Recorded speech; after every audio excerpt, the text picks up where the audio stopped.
Jean Ordenfall spent his childhood on his family's farm, just south of the Duvet Forest. His parents, Derlin and Macy, had raised him well, teaching him what he needed to know to one day take over. Financially, they did quite well for themselves, carting their crops to nearby towns and cities for sale, although the frigid weather that often surrounded their home did not make it an easy life. As is the case with most youngins living the farm life, Jean eventually sought to see what else the world had to offer, and so he left in search of what opportunities the neighboring city had for him. It wasn't long before he realized the city life was not his to live. The boy who left, though, had become a man, and the man had met a woman, a blacksmith's daughter by the name of Cerithia. They fell for each other quick, and before they knew it, their love blossomed into a marriage and a son. The son they named Derlin, after Jean's father. Jean eventually returned home to his parents' farm with his family, where they made a life for themselves, a new life for his wife and son, but one all too familiar to Jean. They were happy. That is, until the day vile creatures from beyond the veil made their way into their home. After being driven from his homeland by the insatiable undead that now plague it, Jean seeks out those brave enough to aid him in cleansing his land of the foul fate that befell him and his family, and exacting the vengeance he so eagerly thirsts for. As a child, Celeste Highcrest would never have dreamed of leaving the sheltered life of luxury she had become accustomed to. Born to two noble parents in a land far beyond the Vale, Celeste's childhood had been fraught with expectation. Her father, High Archivist Saran Highcrest, had set high standards for his two children, and the elder of those two elves, Celeste's sister Cressida, had surpassed all of them.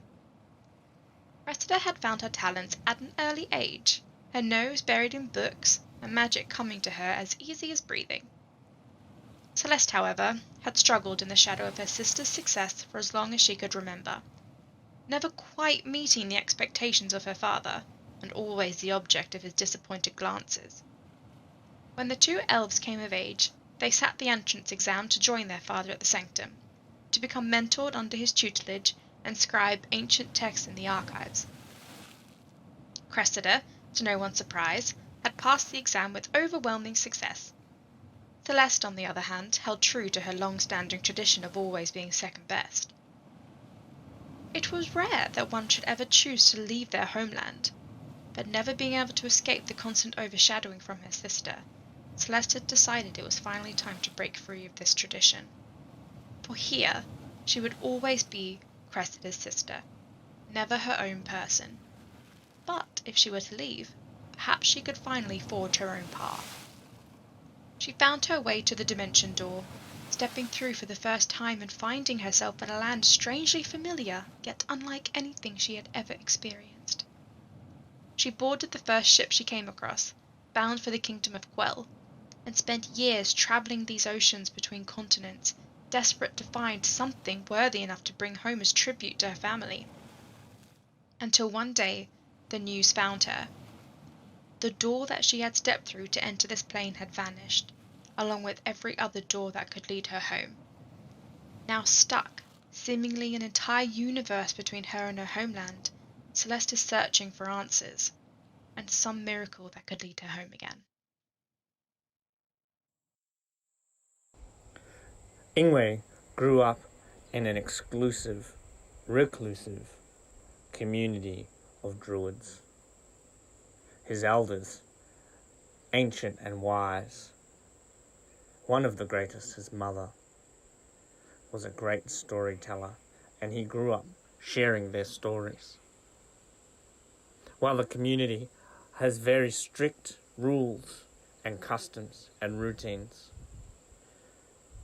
each member is encouraged once in a lifetime to travel out into the world and experience the trials and tribulations, bring back their challenges to share and to tell the story of the world.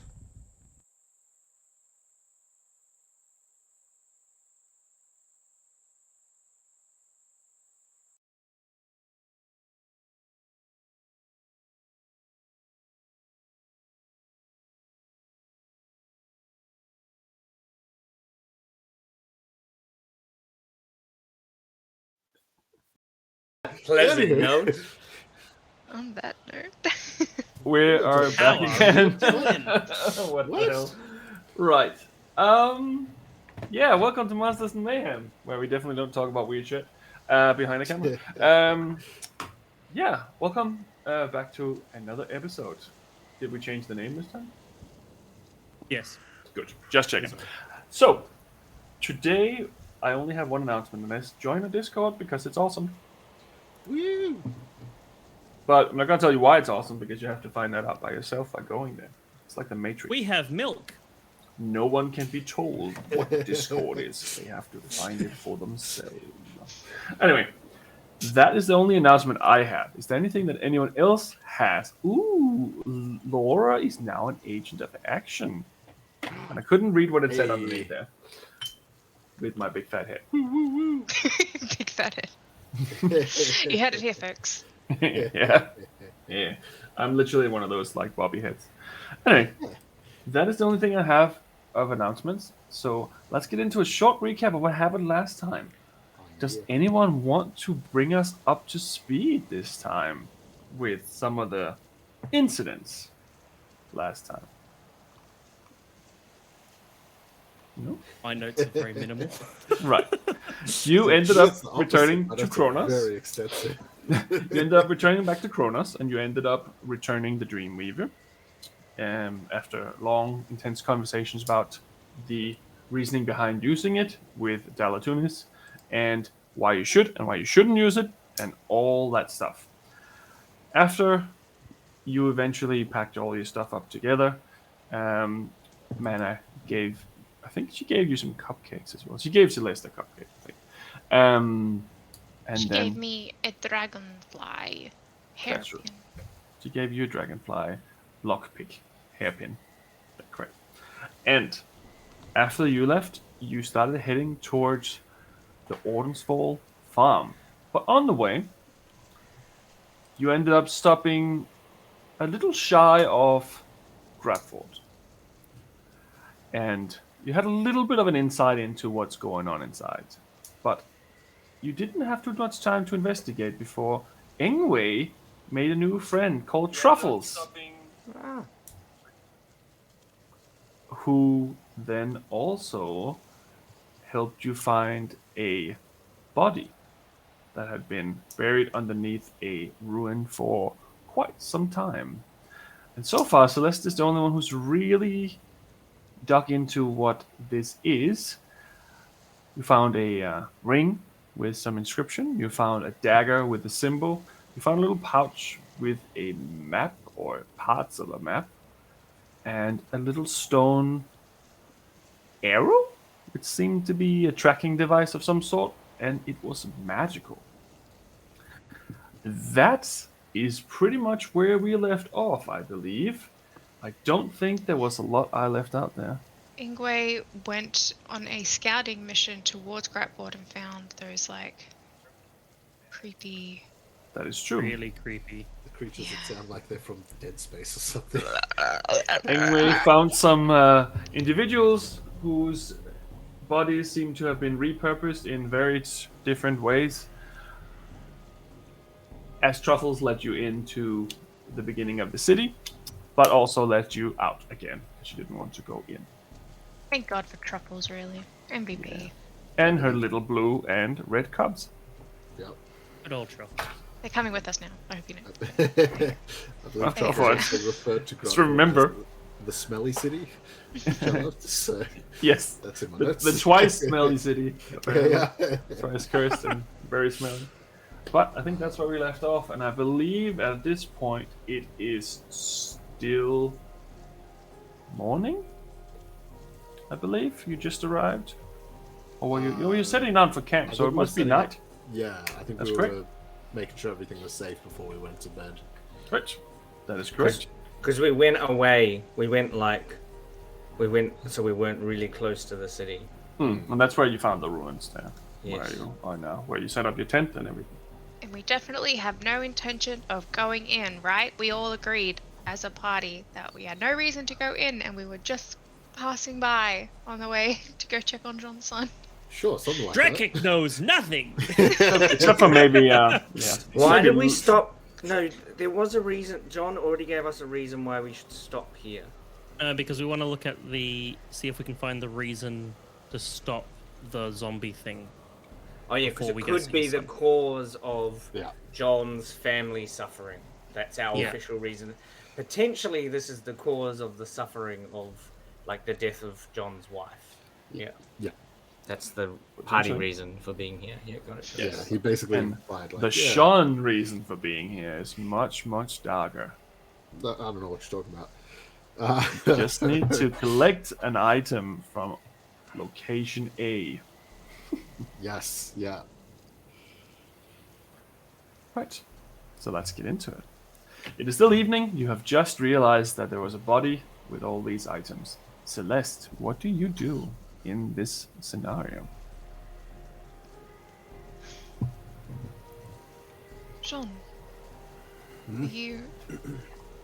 Sorry, can you just remind me what your parents' names are?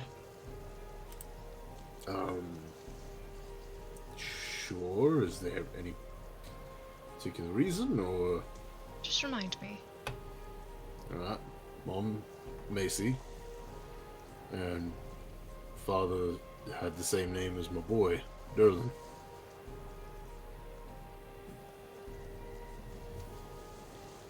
I don't think I ever told you his name, but... Yeah. What did you say happened to your father? I didn't really. He went out on a hunt some years back, and we received a letter from my mother saying that he was taking some time to return, and so myself, my wife, my sister, and a few other family members decided to go try find him, but unfortunately he never came back. His horse did, but yeah, we never found him, unfortunately. Jean, I'm so sorry. It's alright. He's a survivor. It's been some years, but there's a small part of me that thinks maybe he's still out there fending some shit off, hunkered down somewhere.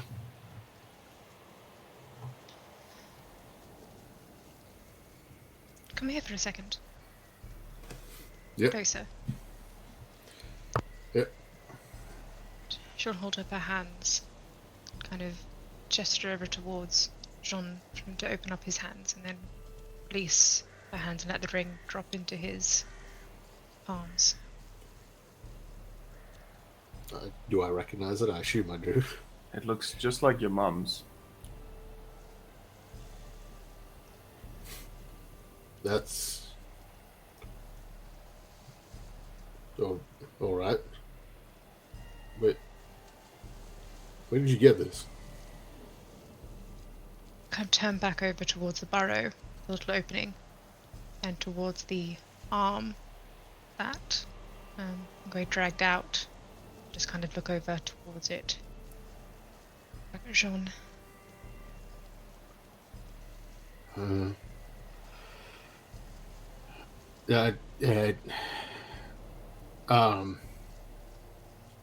Well,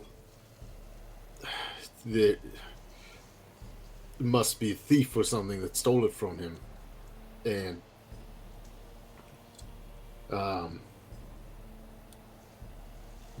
what else did you find?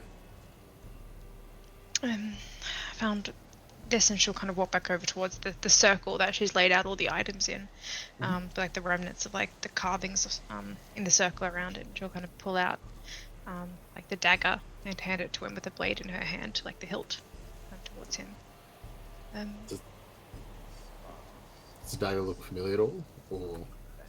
You have heard of the symbol on the dagger.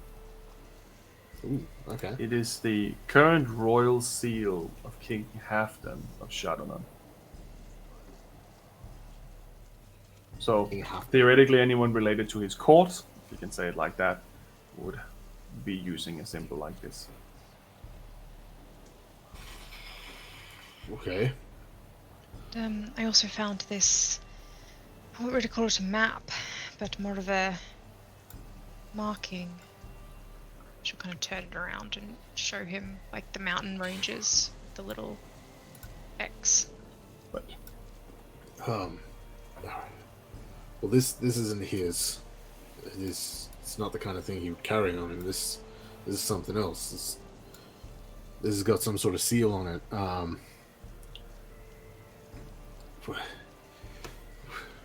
What does it say on the marking thing again? It says Said the the Church of greatest- Old.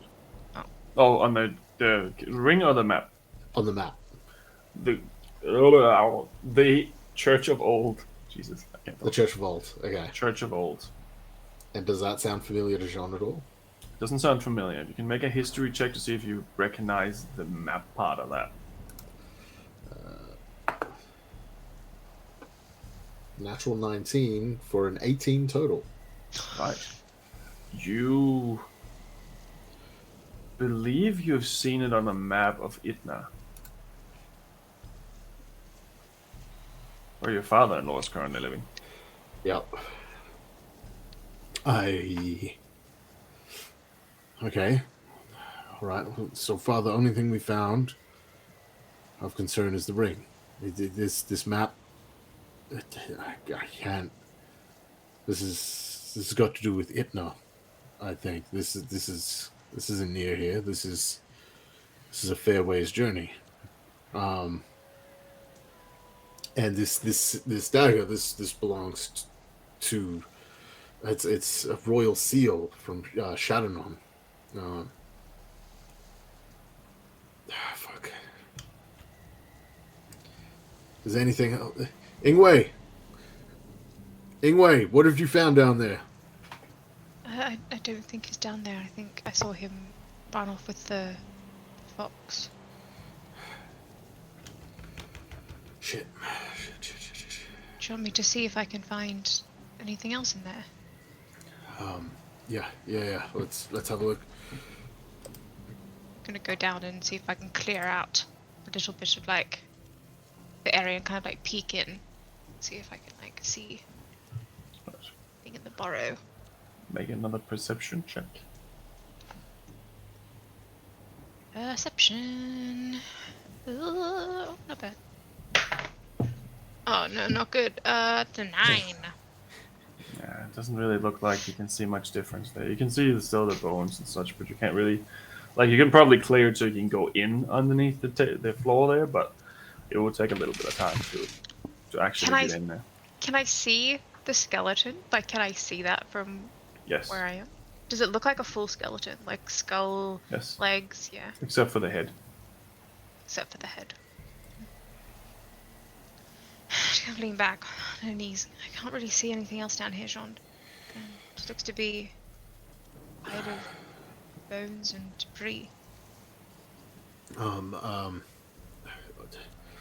right. How big is the entrance down there, give or take? Is it? Currently, it's probably like this big. Like, you can have a fox can definitely go in there, maybe slightly bigger, but a human would need to dig a little bit to get in there, but it's not impossible. It'd be like going on the floorboards almost. Okay.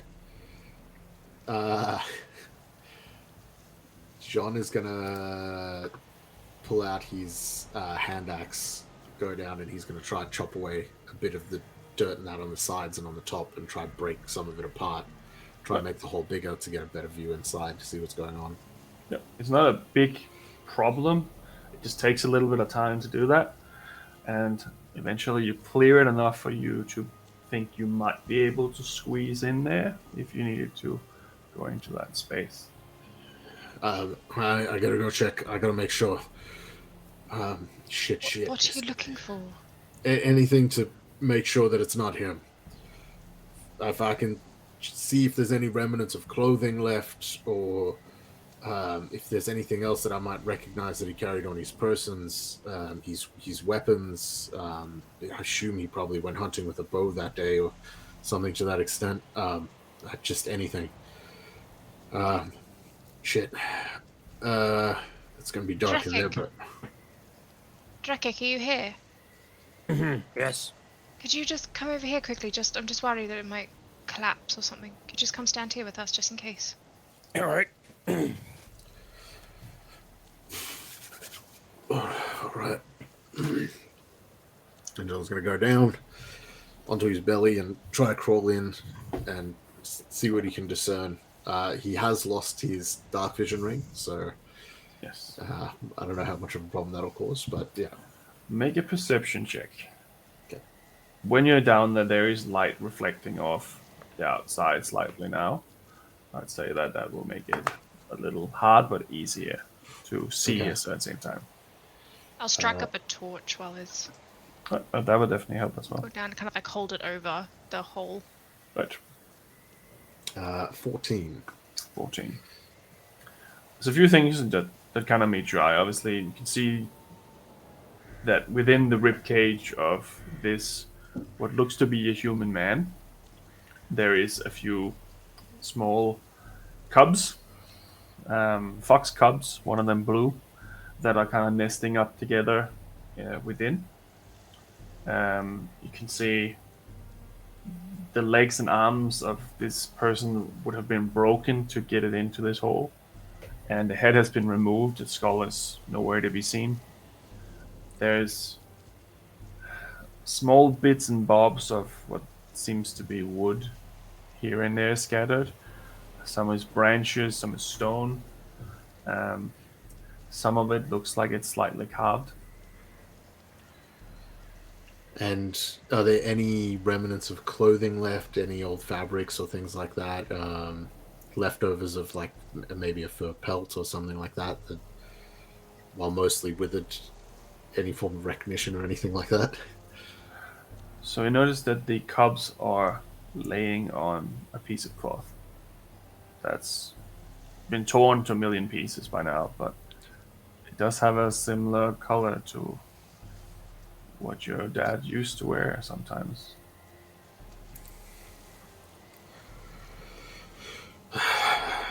Shit.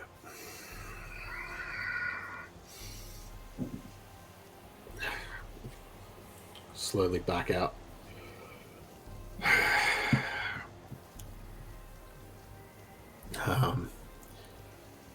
I think it's him. There's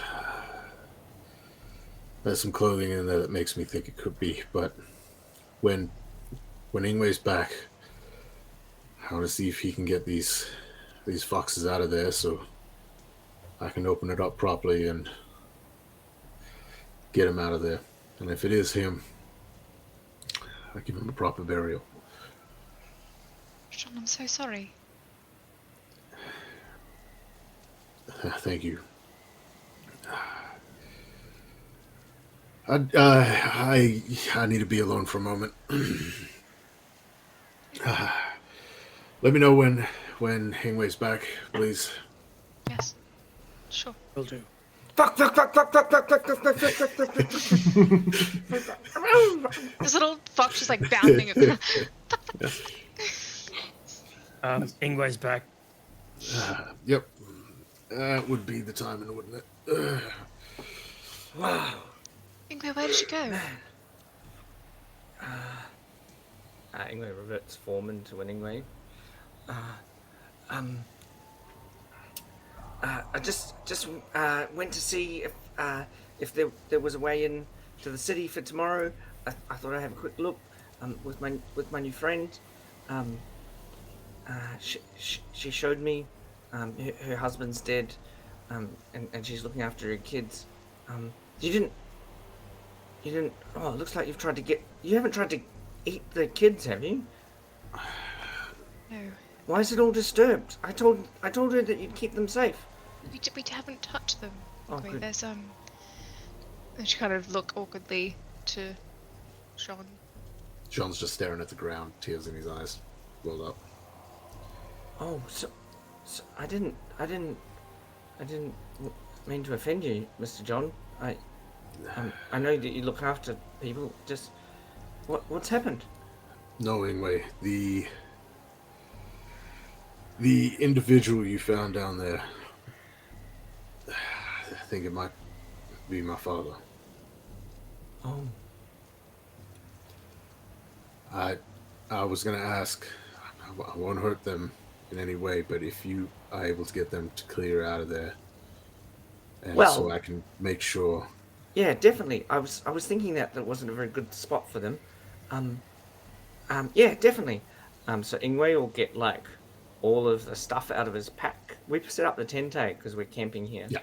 And Sorry, so he'll put all the like stuff that he doesn't like, his leatherwork tools and like tinderbox and torch and all that stuff, like stuff that he doesn't use, in the pocket in the tent, and then yeah, like be like, come on, little ones, and as the mum She came with you as well. Yeah. So remember, just a reminder, I can't understand them right now, but they can understand me. Right. What? I think this isn't a very safe place for you. How about you guys all pop in this little nice warm spot? It's it's look, got a bedroll and stuff, and we'll watch out for you for a little while. She just looks at you a little confused, but and you see all of them one by one kind of go by the sound. Some of them are falling over a little bit and stuff, but eventually they slowly make it out of the hole, and you can see these little creatures have no eyes yet, and they're trying to follow their mum, and she's leading them into your bag. pretty Yeah, much. so I'll pick them all up by the like scruff of the neck, the way that like you wouldn't do as a human, but like animals do all the time, because it's like real comfortable for them, and just be like plop plop plop into the little like the bag, and then I'm gonna like take it back in the tent and like kind of hang it, but in a way that the cubs can't get out, but the mum could get out. Right. Yeah. You also notice that the blue one has 3 tails, not just one. Yeah, sick. So it's just like looking weird. at that blue cub, just like, is that fox blue? Yeah, looks magical, doesn't it? What an 3 amazing. tails. Yeah. Do I It's an recognize elven fox. blue foxes with 3 tails per chance? No. No, you wouldn't. How curious. Well, we'll deal with the foxes later. Mr. John, you said did you know that your father was dead, or you just? He went missing some years ago, and I thought it likely, but he was always a survivor, and I thought that perhaps maybe he just had gotten himself in a situation where he couldn't come home, and so he'd held himself up somewhere. Yeah, well, while I was in there, your father was long decayed. Like you can see his hand there. How would you like? Shall we do a burial ceremony? Would you like me to start a fire? What's the ceremony in your culture? I was just thinking of giving him a proper burial with a marking somewhere. Ken, Mr. John, I mean, I suppose he's all right. Like, we're far enough away. I just went to see the city, and it was corrupted in a way that that was unnaturally undead and not natural. And there was beasts and dead things that were alive. Perhaps here's not the place shall we take him? I'm happy to carry him, if need be. Well, can I suggest, if you don't have anything in your pocket, that you could put him in the pocket in the tent, and then the pocket transfers him to a safe place, and I'll see. I'd rather have him close to me, but You can borrow my bag if you'd like, John. thank you. It's yeah, you can borrow. Oh no, you can't borrow mine. It's already. Sorry. it's alright. I'll figure something out. I just Shall want we- to get him out for now. Yeah, shall we dig him? Oh, would you like me to pull him out? I'm gonna crack it open from the top. I want to get him as intact as possible. Yeah, sure. Oh, you were just waiting for the foxes. Yeah. Yeah. I could reach in and slide. I've been in there. I could try and slide him out Is if you dig. is he loose, or this Oh, you Wasn't wanna? stuck. he wasn't like partly buried? Well, most of the dirt around in there is very flat. He was Yeah. Okay. that was the For, it was the only really crevice that these creatures could have slept in. So Okay. from memory, it was like a rock, and he'd been shoved in the rock, right? no, so and then it's actually a floor, and then underneath the yes. floor on the side there was a hole, and then underneath that there was a cavity there where they had, because it was a building. Yeah. it used to be a tower. This place of some And sort, and the floor is wood or stone. stone. Yeah. I mean, we could try lifting the stones, but I don't think you should smash, because then you'll smash the. Yeah. If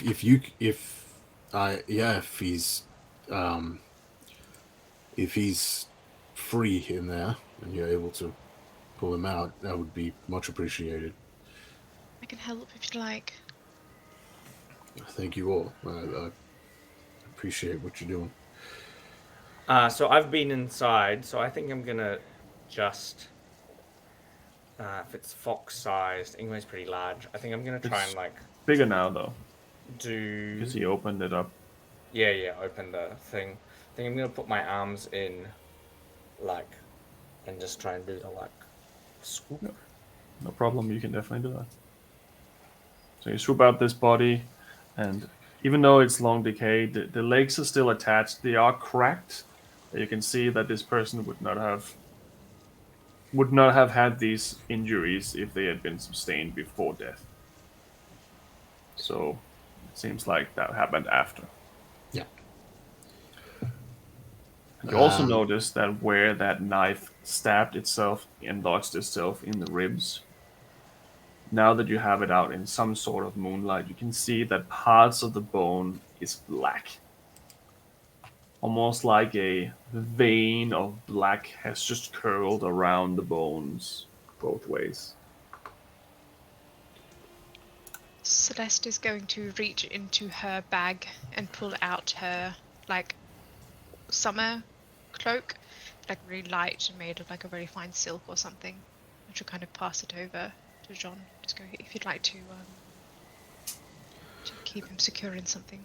I appreciate it. It's fine. You hang on to that. I'm gonna do this how we used to sort of get rid of bones and that back home once we'd feasted on something.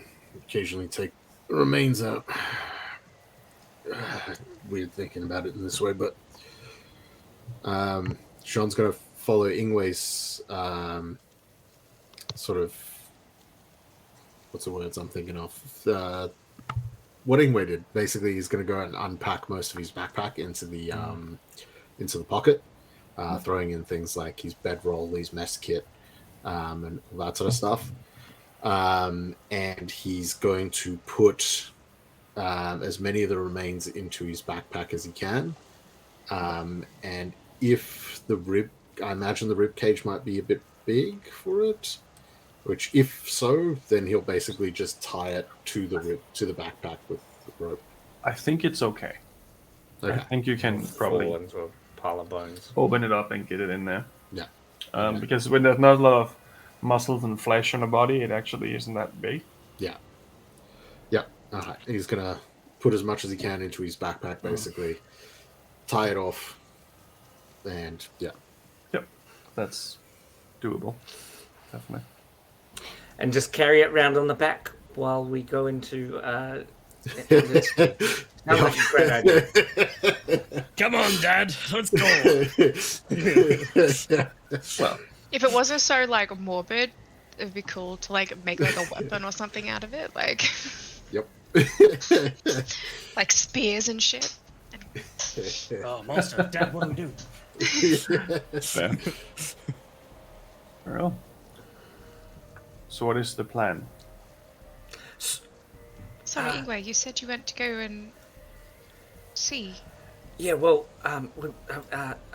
when I was talking to the young lady, from the hall, she said that she'd sometimes been inside the city. We were going to go and see if that was the problem, from John's home, and I think it definitely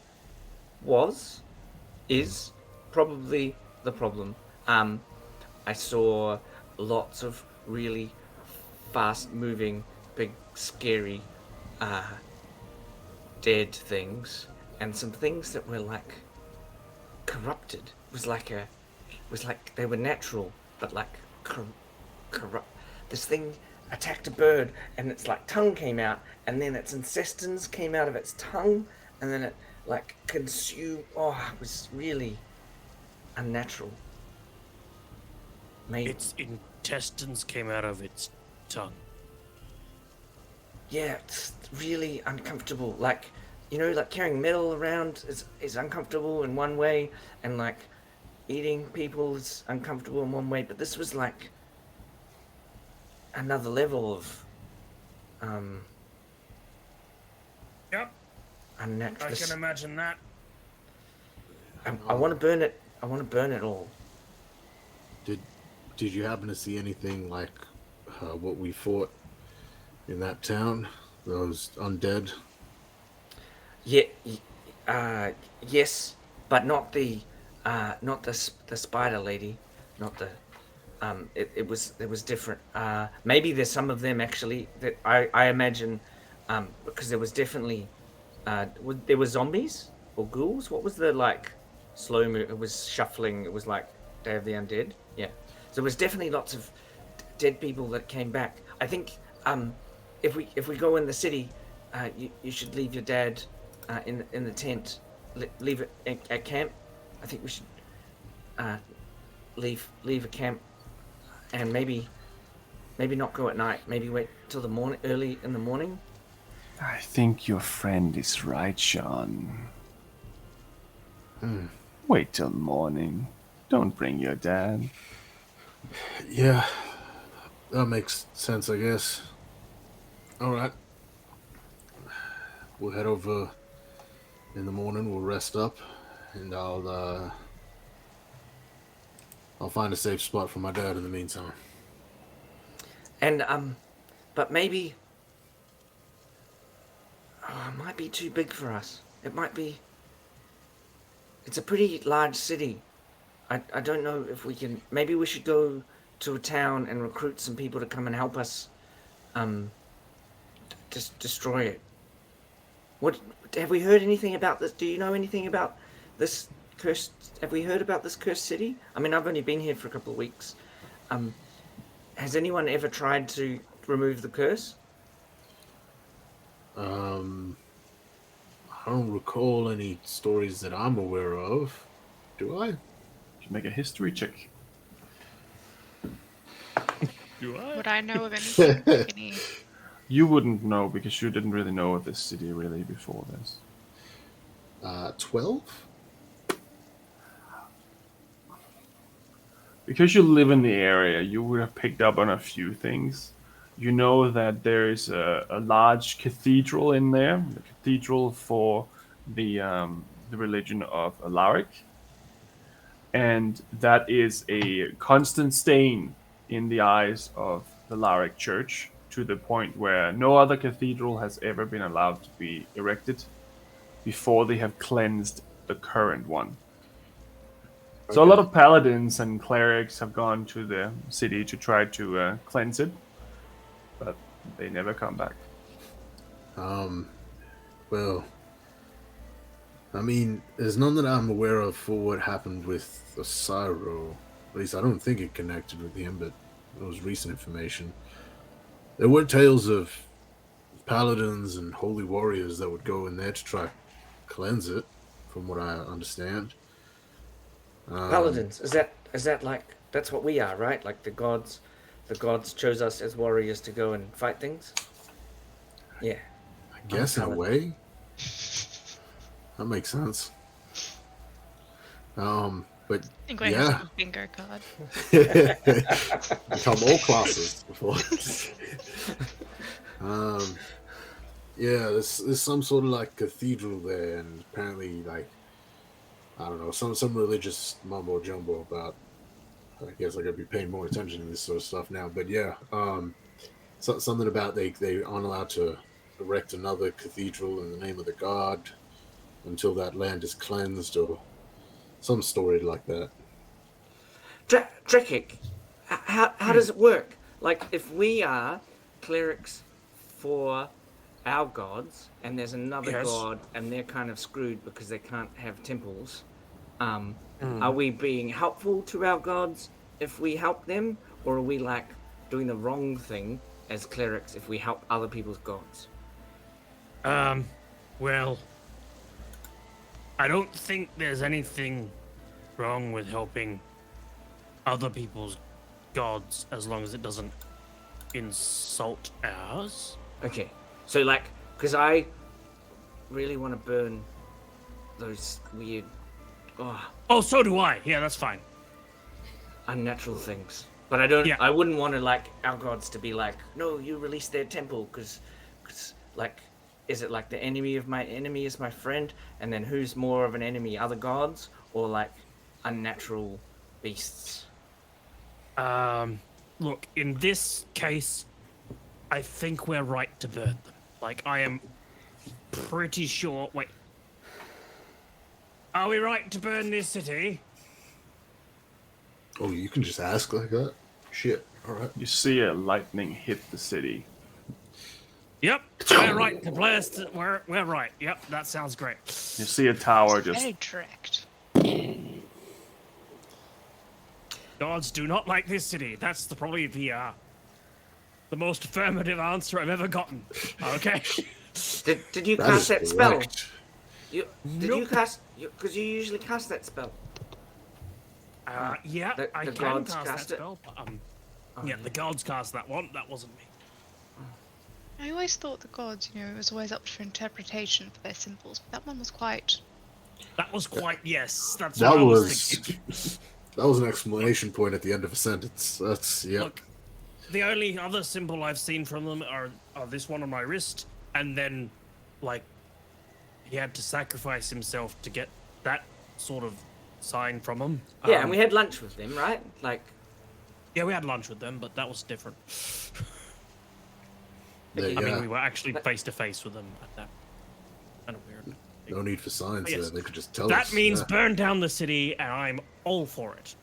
oh wait, so when you are going off and praying, you're not face to face with your gods. No. But I am trying to get a sign.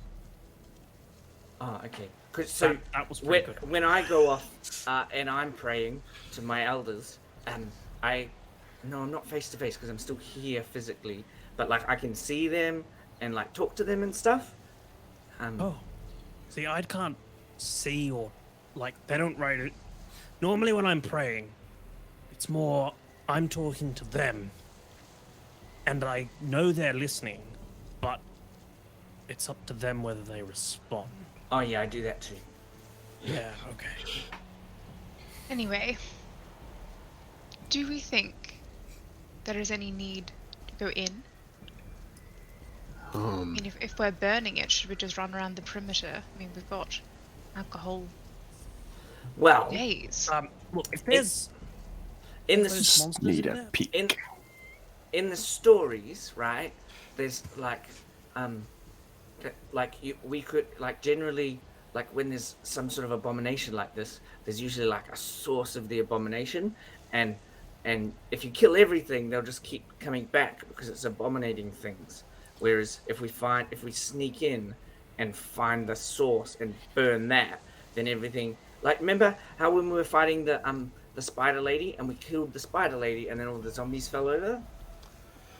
That's what I think as well. Because my concern is if we do just set the city alight and it is built in a way that sort of supports that, if the source of this doesn't die within there, then it will have to find a new home, and Would it that buy might us some force time it though? elsewhere.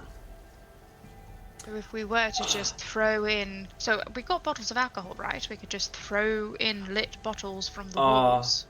The then- the city's quite large. Like, it's as big as I also any of kind the of cities think- we've been in. There's creatures in there, and we start burning it down. Those creatures are gonna come out. And then, like, kill villages like Mr. Johns. I think that's maybe what happened when Mr. Johns, like, one of those paladin dudes came in to, like, cleanse the temple, and then some zombies got scared and then ran away and then killed John's village. I know a secret way in, Sean.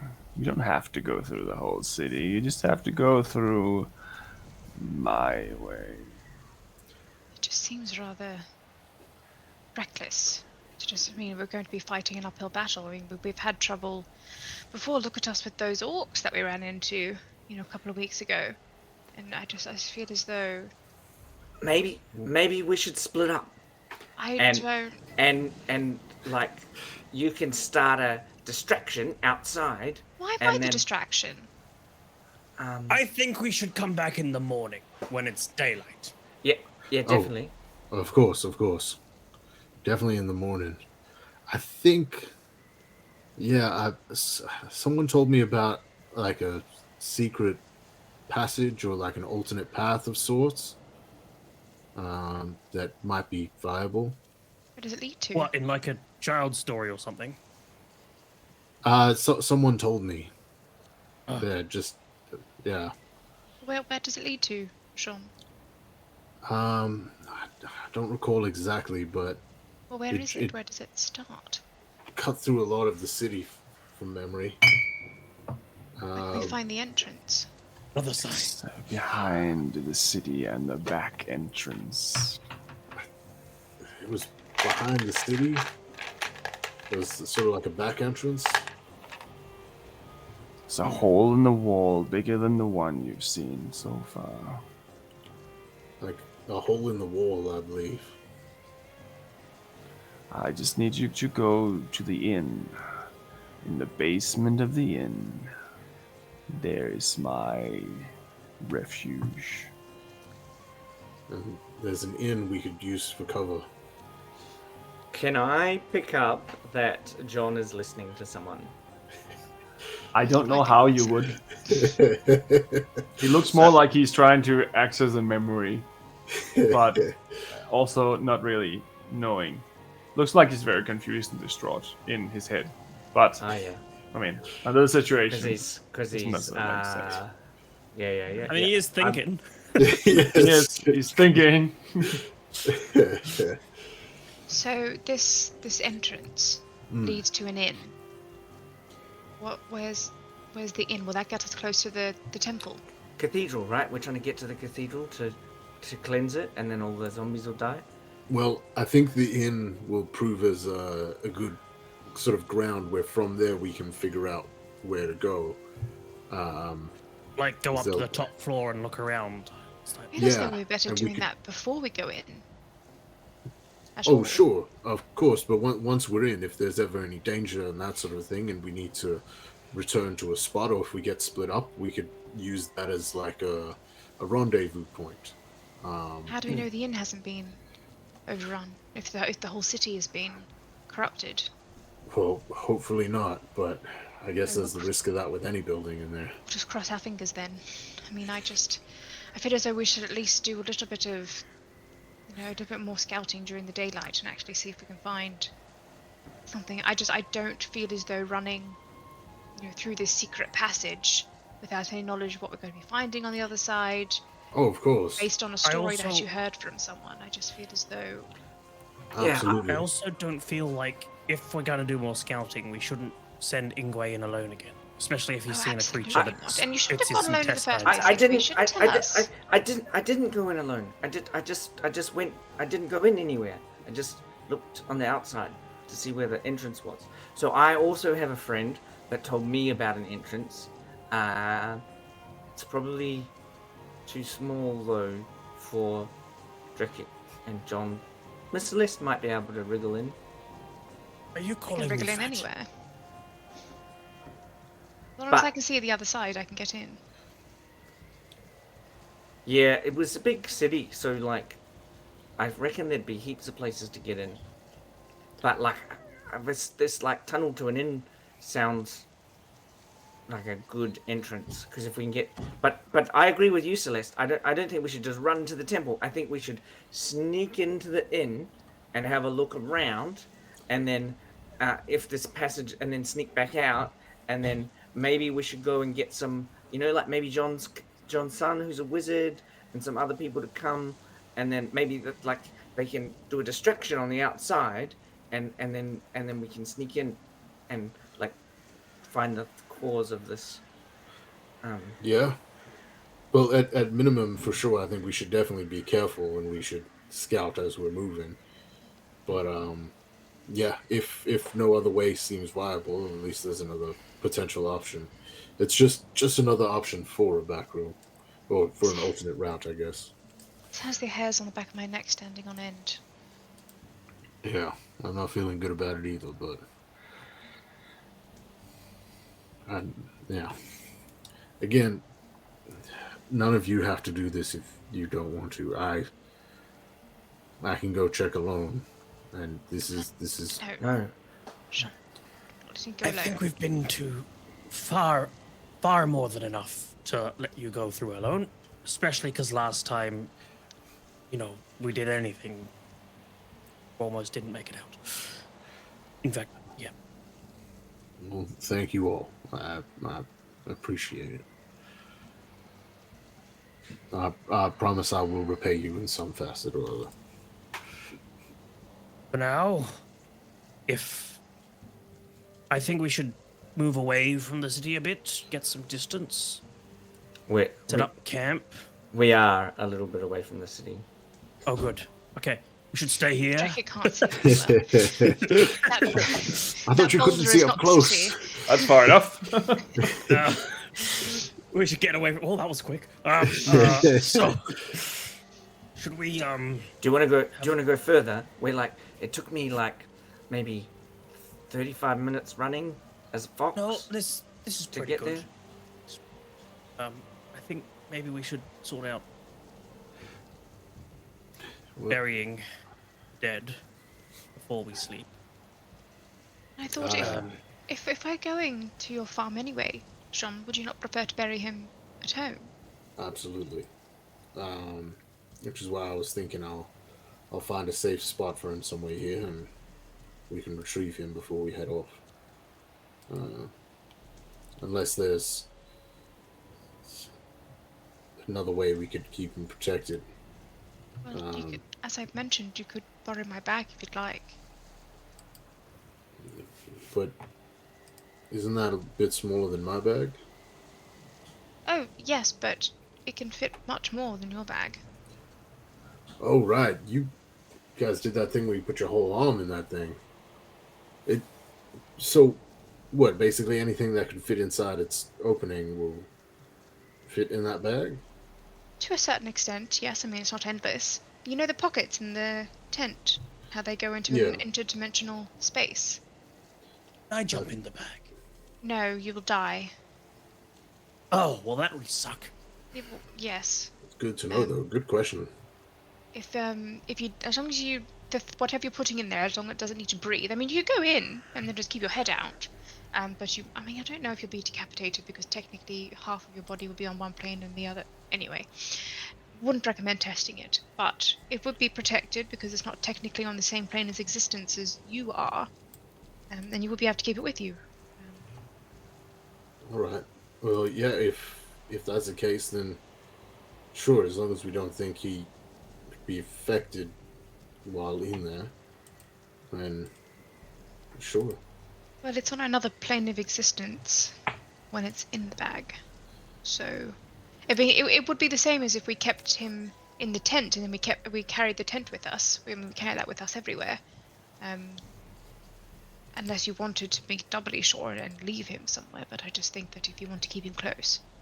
Yeah, I guess the advantage to having him with us in that regard is also we wouldn't have to come back to a particular spot. If something happened, we had to take a different exit out of that city and we couldn't return here. I would not be in the best state of mind, so Yeah. We've got to leave the tent here, for the foxes. Because they can't in the bag, they'll die. Well, Yes. about that, I was thinking before I went to bed, I might go try dig them another little burrow or something.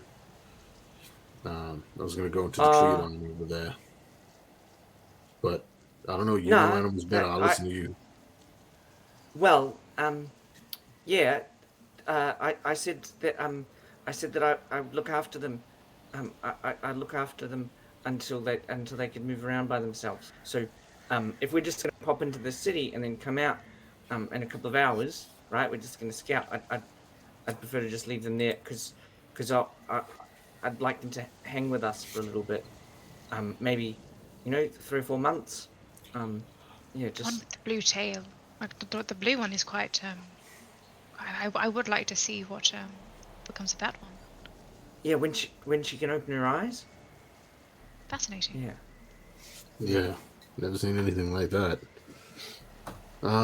You sure carrying around a bunch of youngsters on our adventures? We seem to get ambushed and all Oh, but sorts. they're so cute, John.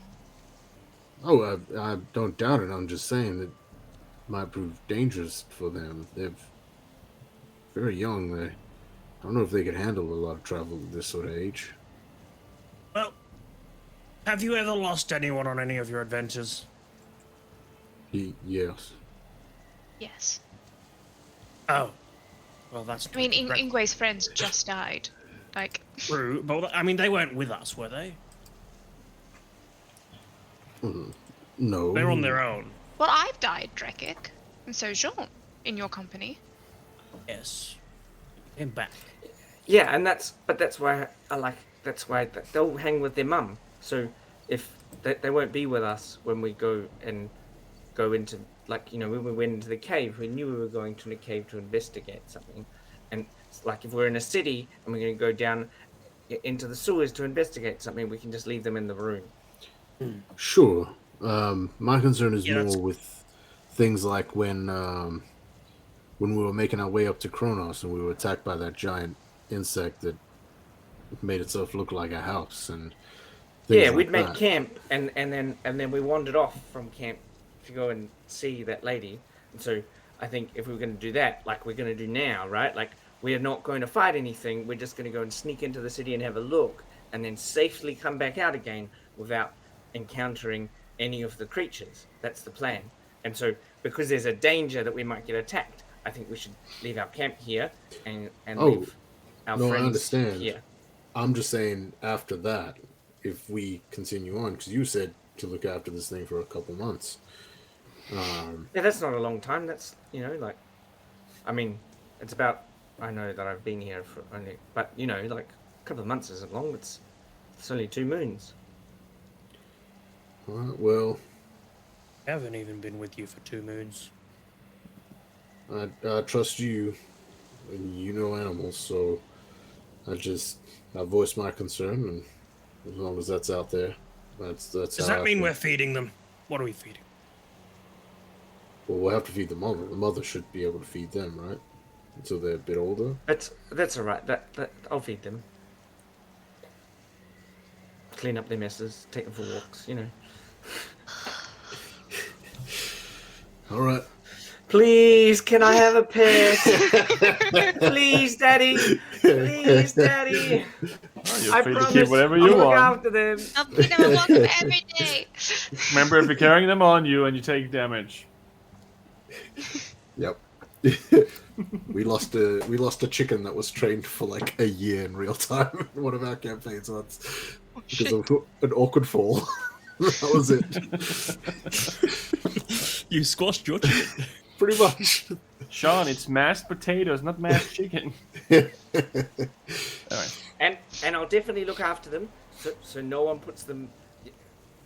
You definitely can't. We're not keeping them for you to make into fox stew or something, Mr. John. Can we just make that clear? That I'm not keeping them like you've kept pigeons and chickens, and They eat meat. A lot of meat-eating animals are difficult to make to eat safely. So no, I wouldn't even think of it. My question is this. What sound does the fox make? It's like a ring ding ding ding ding something.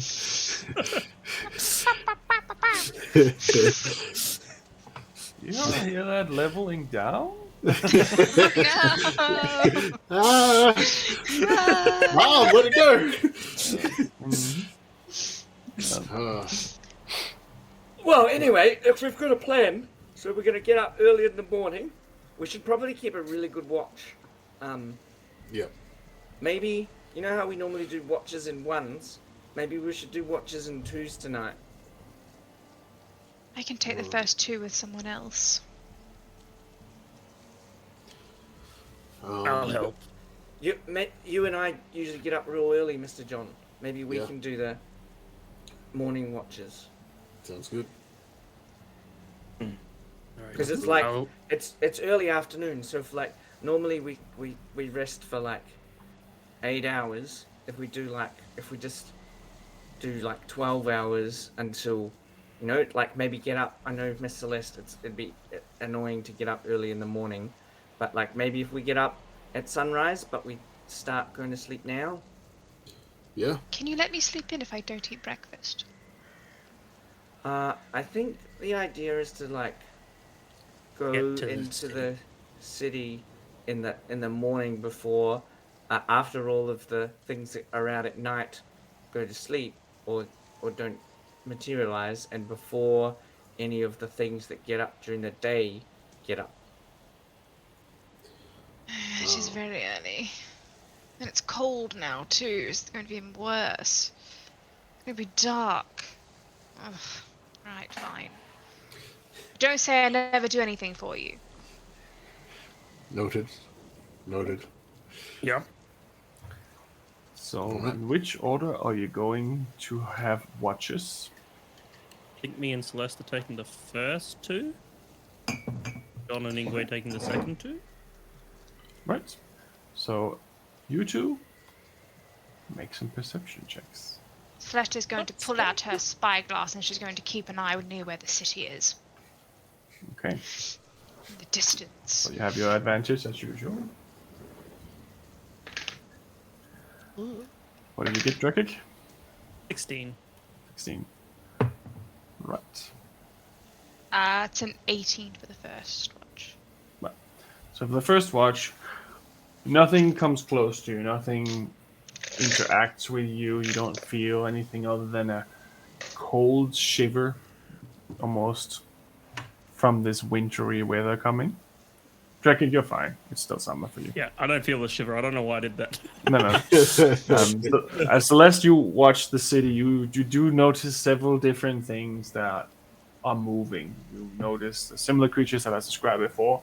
These ghouly, kind of cracked creatures with their bodies morphed. You can definitely see that. You can't really make out the entire figure, but you can definitely see that is the nature of it. You also notice something larger moving around. Something that seems to be crawling up the tower, you can see in the middle, but it's a large figure. It's a really large figure. You can just see a shadow moving up and into the tower.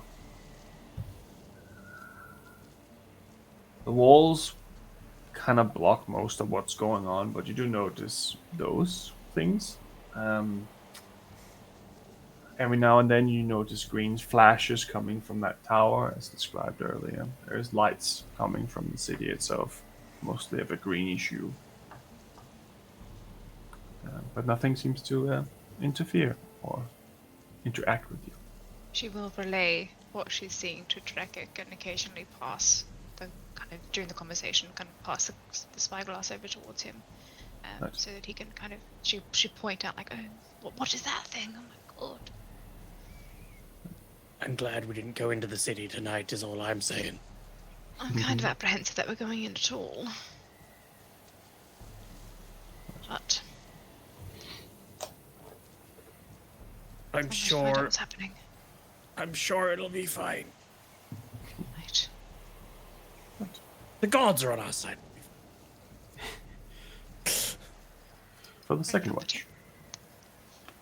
I wasted a natural 20 by throwing my d20 back into the box, and it rolled a 20. So, I'll allow I got it. a dirty 20. I'll allow it. If you want to. no, it was before. It was after I was like putting my dice back in to grab another dice because it rolled a Oh, 1. okay. I thought you did it just as a check. No, I was not like, just go- as I did. Please, mommy! Please, I can be good! Yeah. Right. Roll another check, both of you. Dirty 20 for me. 30, That's 20. it's a 19 for a 24. No, 23 math. Plus 4 Laura.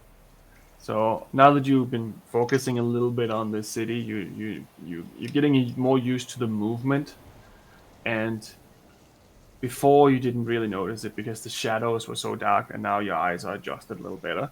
You can see multiple figures moving around slowly. Every now and then you see a white flash just dart off between two buildings or go through a wall or something like that. There's definitely some kind of spectral activity going on every now and then. And with your roll, you also do see the head of a creature peeking out from that tower, and it appears to be a dragon. But it appears to have died. Rest. I'm having second thoughts about this city. I concur, Shrekik. I have a bad feeling. I don't think we should go in this city. I feel as though we're going to be eaten alive. And then regurgitated and then eaten again. Yep, too visual.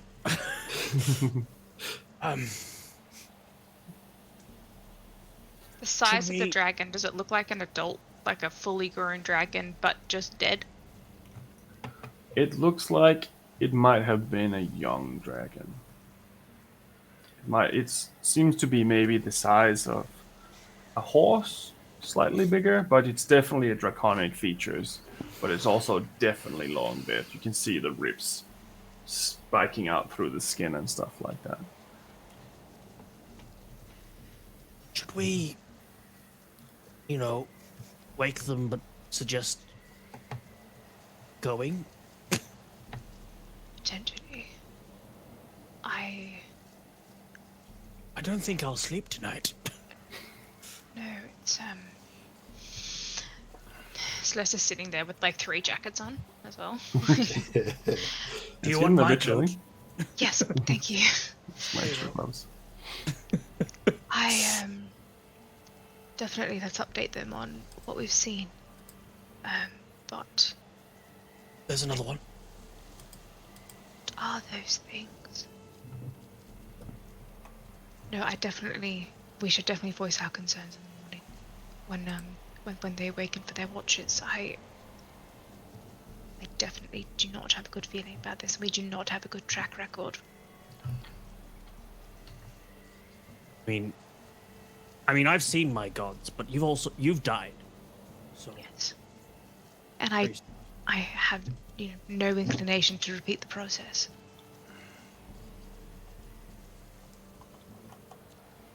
wants to be No. honest. For the remainder of your watch, that is what you've seen. Right. Eventually, it is no longer your turn. John, All right. I'm up. keep a close eye on the city. It's Teeming. Yeah. has looked to be an undead dragon up there. The what? Undead dragon. Undead dragon.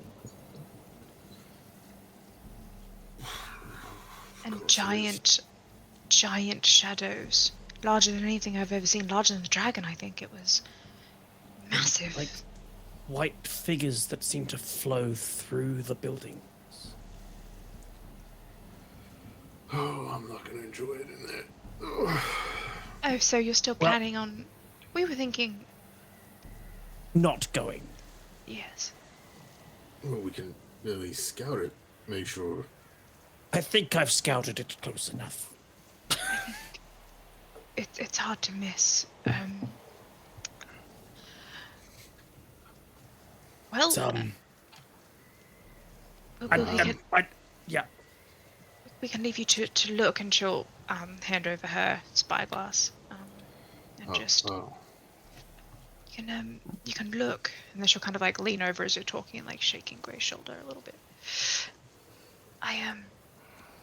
You're more than welcome to borrow this, but I think you'll find that it's absolutely teeming.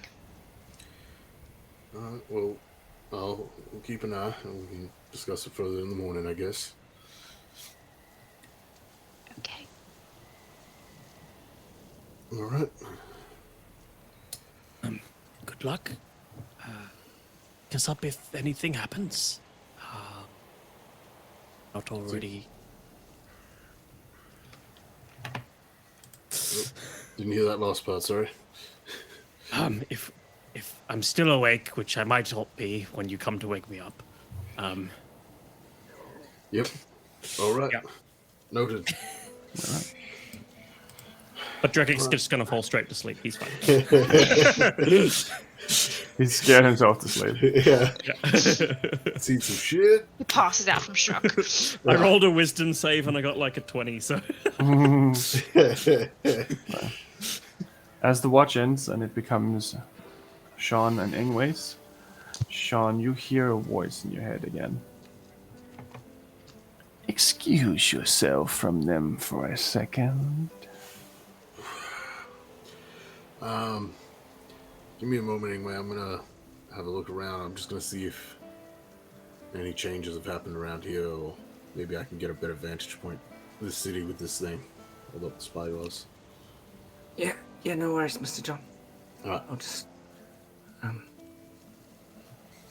be back in a bit. That was a really bad sign. I picked up my dice and put them back down again, and they were both on double ones, so that's ominous. Cool. Anywho. Oh, we'll see. Ingway's going to try and watch John closely because Right. he's Make a picked up that perception something check funny's going on. for that. 23. So what you see is that he walks off and he stops somewhere. But as you stop there, in your head, you see the visage of Lily appear from seemingly nowhere. She stands in front of you and she says, I know your friends are scared, but it's really no big deal. I just need this one item, and then your wife can come back to life, my friend. And as a token of my appreciation, I have a gift for you. And she hands you a hand-drawn map of the city, which will now be sent to Discord and to Facebook, wherever you want to look at it. Just imagining Lily saying this out loud. And it's Sean's gonna look down at it in her hand and just sort of like, as he goes to reach for it, he's just gonna pause and be like, this is gonna sound odd, but could you put it on the floor? I can't lie, so I need to think of some way as to why I got this map. Well, I can definitely do that. I appreciate it. I would suggest... No, I would say it would simply be best if you were to enter from the Kraken Cave. Kraken Cave-in? Yes. In the Loyal Squire district, there is a little inn. Not too far off the Temple of the Raven Queen. It's only just on the inside. It's maybe a block or two in. No big deal. All right. In the basement, there is a altar. There is a hidden lever underneath. Activate it, and the wall will open up and give you what I want. And then leave. Very simple. Understood.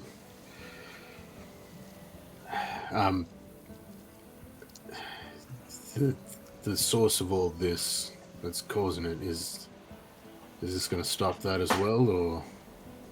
No, it has nothing to do with that. This is my own personal venture. Do you know what is the source of all of this? I don't really. It happened a long time ago, and I didn't care to investigate too much. Understood. I'm sure you'll work it out if you really want to. All right. Just don't die. Yep. That's the plan. Pull out my eyepiece and look over. Just still talking, but just trying to look like I'm in a good spot or something. Right. So you can make a perception check. And anyway, as you're focusing very thoroughly, a piece of paper flies near your foot. And it stays close by, almost like gravity itself held it down. And it appears to be a map. A map of the city. To clarify, did Lily put the map by my feet, or did she? No, the one who let that loose? she threw it at Ingway's feet. Okay, gotcha. Sweet. And also, does the eyepiece grant advantage or not? It does. It does? Okay, cool. Yes. Hey, much better. 23. But you also have disadvantage, don't you? Do I? Oh, because it's night? I mean, I guess technically there's light coming from. It's fine. So what is the total? If I have the advantage, 23. Without it, it would be 17. Right. Yeah. You'll also notice a few things. And Ingwe, what did you roll in your perception? 23. 23 as well. That's funny. Was that for looking at John, or was that for looking at... Oh, you want me to look... Yeah, I'll do another roll. Yeah, because you're focusing on him instead. And you did notice him talking to himself, but... I rolled a natural 1 for an 8. Right. You, I'm very focused on this map, I think. yeah. And talking to my fox friends. Very interesting. Sean, you notice a few things. You don't really see this dragon thing, but at one point, you can see, because where you are located, there's the main gate, the olden gate, and these gates are open. They're kind of cracked and stuff.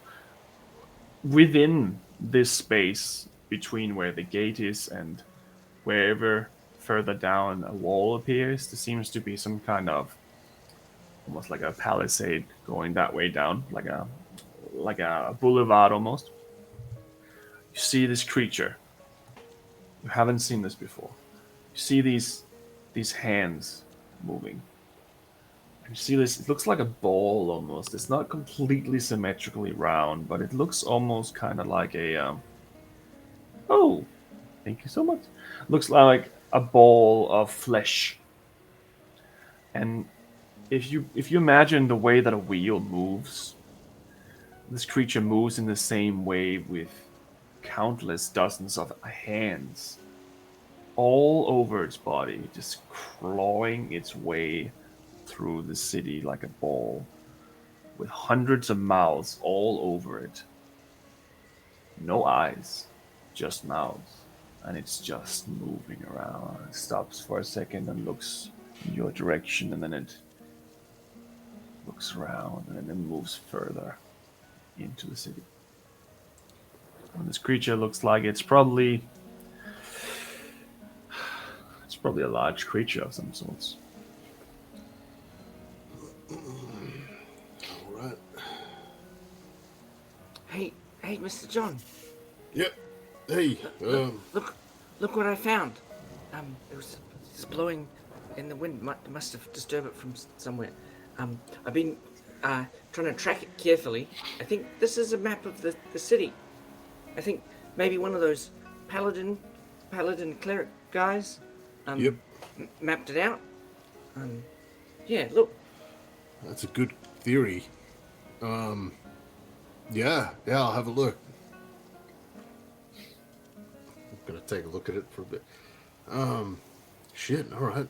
Well, Does any of your story, you know how your friend was talking to you about that secret way in the inn? Do you know where the inn is on the map? Any ideas? over here by the Kraken Cave, the Kraken Cave Inn. I'd say that's probably, from the looks of it, what they were thinking. And then from there we cut through the Loyal Squire district, and should be around here, not too far from this temple. Yeah, that looks about right. Switching over and pulling out the map now. So, huzzah. So, do you think that's where the power for the city comes from, or is that a good place to look, Well, to hide and look and see if we can figure it out? that's sort of where the inn is, and I think that'll be a good base where we can sort of start from, hunker down from there, check it out, make sure everything's all good there, and then we can use that as a base of operations. Yeah. But yeah, I mean, I didn't see this dragon they were talking about, but also I didn't see anything that's gonna stop me from going in there either. So, Well, I don't know if we're from what I've seen, I don't know if we're a strong enough group. I think maybe we should go and hire some soldiers. Well, I think let's go have a look in tomorrow morning. But, Yep. but I don't, and then go and hire some soldiers, or like try and make our team bigger. yeah, we got a bit of money. that it makes sense. I think we should at least definitely scout it. Just bare minimum, the information we gather we can use to inform others, so they are more aware of what lies within. If we send an army blindly in there, next thing you know, we get ourselves a series of non-spellcasters, and next thing you know, these creatures, you know, they got spells out the ass, and they're hitting us with everything they got, and we got nothing to counter it. At least going in the morning, I think we'll get enough intel that we could go from there. Yep, sounds sensible to me. Perfect. I'm glad to hear it. Thank you. Well, let's keep a lookout, keep watching, hey? Yeah. Double time tonight, I guess. Ugh. Do you want the eyepiece this time? Yeah, I would like to have a look. Yeah, there you go. Take a look down. Some weird things in there. Make another perception check. Anyway, with advantage. Natural one for me. You are too focused on your head. You are not worrying about the city right now. Or maybe you're looking not to see anything because you don't actually want to know. That makes sense too. What are you getting me? Dirty 20 for me. Right. You see most of the things that I've described, little pings of green light and spectral creatures moving. You also don't notice the dragon now. And at one point you notice someone sitting on its back as it's flying from one tower to another.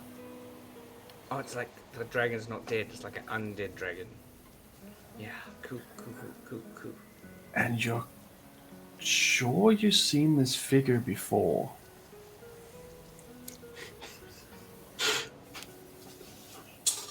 Is it like the furbolg from the original No. cave in Miranda? You think this is death. Oh yeah, from the boat? From the gala when you were fighting upstairs. From the gala when we were fighting upstairs. Yeah. Wow. But it could be wrong, but it looks similar. Similar guy. Yeah. But he was also just a skull with armor, really, so. Yeah. Definitely our enemies and our main mission. Right? Like they tried to kill us when we had the book. And we were like, then we went, and then it was the same guys that ambushed us and killed Tam. No.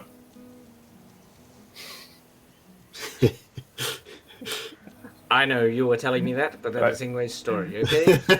Just checking. Perfectly fine. Believe whatever you want. I needed that information, but that's... Yep.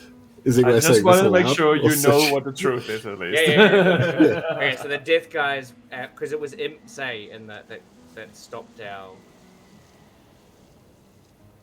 that killed us. It was like demon-y characters, not undead characters that killed Tam. They're like snake people. Yeah. Oh, lizard. They're like half snake, half human creatures. Yeah. What are your furboggle eyes see?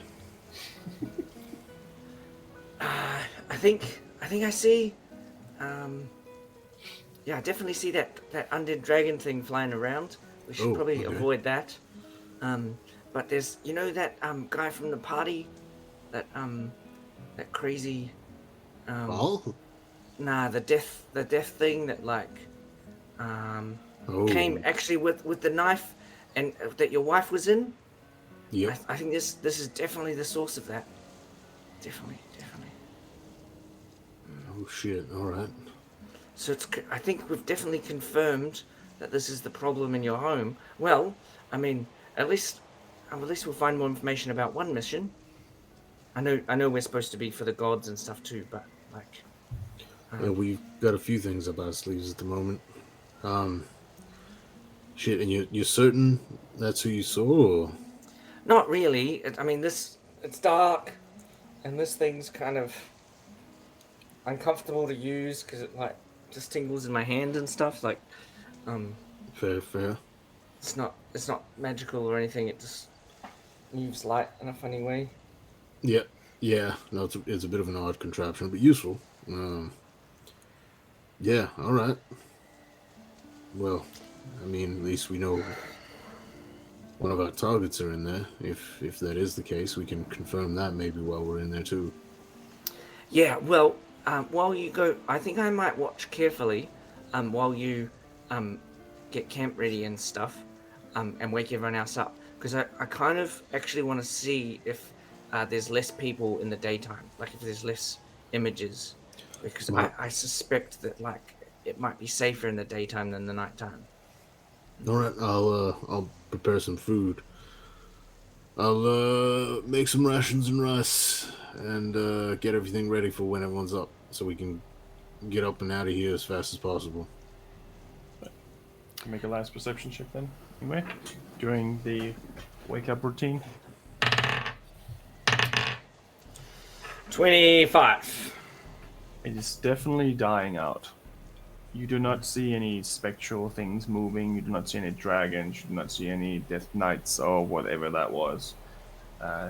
None of these really fleshy creatures that you've seen before, the ones Sean saw, is appearing. You do occasionally see a zombie or a skeleton warrior or something like that walking. But you do not see a plethora of undead activity. Can I notice anything as the light comes up, them retreating from the light? You don't see them specifically retreating from the light because they are way gone from light surfaces even before then. So they would have retrieved into the city while it was still dark. While it was still dark. Noticing. Yeah. Maybe. Yeah, we'll see how we go. They're all kind of. Oh, look that. Oh, that one's going. Can't see it. Maybe instead of sneaking through the dark, we should. Looks like they're all. That makes sense. Afraid of hiding from the light, or maybe They only come out at night. So maybe instead of like sneaking through some tunnel or some hole, we should just walk through the gate and be really light and stuff. Well, you got the map. Let's check it out. Which gate are you thinking? Because Hey, Drekik. Celeste. Are we dead? What's happened? Have some breakfast. I found some stuff in the night.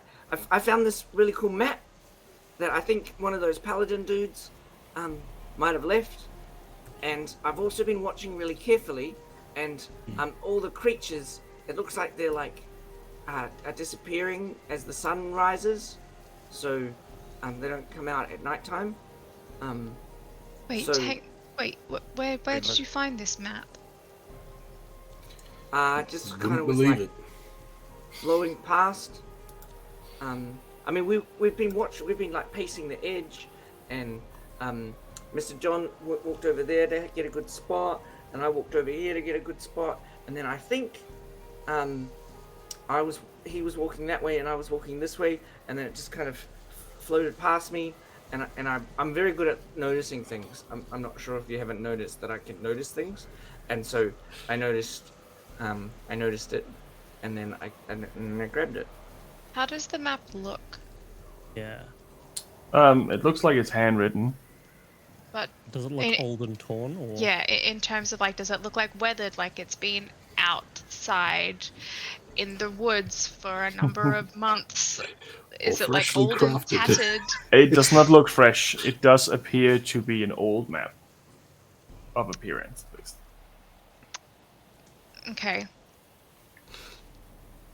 But if it's hand drawn, I'm assuming it has rained at least a couple of times in the area. Like it just, I don't know. Snowing? Yeah, it just feels it does appear to have water damage slightly here and there, but strangely enough, it's not on the map. Weird, well, but I think looking at this map, I think we're on the where are we in terms of the map? If I try and orientate, South. we're down the bottom. Yeah, towards the Olden Gate, just further down. And then from what we can see, does it look like the Olden Gate is blocked? It looks like it's blocked to a certain height, and you would need to do some crawling if you need to get in. The Farron Breach is small holes you can get through as a normal human. It's just a little tight. And the Kraken Cave-In is like a big hole in the wall, pretty much. Oh, on the right side, it's a big mess. Yeah, well, you can see if you look through here, Miss Celeste, over like there's gates that are blocked. I think probably because there's not very many of us. I think we should come back with some more people. But if we can go in the daylight and not go in any buildings or anything, because I think all the creatures are like hiding in the buildings. And maybe if we want to go, like if we want to climb a tower or something, then we put some daylight into it. So, just to clarify, very odd that you found this map, by the way, and I still can't quite wrap my head around that. But what are we doing in there? Just to be 100% clear, because of what Drekik and I saw. Oh, might I have my my spyglass back, by the way? Yes, certainly. Yeah. Thank you. What we saw last night was very, very concerning. Yeah, that's why when Mr. John first met us, he was like, I'm searching for some capable people to come and help me to rid my homeland of, and that's these guys, right? That's not what Yes. he said to me. But this was sometime before you, Drake. Oh, right. we saw a very large undead dragon last night. Yeah, I saw that too, and the guy from the party was on it. He was riding around on it. The guy from the party. What do you mean? You know when we went to the party where we were bodyguards, and then I was with the old dude, and he slept for it most. And then there was the skeleton mask thing with the big scythe that we fought. Yeah, Oh, the one he's who called himself Death. yeah, he was on the dragon. Okay, look. I think that we may need some time to prepare ourselves if we are going to be going up against that. Last time we didn't even make a dent in that thing. Much stronger now. Well, Last time we had any sort of trace of a dragon, we couldn't even beat the people guarding the dragon. Yep. Whole different situation. Yeah, so we're gonna run away. We're gonna run away if we see any dead things. We just wanted to see if we can figure out where the source of the power is. So when we come back, maybe we could get Mr. Tam to help us. I think it's the tower. I think the tower is the source because that's where the shadows were moving to, and that's where the lights were flashing, and that's where the dragon was, and I think that it's safe to say that the tower is so done. We've accomplished it. Do you know where the source is? We're done. But that's not really enough information if we were to come back with other forces, right? Like what kind of people are we gonna get? Are we gonna get soldiers with swords or wizards or People who would be comfortable. I mean, we can explain the situation to them and say there's a city that's been overrun by death itself, and let them draw their own conclusions. Sean, any paladin who would have entered into this city would have made a stop within the inn. I'm sure they would have left some sort of clues behind.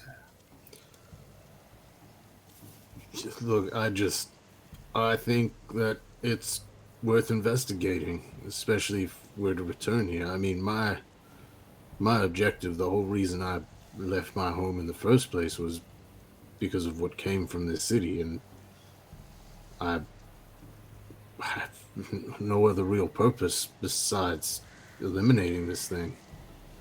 What is it that you're hoping to find?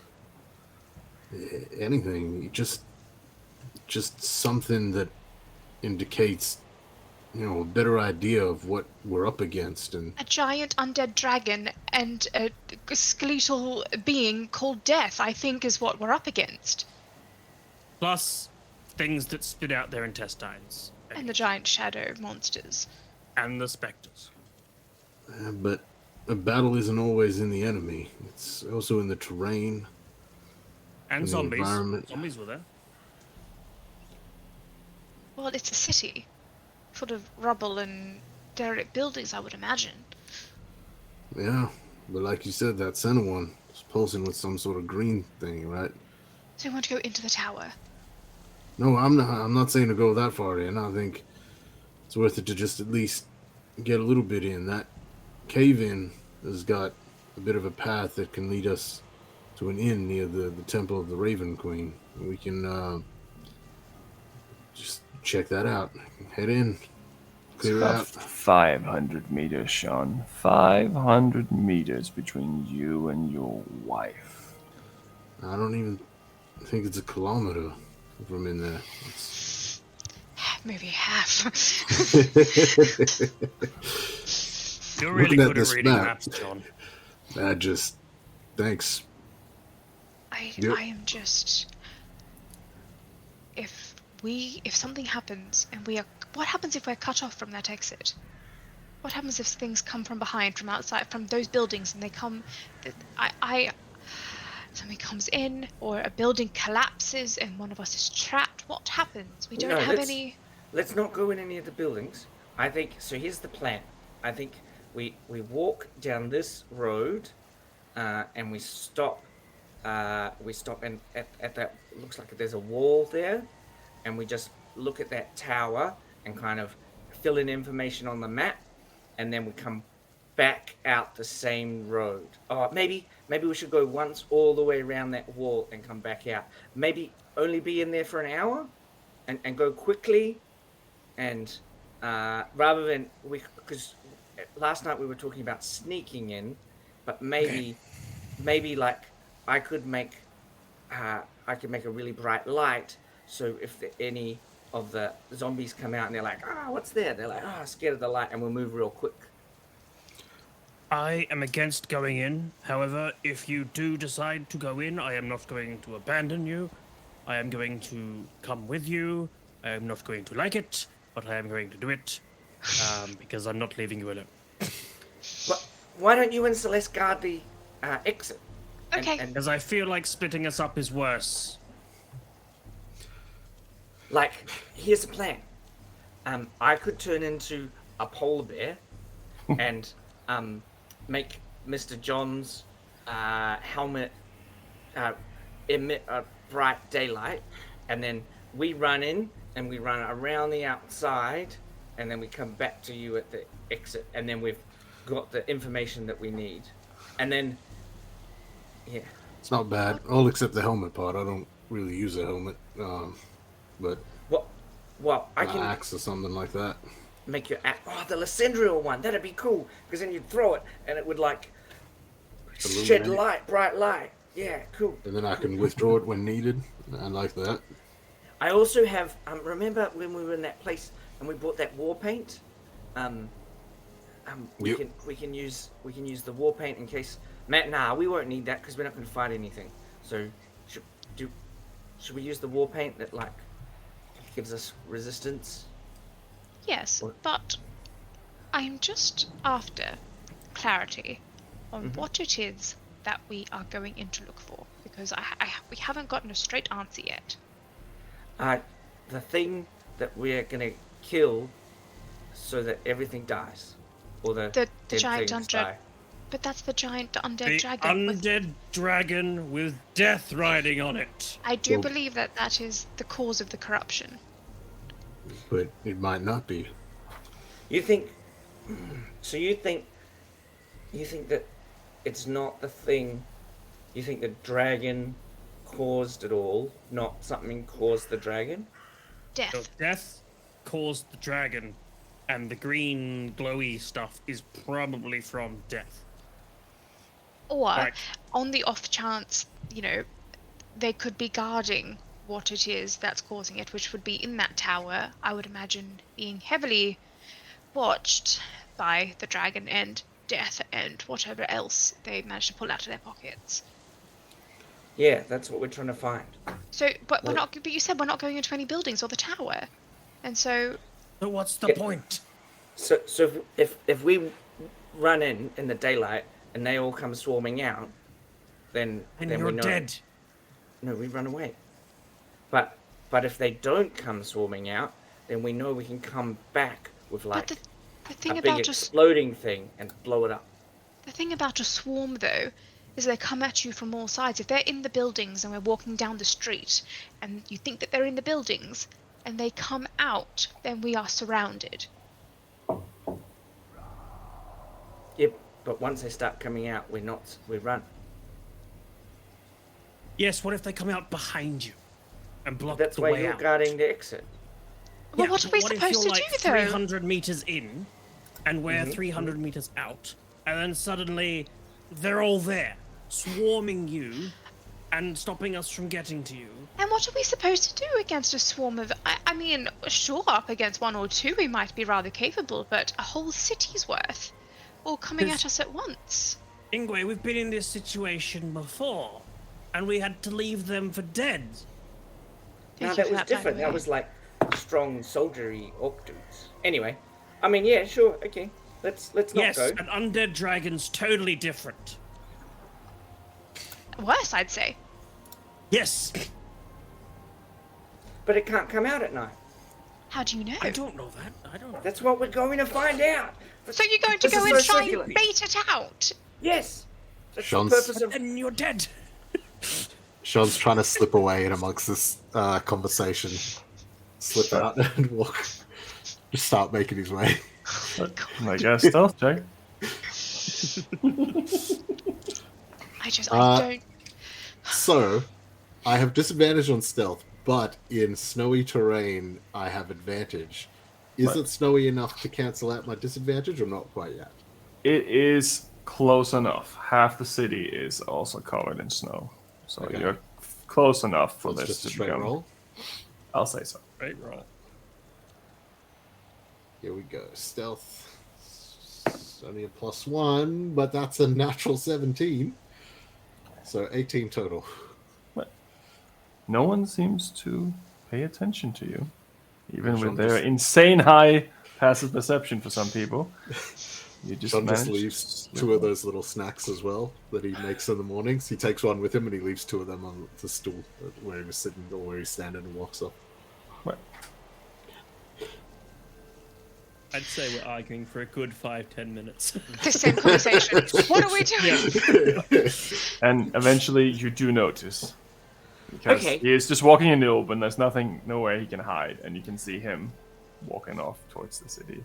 I agree then. Okay, you've convinced me. We won't go into the city now. We'll John? go to the. John? John? Why? He's over there. Why is he going towards the city? Didn't we just agree to not do that? He does this sometimes. Like it's about his father and stuff. You remember his dad died? He's all emotional. He doesn't ever make. I know you do intelligent this sometimes. No, I always make intelligent decisions. John makes decisions with his like liver or something. His heart. Liver.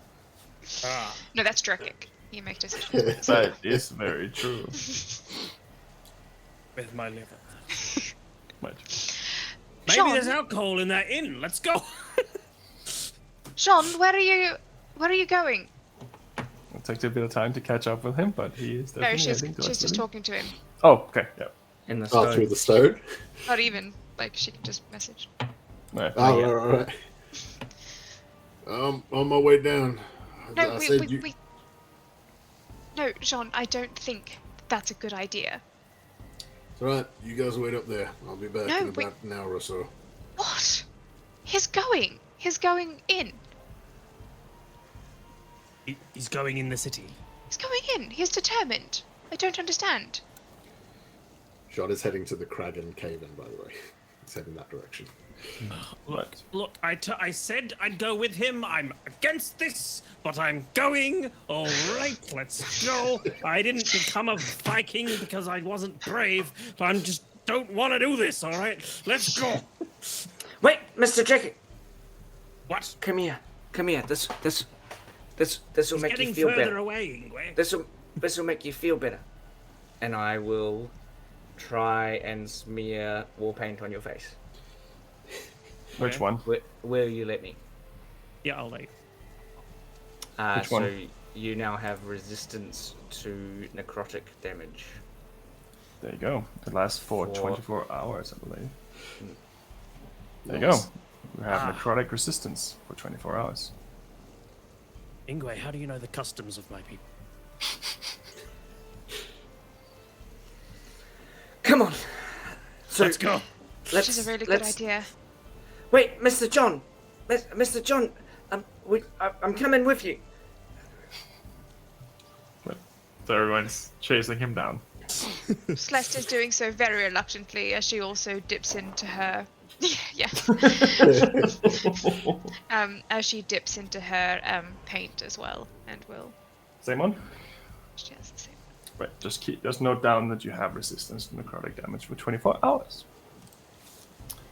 Oh, I don't like this. Oh, I don't like this. Oh, I do not like this. So eventually knows you this is catch a up bad with idea. Sean. Yeah. Chirrut's hyped. I'll do me too then. If Right. Celeste, I was gonna, but if Celeste does it too, I'll do it as well. So I'll use both of my necrotic ones. Right, that's cool. No worries. Yeah, screw John. It's his fault. You walk past the city to get to the Kraken cave-in, and it is almost emanating fear.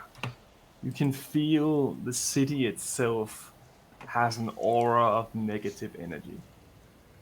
But you already kind of knew that. As you walk past the Sudan Gate, you see these large statues of what was once heroes Now they look more like decayed bodies, fallen apart, cracked, broken, fallen over.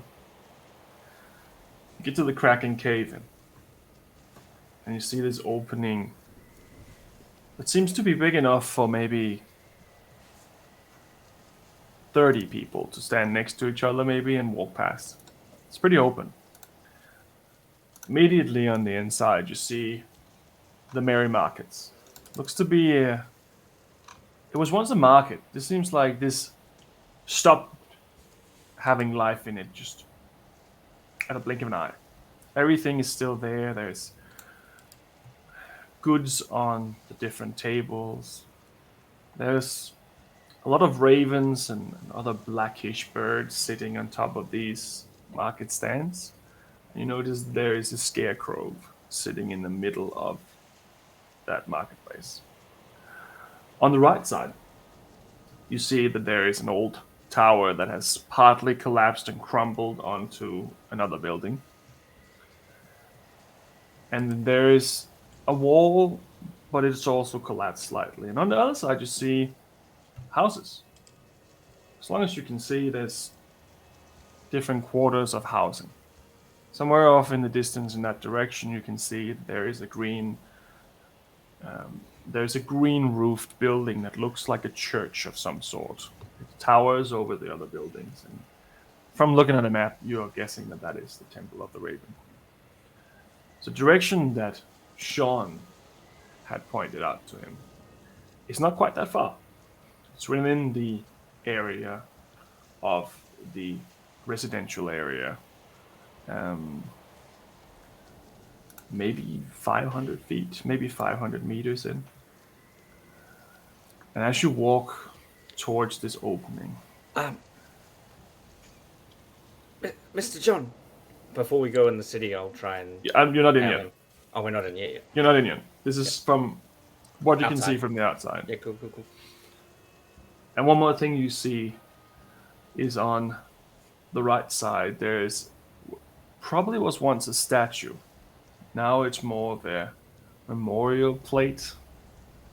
It says, "Blessed be the founders." And it has a list of names underneath it, which seems to be a memorial plaque for Gratwört and the original founding members of the city. It seems like this was once a place where people walked to and then maybe left some food or something, but then the entire wall behind that simply just collapsed.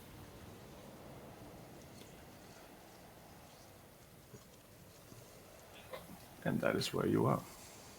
Mr. John, we're coming. You forgot the plan. Can I have your axe? Yeah. You can pull out the axe, turn around, sheepishly look towards everyone. Are you all right, John? You're very determined. Yeah, like I said, you don't have to come. I'm happy to do this by Very myself. against this.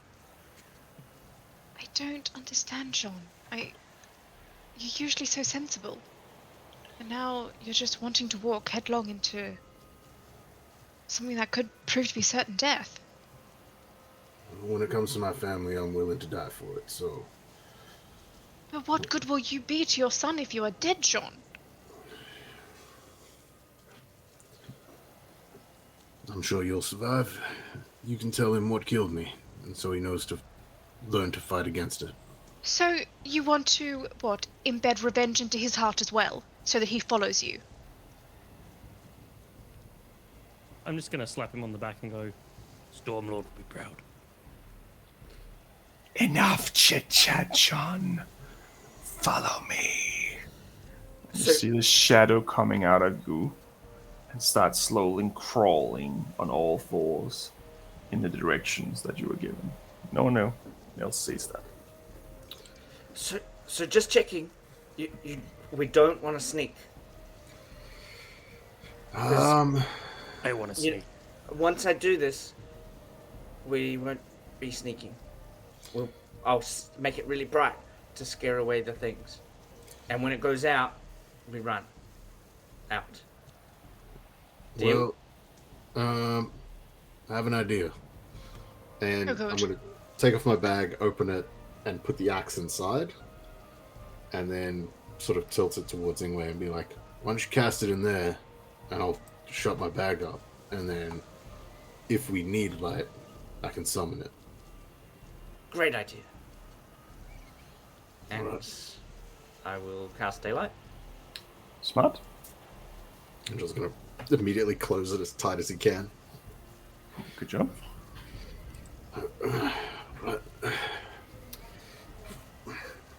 And then I'm also going to pull out a like a little vial of holy water that I got from those Thames brothers mates. Yep. And you know how we've got smeared things? I'll smear John's nose. Ugh, It burns! what is that? Ugh. So You do hear a hissing sound, Sean, yeah. inside your head. Ugh. Oh, Don't whatever that is, do that again. I'm not reacting to it well. Oh. Ugh. What was that, Ingwe? I just protected John from undead things so he can't be charmed or possessed by them. I think I might be allergic to it or something. Maybe it's because you're carrying that dagger with your wife. No, I have that. Can I roll an insight on John? You can roll an insight. Aha! Wait, he's running away again. Damn it! With a 2, I don't think I get anything. No. plus 6, so it'll be an 8 total, but I don't think I get. Anyway, you do notice something a little out of the ordinary. While you're not paying attention, your insane passive perception picks up something. Mm-hmm. On the memorial plate, Yes, I was it going to ask that says question. Killen Ordensfall and Meredith Ordensfall as part of the names of the founding families. Callum and Killen and Meredith. Meredith. And they're not John's parents' names, eh? They're like, No, they are but not. Ordensfall, I would notice. Okay, cool. And the plaque, my other question was, before we go running headlong into the city, the plaque is not similar to the one that I carry with me. No. This is just a general. I mean, it's the one you have is made of similar material, but it's like a silvery metal kind of surface. It's not specifically uncommon. Sean, that shouldn't have hurt you. It didn't hurt. I just didn't. I don't know. It was weird.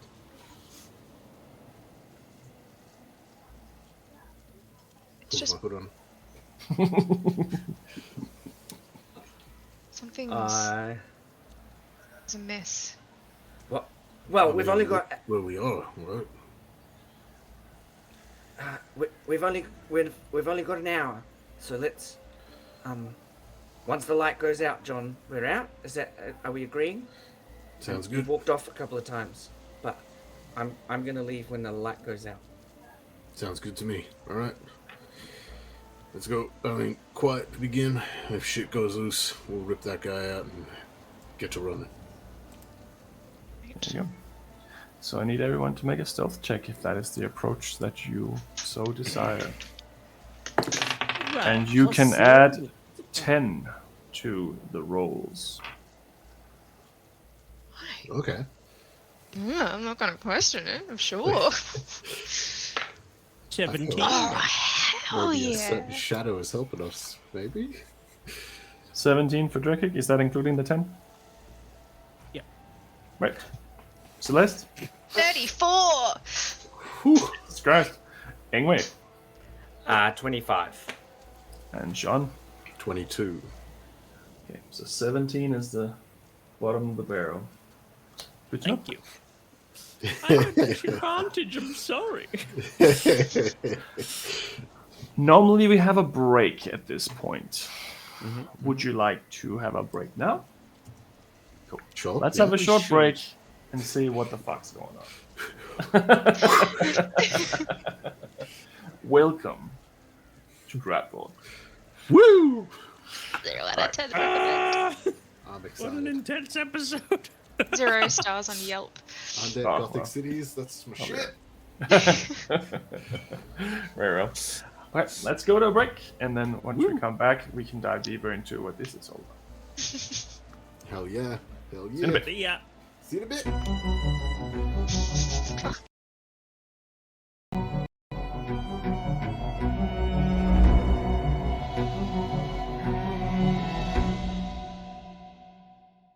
Are you looking for a more exotic or sophisticated choice in dice? You should check out Level Up Dice, the company of experts in specialty dice, made from materials like semi-precious stones, aluminium, and even have options for wood and bone dice. The designs are so beautiful it's hard not to find something which fits your next character. Level Up is an Australian-owned company and also run the Level Up TTV Twitch channel focusing on broadcasting tabletop role-playing games.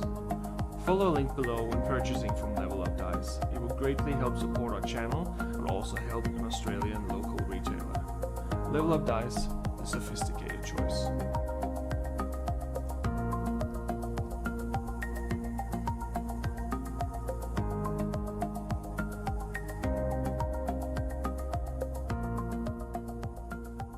Monsters and Mayhem is sponsored by Miniporium.net, a huge selection of highly detailed miniatures for any tabletop role-playing game. Check out the beautiful miniatures, and if you use the code MAYHEM, all capital letters, at checkout, then you receive a 30% discount.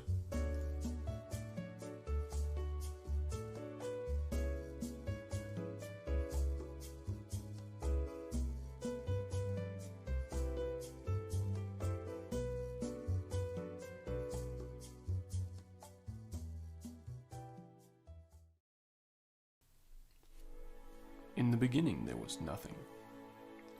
From the nothing sprung forth a something. The something was not a who or it. The something simply was. The something began roaming the nothingness and found itself alone. In solitude the something became the somethings. Multiple somethings sprung forth of the something, each with its own voice and presence. The somethings, as great as divine as they were, all needed something to measure their own greatness by. They created the first earth, and by doing so, became gods. The first earth was not perfect. In fact, it had many flaws. Because it was made as a circle, most things placed upon it would fall off the sides into the nothingness. The gods grew furious about the earth, and they cut it in half to make it flat. The excess was simply pushed aside and forgotten, at least for a while. The second earth was perfect, flat and vast. Each god began to populate it with creations and land masses of their dreams. Each god creating beings of their very own. Soon the world was full of inhabitants, and they all began to watch over their creations with anticipation. However, many creations did not turn out the way the gods had hoped for, and a lot of animosity was born over the first few years. The creations would go to war with each other and even themselves. Some of these wars even spilled into the realm of the gods, where the gods themselves would command their creations to destroy another god's creation. The gods were eager to prove themselves better than another, and a long bloody war was fought throughout the first era of the first 3,000 years. A massive war for survival was fueled by the gods themselves as the world began to burn. They started to see their own mistakes. The gods made many sacrifices and separated some races from others by magic or by using the elements of nature.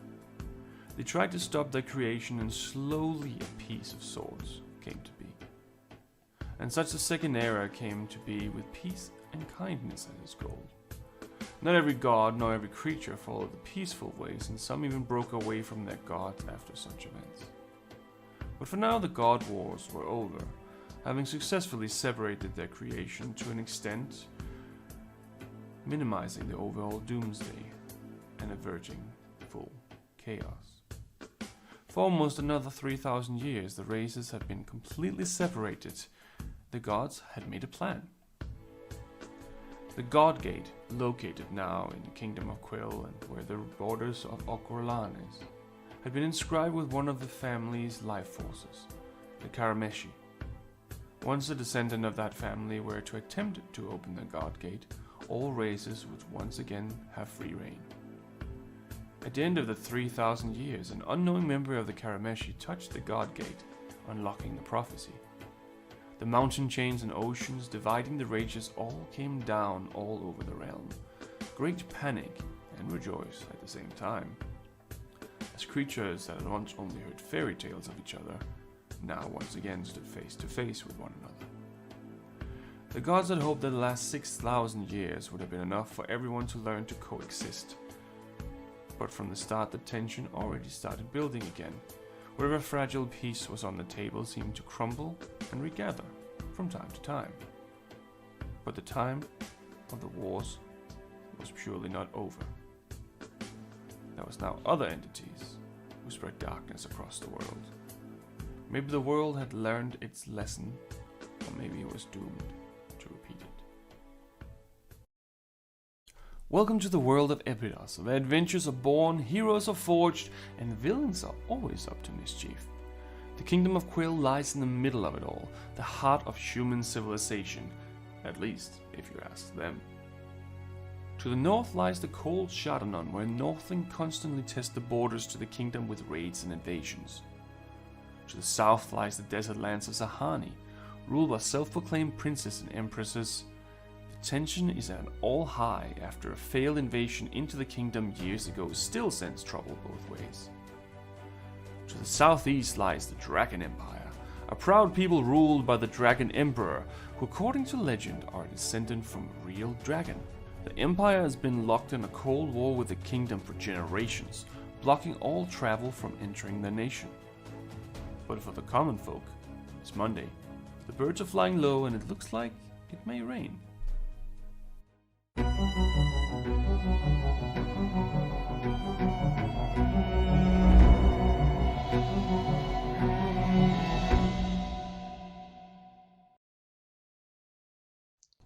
Jean Ordenfall spent his childhood on his family's farm, just south of the Duvet Forest. His parents, Durden and Macy, raised him well, teaching him what he needed to know to one day take over.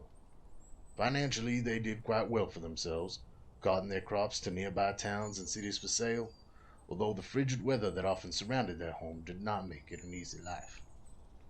As is the case with most youngins living the farm life, Jean eventually sought to see what else the world had to offer, and so he left in search of what opportunities the neighboring city had for him. It wasn't long before he realized the city life was not his to live. The boy who left, though, had become a man, and the man had met a woman, a blacksmith's daughter by the name of Cerithia. They fell for each other quick, and before they knew it, their love blossomed into a marriage and a son they named Durlin, after Jean's father. Jean eventually returned home to his parents' farm with his family, where they made a life for themselves, a new life for his wife and son, but one all too familiar to Jean. They were happy. That is, until the day vile creatures from beyond the veil made their way into their home. After being driven from his homeland by the insatiable undead that now plague it, Jean seeks out those brave enough to aid him in cleansing his land of the foul fate that befell him and his family, and exacting the vengeance he so eagerly thirsts for. As a child, Celeste Highcrest would never have dreamed of leaving the sheltered life of luxury she had become accustomed to. Born to two noble parents in a land far beyond the Vale, Celeste's childhood had been fraught with expectation. Her father, High Archivist Saran Highcrest, had set high standards for his two children, and the elder of those two elves, Celeste's sister Cressida, had surpassed all of them. Cressida had found her talents at an early age, her nose buried in books, and magic coming to her as easy as breathing. Celeste, however, had struggled in the shadow of her sister's success for as long as she could remember. never quite meeting the expectations of her father, and always the object of his disappointed glances. When the two elves came of age, they sat the entrance exam to join their father at the sanctum, to become mentored under his tutelage and scribe ancient texts in the archives. Cressida, to no one's surprise, had passed the exam with overwhelming success. Celeste, on the other hand, held true to her long-standing tradition of always being second best. It was rare that one should ever choose to leave their homeland, but never being able to escape the constant overshadowing from her sister, Celeste had decided it was finally time to break free of this tradition. For here, she would always be Cressida's sister, never her own person. But if she were to leave, perhaps she could finally forge her own path. She found her way to the dimension door, stepping through for the first time and finding herself in a land strangely familiar, yet unlike anything she had ever experienced. She boarded the first ship she came across, bound for the kingdom of Quell, and spent years travelling these oceans between continents, desperate to find something worthy enough to bring home as tribute to her family. Until one day, the news found her. The door that she had stepped through to enter this plane had vanished, along with every other door that could lead her home. Now stuck, seemingly an entire universe between her and her homeland, Celeste is searching for answers, and some miracle that could lead her home again.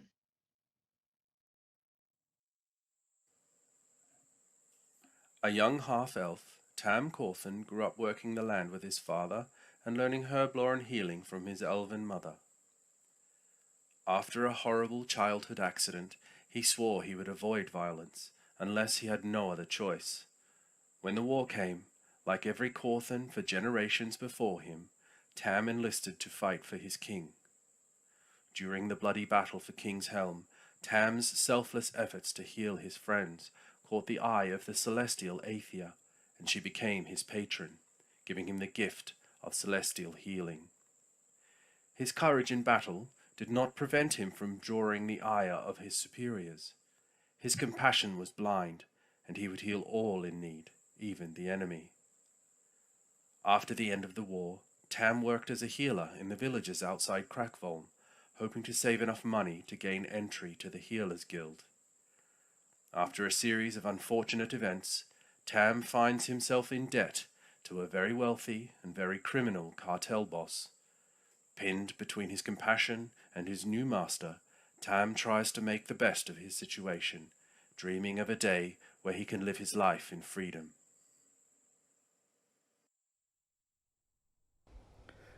Ingwe grew up in an exclusive, reclusive community of druids.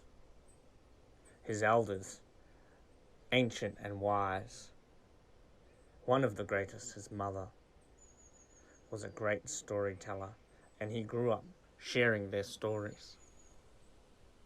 While the community has very strict rules and customs and routines, each member is encouraged once in a lifetime to travel out into the world and experience the trials and tribulations, bring back their challenges to share and to tell the story of the world.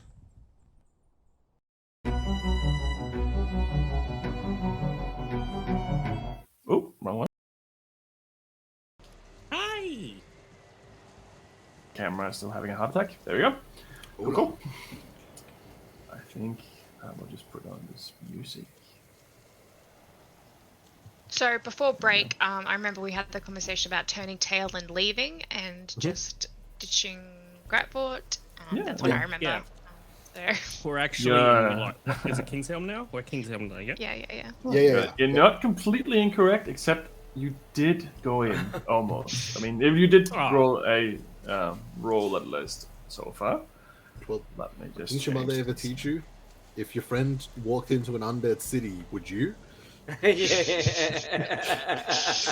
Damn it, Mom. That's the medieval fantasy version of don't jump off a bridge. Yeah, exactly.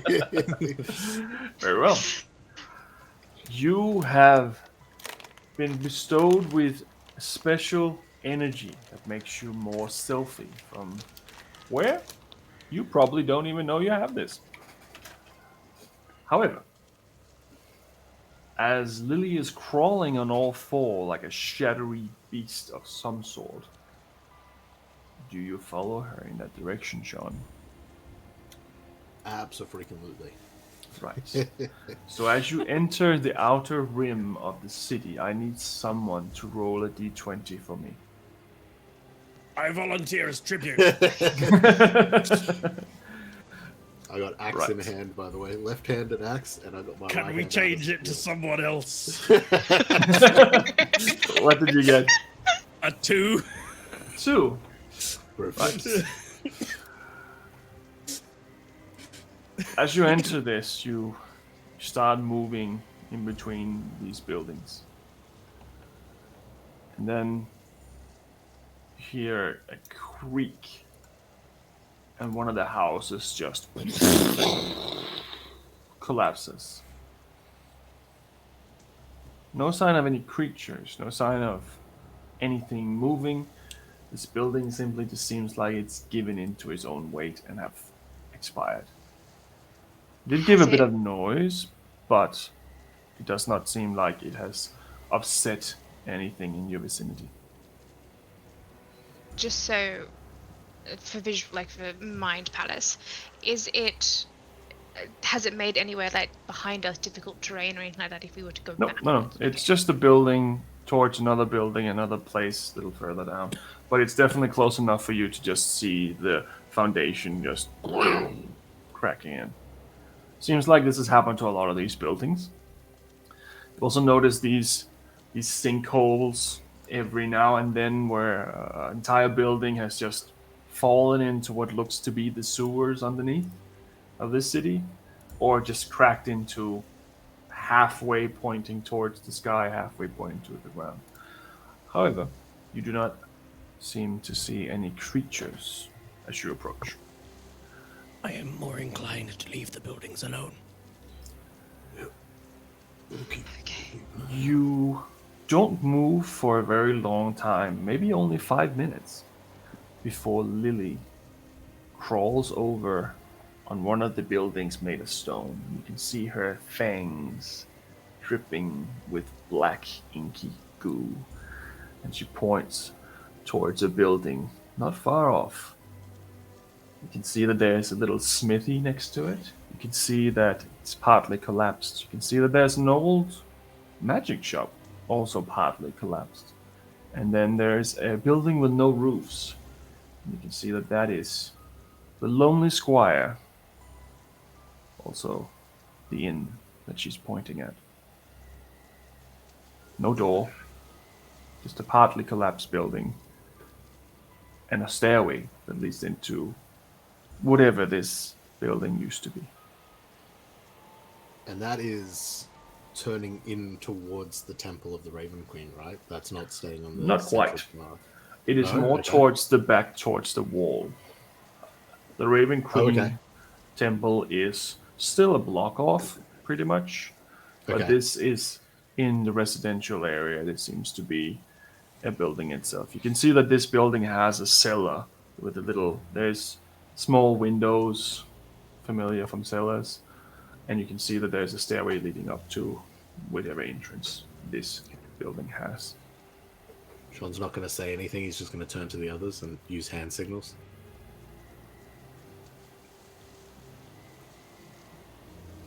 And he's going to turn and start moving that direction. Right. So there's no door in this building. There's only a stone arch that connects. And as Lily crawls up on the stone arch and just hangs over it, she just points inside. So what exactly are we doing in here? I thought we were. Ingway's not going to go in the building. He's going to watch. He's going to stay and watch. That's perfect. Then. This is the inn I was talking about. I think it's got a basement from what I can see. It might be a good place as a sort of gathering or reference point. Thought we were going into an Buried alive. Yeah, we said we weren't going to go in. We were going to walk around that tower. We just saw And that building and come back collapse. I thought we meant with the exception of the inn. I thought we were still, because the inn, we spoke about, using that as a sort of like You weren't even supposed to come in the city. Don't go in. Maybe throw the axe in, and so you can see, so we can have a look. There's no roof on the building, so you can definitely look. It's completely illuminated by the sun. Is there like a hatch that leads down below, or is it just a stairwell that's exposed? You can see a few steps going up into what looks to be, from where you can see, probably the main room of the inn, where people would sit. And you can see that there's a table with like a chair partly decayed on the side. And you can see that there is a archway leading around to the left.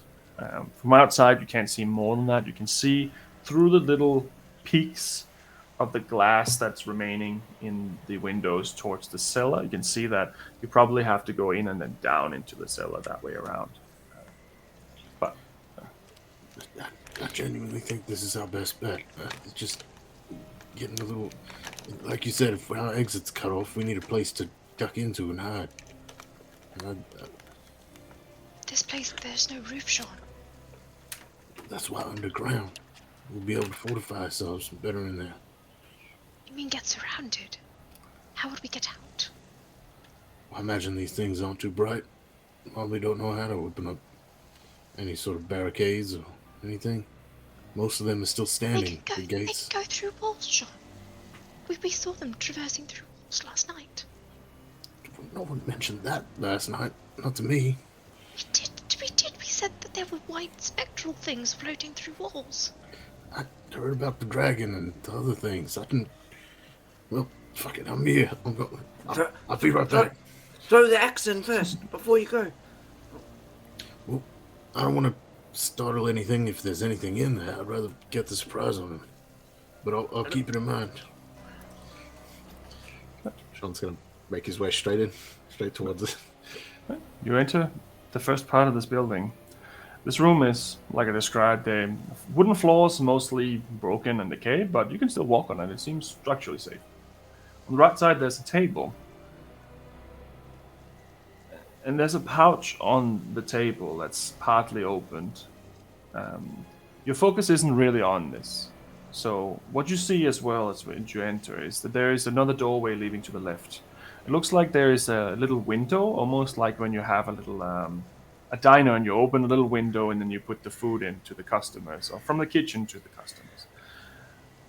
The roof itself is completely gone. There's no roof in here at all. It seems to have decayed and fallen into rubble on the outsides. In the next room adjoining, you see the main bar area. The bar is still intact. There's an old bottle of wine covered in dust sitting on the bar. The corner of this room is completely smashed, and you can walk straight out of the building that way. The floorboards are broken here and there, but most of them rests on rocky pillars underneath.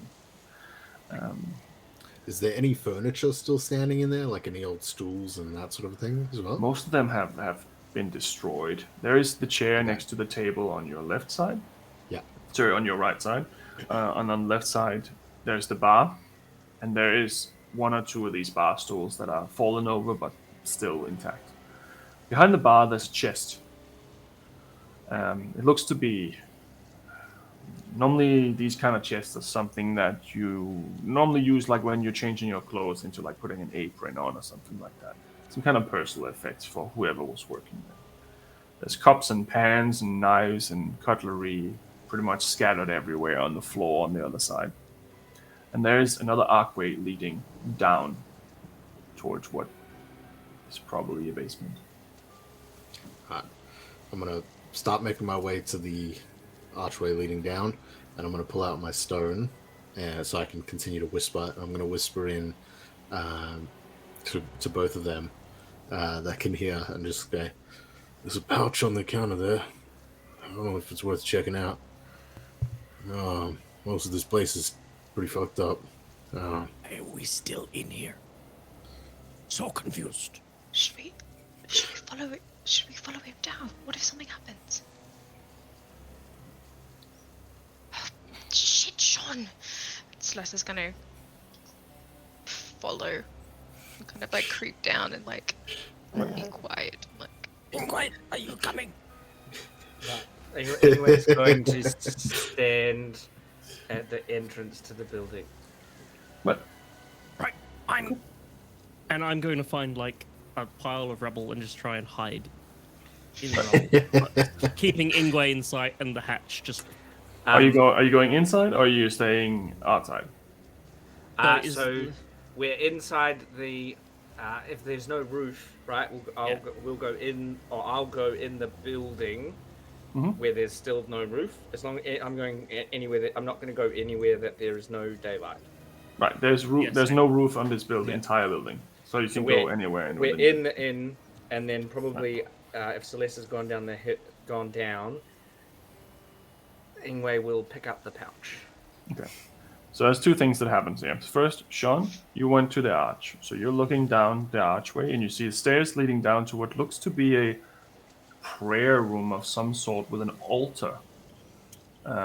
There's a scroll case or something like that laying on the altar itself. And it seems very similar to what you were described. Anyway, you notice that this pouch is an old pouch. It's slightly decayed. It's full of gold coins. There's a few jewels in there, and there's a little metal rod sticking out of it as well. So you see that on the table, and you grab it. Yeah, and I'll just put it away. I won't look in it too much. And what did you do, Drekik? So Drekik's just trying to find a place to hide, and I think he will absent-mindedly walk behind the remains of the bar. Right. And try and huddle down there. So behind the bar, there's all these cutlery tools and pots and pans, and there's a bottle of red wine on the counter, and there is a chest behind you for, like I described before, probably all that stuff. You don't know. Pocket that. The wine? Red wine. The wine, Okay. yeah. Right.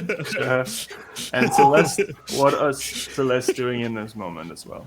she is following Jean, like slowly, carefully, leaving probably like 10-15 feet between them, but like following where Jean's going. Right, so you're heading down the stairs towards the basement as far as I understand. So if you're keeping that distance, you would be at the top of the stairs, not going into the room. Well, she's just following him, so if he's going into a room, then she's going in. But you can stand 15 feet away from him without going down. It's a small building in that sense. But it's up to you if you want to go down or you want to stay there. Go maybe like halfway down the stairs to like the archway. Cool. Do that. Sean, what are you doing? Is there enough light coming in through the opening that I can sort of see what's going everything.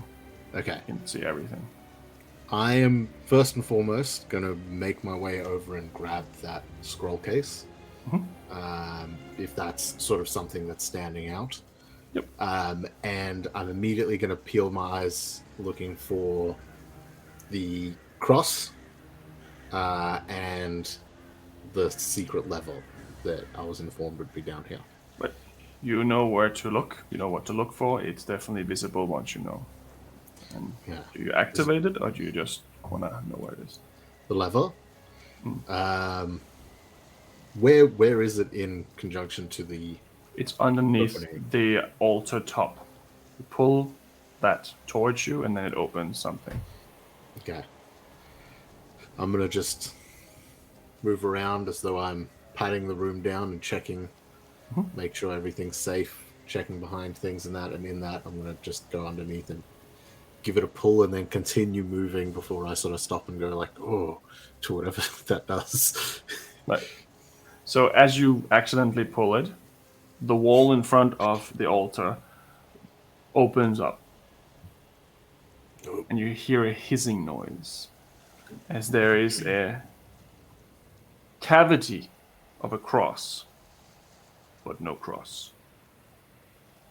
And you hear in your head, "Nah, it's gone. They have taken it." And at this moment,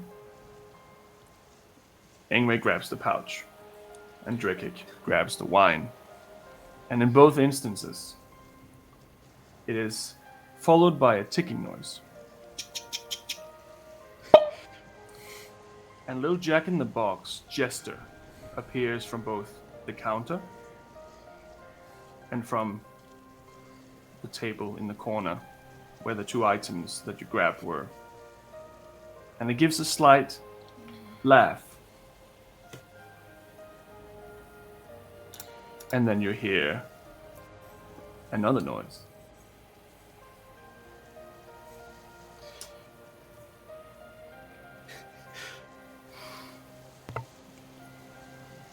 Welcome, my friends. I hope you have more time this time. This time I don't have to run short. Minions, keep them where they are till I arrive.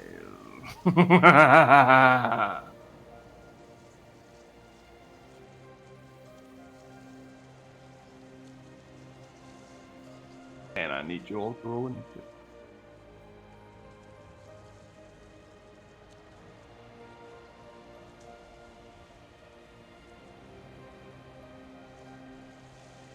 Equal. John normally is pretty good with initiative. This time, not so much. So I'm imagining that he's taking that extra second just to make sure that the cross is not there. Like he's checking the walls, that sort of stuff, with all this shit going on quickly before he turns around. Right. What did you get, Sean? 11.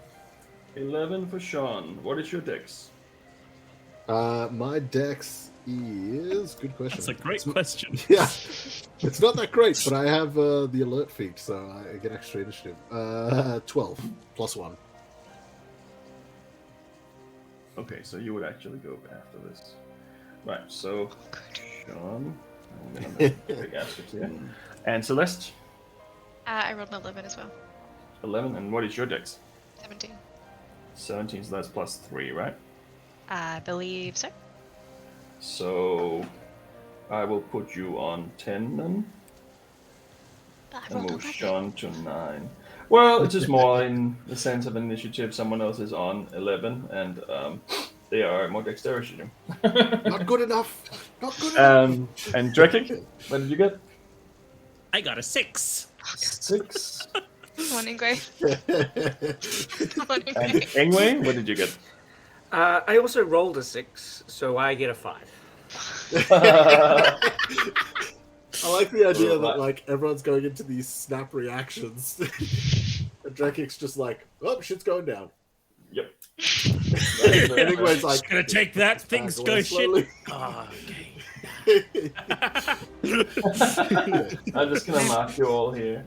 I just imagine that Celeste is just like staring at Sean as he's like doing this, and she's just like, what's happening? Oh, there's a battle man. Top of the round. Outer layer action. You hear a bell go off somewhere towards the middle of the city. And as it does, 2 things happen. The first thing you notice is out of one of the towers crawls a dragon Of course. with a rider on its back. And it is taking off towards you.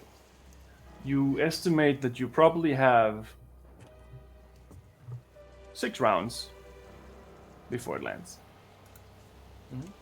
Second thing that happens is the layer action itself. The outer layer action, sorry. This is the light edition. And let me grab that one here.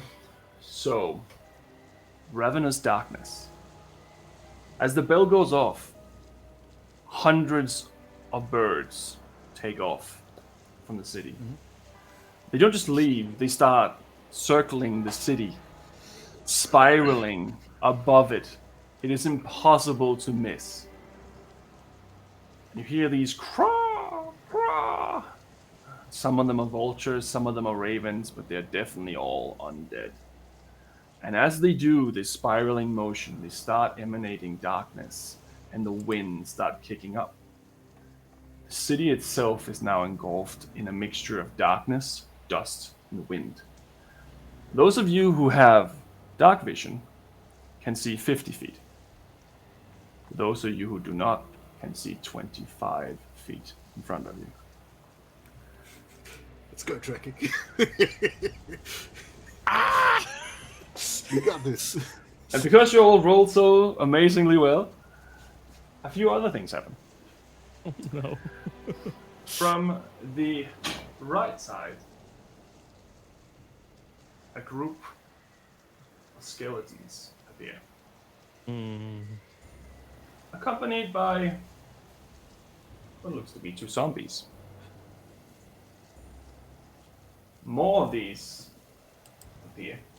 And to clarify, if you can see the map, this is the exit.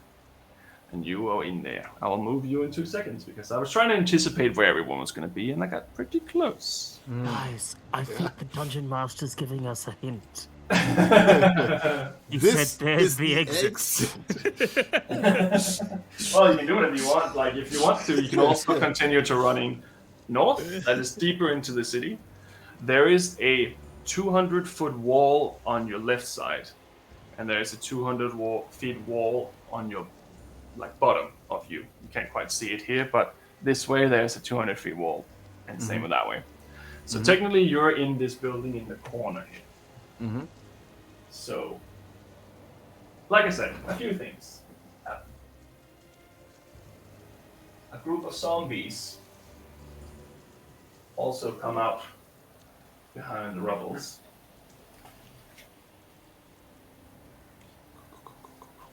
It just started pouring rain on my house. And the last thing you see is 4 little flashes of green. As what looks to be armored knights appearing in front of the exit.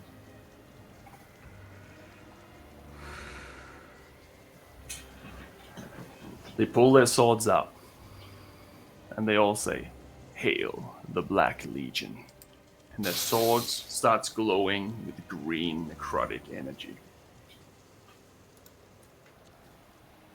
First up, it's the skeleton's turn.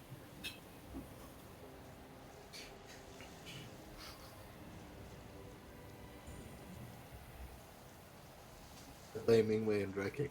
You touch things and then I'll just move everyone into the location you're actually in because that. yeah, no fair. So, Engway was not there. Drakik was behind the bar grabbing a bottle of wine. Celeste was at the top of here. Sean's down there. And Engway was grabbing the pouch. I'd be by the. I would have started this. I'd start my round by the exit. Right, but you just grabbed the pouch when it's happened. Yeah, same. The exit over in the corner of the map. That's where I start my round. I was at the building where we first found the foxes, right? Yeah, we'll see. Yeah, so we're all at the entrance waiting for Jean, and Jean's just by himself. Are you a chronomancer now? And also got to move these guys, skeleton guys, moving to. The zombies are moving. Actually, the zombies are moving now. Definition of order. So, that was the skeleton's turn. Next, we have these knights of some sort. 2 of them remain at the entrance, and 2 of them start moving around. Another thing happens. Next to Sean, a figure appears. Covered in leather armor, red and black war paint. A longsword and a shield is his wife. Woohoo! Good or bad? Yeah, I don't know, but dope. Still in a spectral kind of form, but you can definitely see her. And she looks at John and she says, "What did you do?" And that's a turn. Next up, we have Celeste. Did I see Jean's wife and hear her, or is it just for Jean? Everyone can see her. Can you slap Hear John her? for me? Did we hear what she said? Yes. I'm going to look towards Jean. Just turn around and look at the other two. Just go, all right. Well, we planned for this, right? We run. And then she's going to start making her way towards the exit of the building. So you have two options for the exit. Either you can go through the hole in the building towards the north, or you can go out the main entrance you came in of. Sorry, So can you either just... go- So either you're going up. So either you can escape in this area here, Mhm. or you can go out the main door here. Which one is closest to where Drekik and Ingwe are? Well, both of them are close to each of their own exits. In that sense, like Ingwe is like 10 feet away from the door of the main door. Drekik is like 5 feet away from the hole in the wall. Alright, I'm going to go up towards where Drekik is, and exit that way. Right. So what is your movement speed? 30 feet.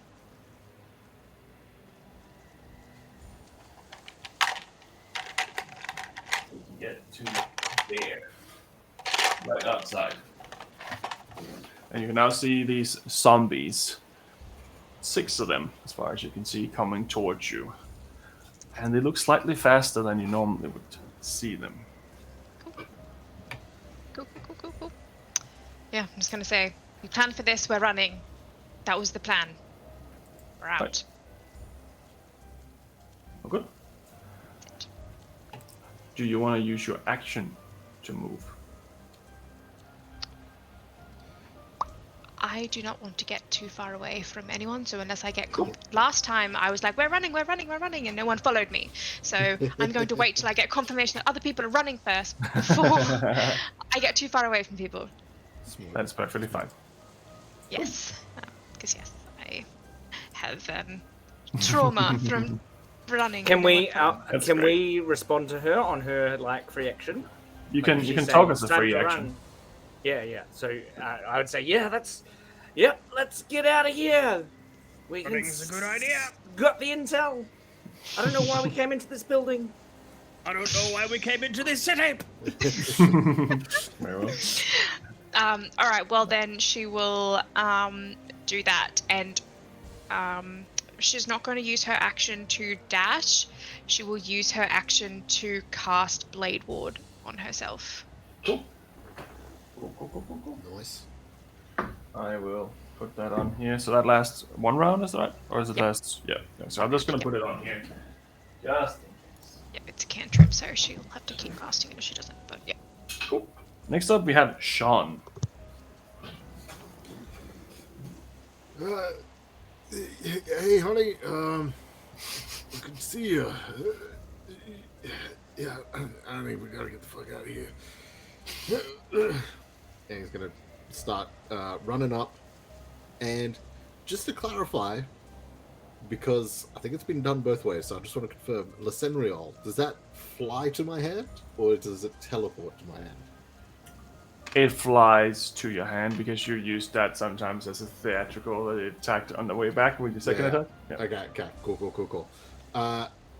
In that case, I'm gonna tell me how much bonus action. I'm gonna throw my backpack over, pop it open, grab out Lysenriol, before swinging the backpack back on. That's fine. So I don't know if that's like a bonus action or something. No, that's fine. Whip, I don't like that. This box down stuff. That's fine. Yeah, no, fair. All right, so I got Lysenriol in one hand, Thunder Axe in the other, and I am running out of there. I'm gonna head up, and I'm gonna head out the front door. Okay. I'm not gonna head over to where Celeste is. As far as I can get there, 30 feet. And you can only see 25. No, he can see 60 feet because he has the daylight spell on his axe. Oh. Do you want to do a Do you want to put a thing around John so we can all see where 60 feet is? So the light is actually diminished by the shadows of the darkness. The only thing not affecting it is blind sight and things that can see in literal darkness. It is diminished, but he can still only see the 25 feet. So the daylight spell, you're saying the daylight spell doesn't work? It works, but it is not illuminating as much as it normally would. Yep. But it still works. All right. If I'm able to just get out to there, I am going to use my action to dash. Okay. And I'm going to attempt to run to the right, and I'm going to try hop up onto those that sort of rocky structure. So this next to the skeletons. Yeah, I'm going to try get as close to there as I can. And as I'm running, I'm going to start banging my axes together. Just trying to, hey, this way! Look at me, you stupid beasts! Right, you get to there. Alright. Yeah, that's going to be my turn. Very well. Next up we have, strange enough, Dreklik. As everyone seems to have rolled initiative right after each other today.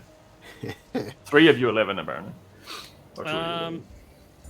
So, that horde of zombies up the top there, I can't see them at the moment, can I? You can if you move slightly. So you would. I saw Celeste jump over the wall, so I'm going to jump over the wall next to Celeste. Right. So as soon as you take one step to the side, you can see 6 zombies on the opposite side. Right. Are you moving down as well, or are you staying there? From there, I am just going to be like, I really don't want to be here, but oh well. And I'm going to grab my necklace and hold it up to the sky. And I'm going to use my divine turn undead spell, channel divinity. Right. And what does that do? So, as an action, you present your holy symbol and speak a prayer censuring the undead. Each undead that can see or hear you within 30 feet must make a wisdom saving throw. If the creature fails, its saving throw it's turned for 1 minute or until it takes any damage. But if its CR rating is one half, and it fails, it dies. And what is the DC? DC is gosh. The capital of Washington. I guess it's my normal DC save, which is.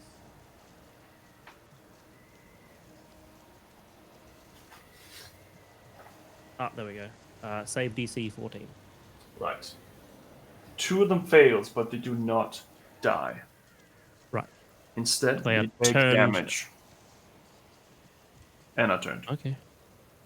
Yeah. They should be. A turn creature must spend its turns trying to move as far away from you as it can. And it can't willingly move to a space within 30 feet of you. It can't take reactions. And it can only use the dash action to try and escape. And it can try and make a wisdom saving throw at the end of each of its turns, I think. Right. So, I will use these 2 here. Let's say that these 2 fellas here are the ones that are currently turned. Right. And then they have to use your reaction or action? They use their actions to dash in their turn, and they don't have reactions. Right. Very well. And then after that, I'm going to be like, let's go, and just use the rest of my movement to get as close to the exit as possible. You can get through the exit easily, but where do you want to go? Outside. As in the exit on the other side of the map. There's an exit right next to you. Oh, as in, yeah, I'll exit out of the building, and Yep. then I'll go to the right to try and go closer to the exit of the city. Right. So straight down the middle. Yeah. It's roughly around there. And then I'm going to use my bonus action to cast Spiritual Weapon in trying to get to that guy in front of me if he's 20 feet in front of me. Right. Let me see what I can use as a spiritual weapon for now. Don't actually have a spiritual weapon right now. Cool. I will use a green dinosaur because it stands up. And where did you want to cast it? Is there one of those knights in front of me where I'm running? You technically are running towards one of them, yeah. I mean, there's two on each is it side. within 20 feet of me? So No. Can I... No? Okay, No. well, then I'll just cast it close to him. Okay, so it's close. How close can you cast it? Is the range 20? Oh, hang on. The range area is 60 feet. Okay, then you can definitely cast it on him. Yeah, cast it on him then. Right. And then I'll swing at it.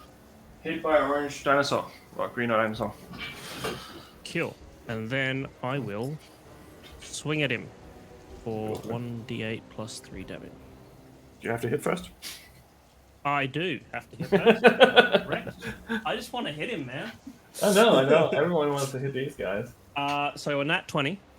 Definitely hits. Woo! You knew that this was going to happen, that's why you skipped straight to the damage. Spiritual weapon at that level is 1d8, so that's 2d8 plus 3.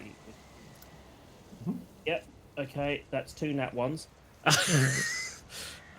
So 5. Right. Okay, so he takes damage, and it looks like he did not like that very much. It looks like that gave him a slight burn as well afterwards. Nice. And that's all I can do. Right. So next up, we have Ingwe. So Ingwe's going to run out directly towards the skeletons. Yep. And what's your movement? 30 feet.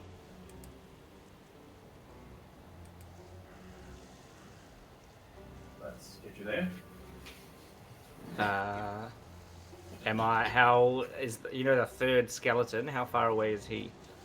The one that's furthest away from you? Yeah, there's 3 of them in a little groupy group there. Last one's 20 feet away from you. So the first 2 are 15 feet, and he's 20 feet. Yep. Boom.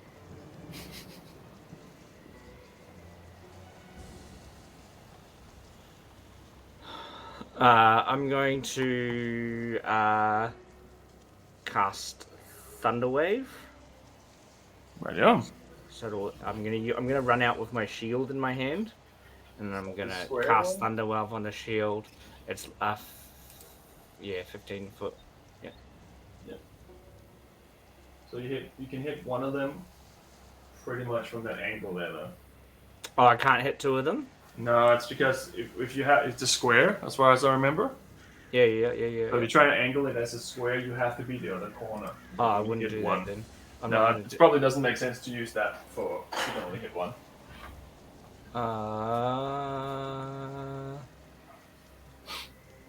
Nah. Okay. I'm just going to. In that case, I'm gonna turn into a polar bear Gotcha. and use my action to dash. Okay, and where are you dashing to? I'm going to dash.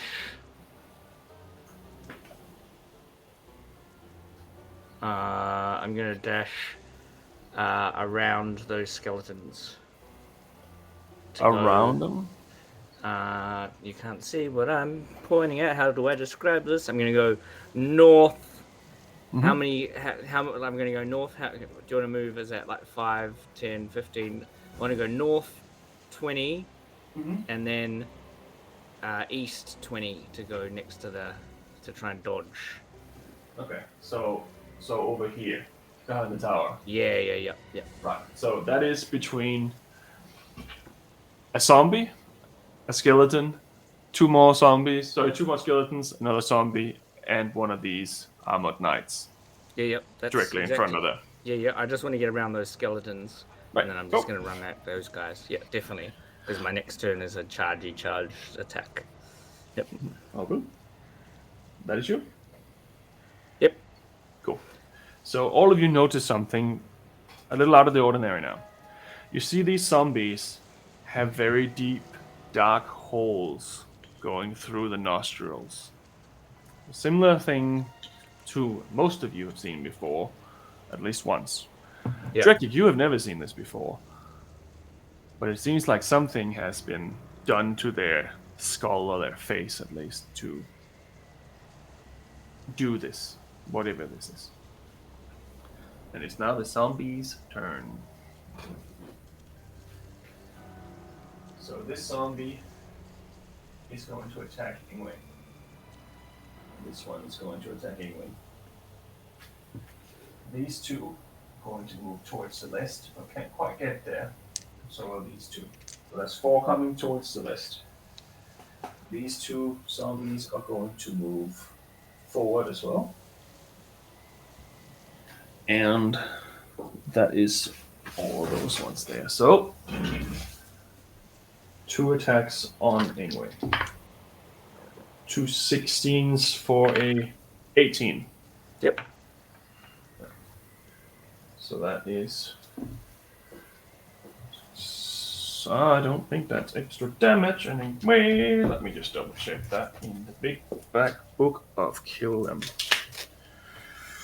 Don't think there's any extra damage there.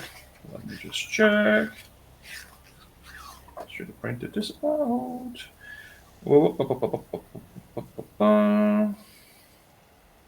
Just adds to the tension. +1. So 5, 6, 8 points of slashing damage.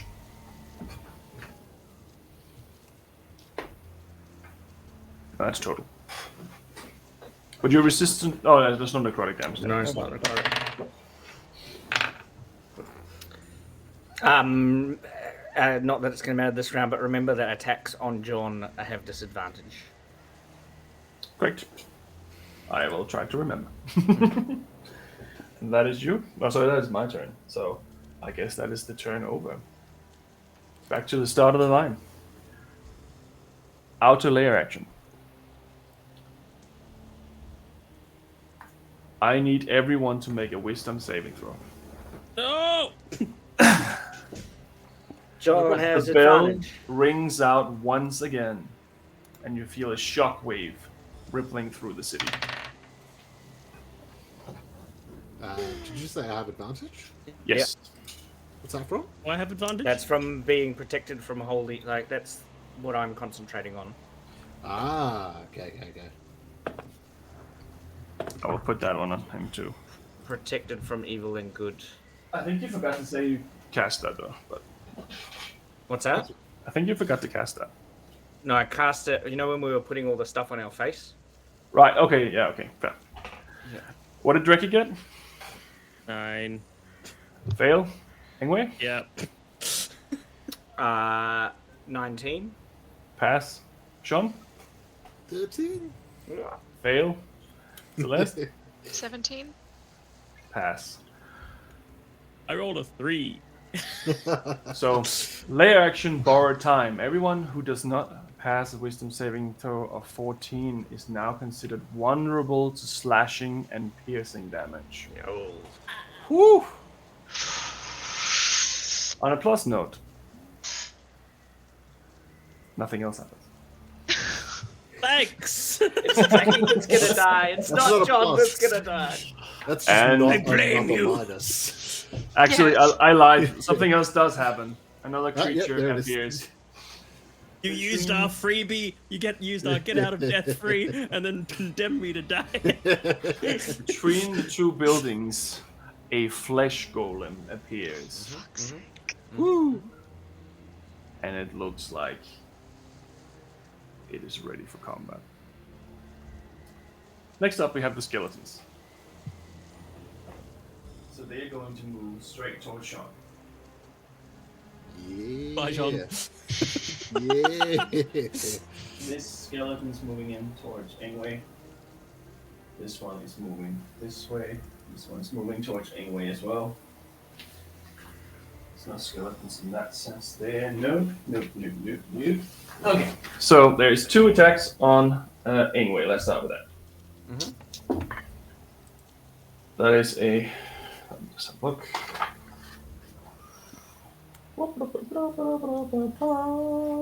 That is probably not a hit. That is a 14 and Yeah, a... that hits. 8. Easy to hit.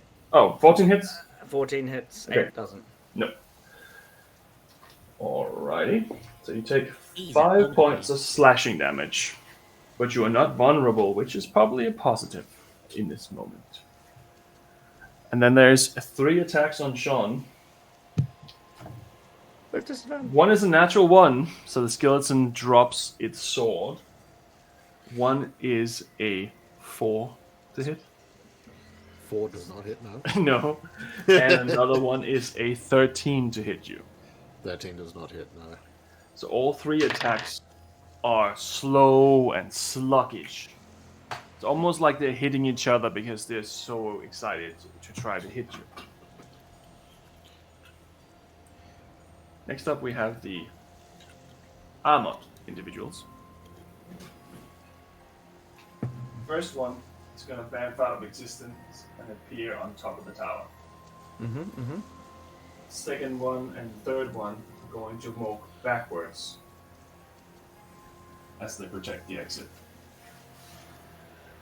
The one next to the spiritual weapon is going to also vamp out of existence and appear next to Drake. And he's going to take 2 attacks on Drake. Where the heck did you come from? One is a definite fail, and the other one is a. Let me have a look. So, 17 to hit Drake. No, that doesn't hit me. And instead, I will use my shield reaction because it hits my shield. Go for it. Any? Do you want to use the bonus? Sorry, the effect as well. The round shield of retribution effect. 1d10 electric when 5-foot attack. Yeah, that's what I'm doing. Go for it. Nice. Very nice. And take 8 electric damage. 8 electric damage. Where the fuck did you come from? Electrified. And I'm gonna push him 5 foot back, I think. Yeah, because I use lightning damage, so I can push him Go. 5 feet back. Right. So. And you hit him, and he's like, "Argh!" More, mortal, more. You hit me. This is what happens when you hit me. Back off. Next up, Cerithia. Ignores the walls. Moves straight towards Sean. And she's going to attack the skeletons with 3 attacks. That's my baby. That's my That is a girl. D12. That is not a D20. That's probably never going to hit. She hits with all of them. Cool. Okay. That is long sword.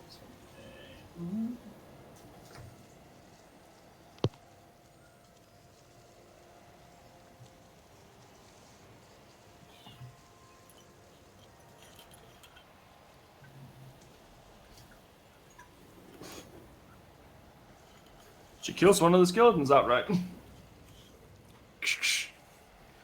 As you just... It's like chopping weeds in the garden.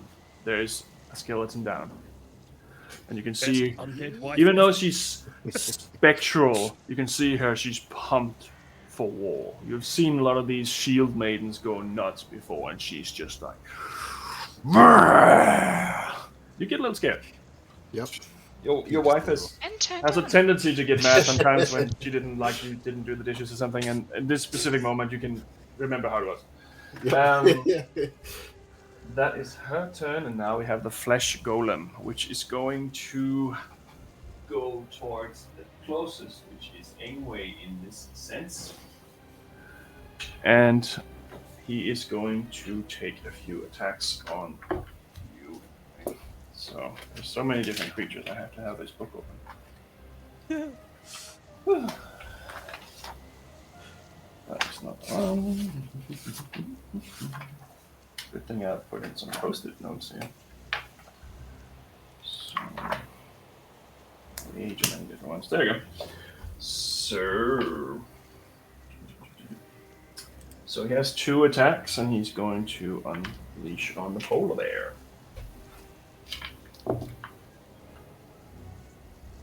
That is a 10 and a 24.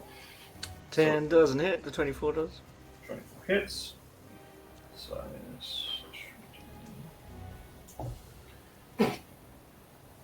So that is 7 points of bludgeoning damage as it just cracks down with its fist over your back. And you hear a crack as one of the ribs of this polar bear might have seen better days.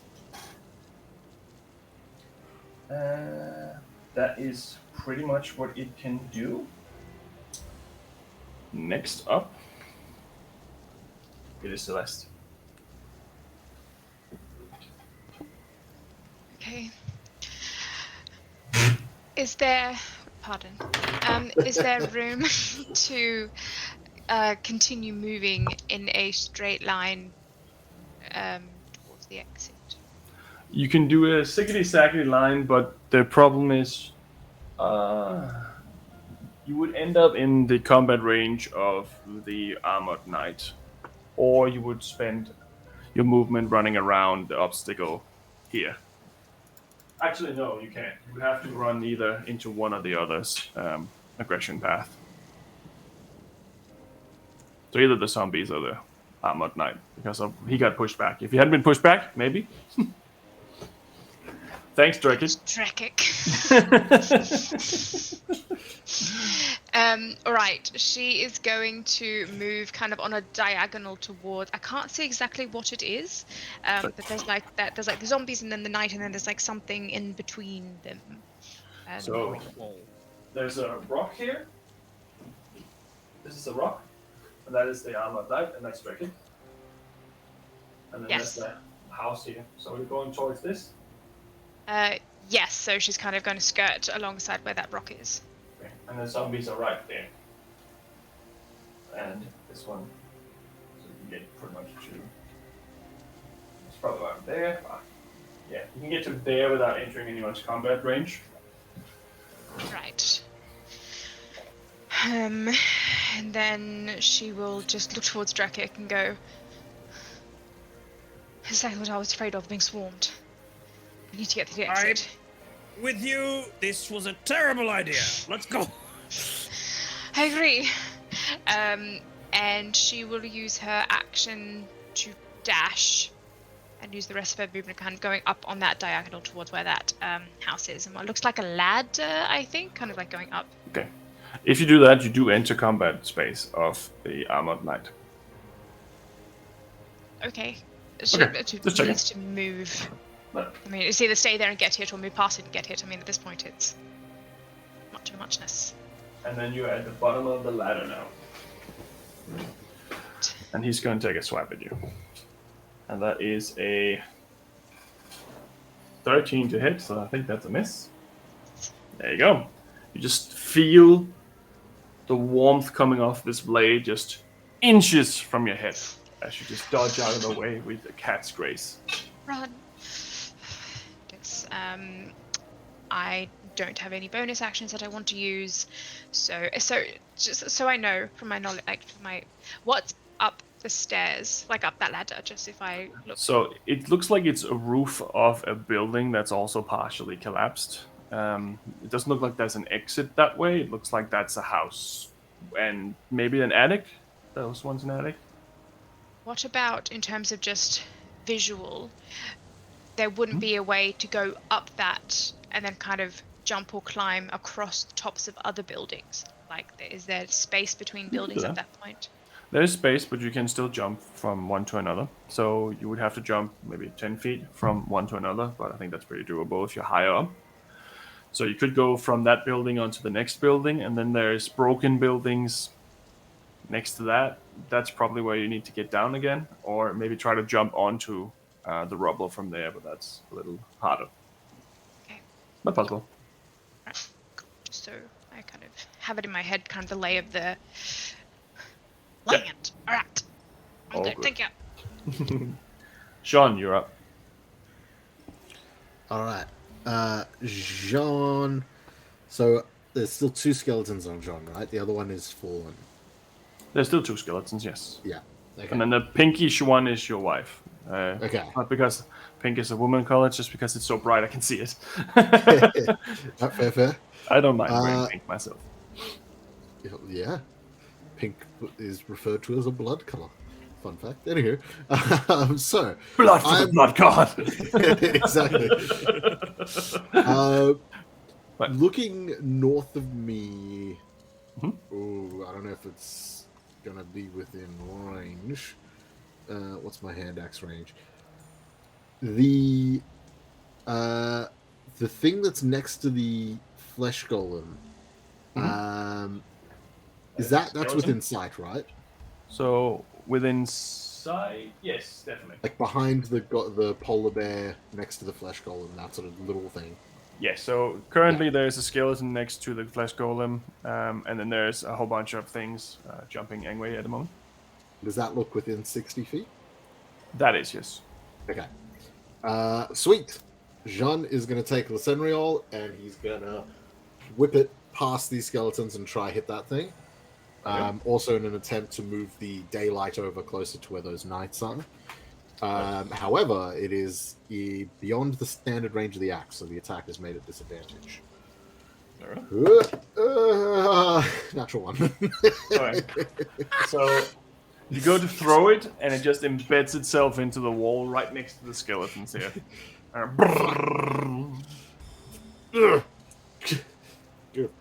Try pull it out. If it doesn't come out, Lysenriol. You have to say Lysenriol. It doesn't come out. It's stuck in between the cracks. Grab it. I'm going to try one more time. Whip it. Go for it. Huzzah! God damn! 16 and a natural 1. Oh. You see some of this rock kind of crumble and fall. Oh, fuck this. Action surge, and I'm going to swing at the skeletons in front of me. Right. With my big old axe, the thunder axe. Go for Now it. that you've got your nat ones out the way, yeah. Exactly. Just Hands get them out. empty. Let's get them out before we start rolling hit points or something.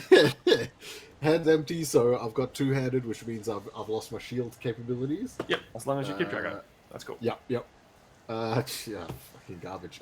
10? Nope, that is not enough. These ones have shields as well, so they are a little harder to hit. Alright, and next attack. Much better. 22. Absolutely hits. Alright. That's two. That's cocked. Two-handed. Oh, that's a D8. Wrong one. Two-handed is a D10. Huzzah!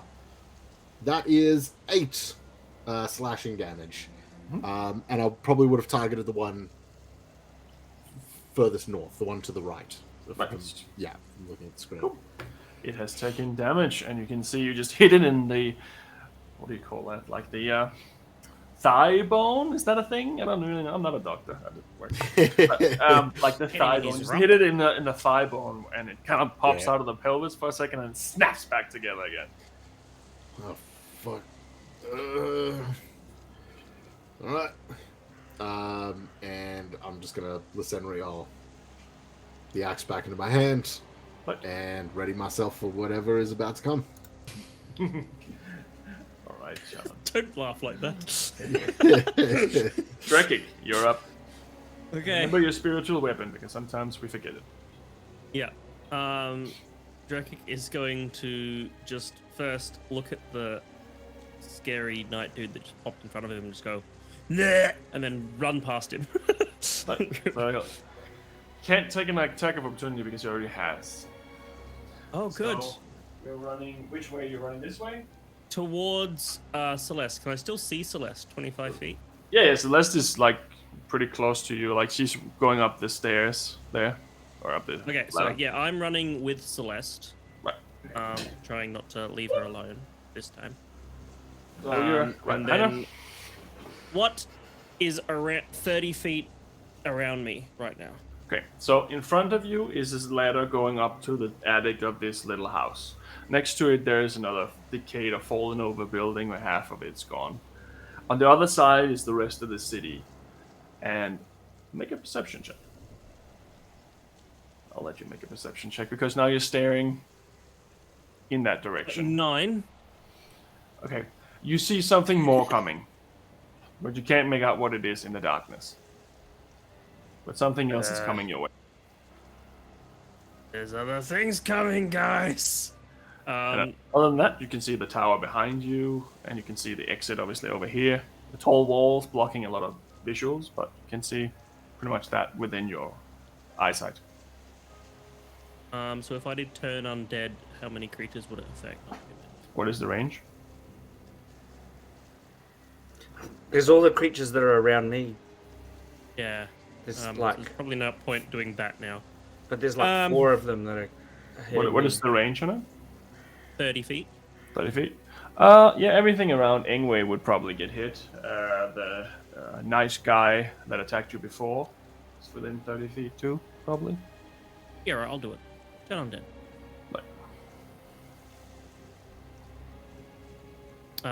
So wisdom save 14.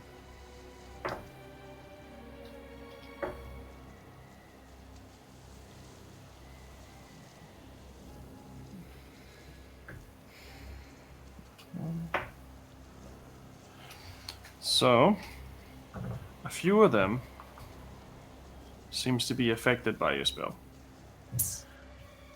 Run, bitches, run. But none of them seems to die. That's okay. They can just run away. I don't care about them dying. Here, this guy there, and this guy there. Okay, cool. Then as my bonus action,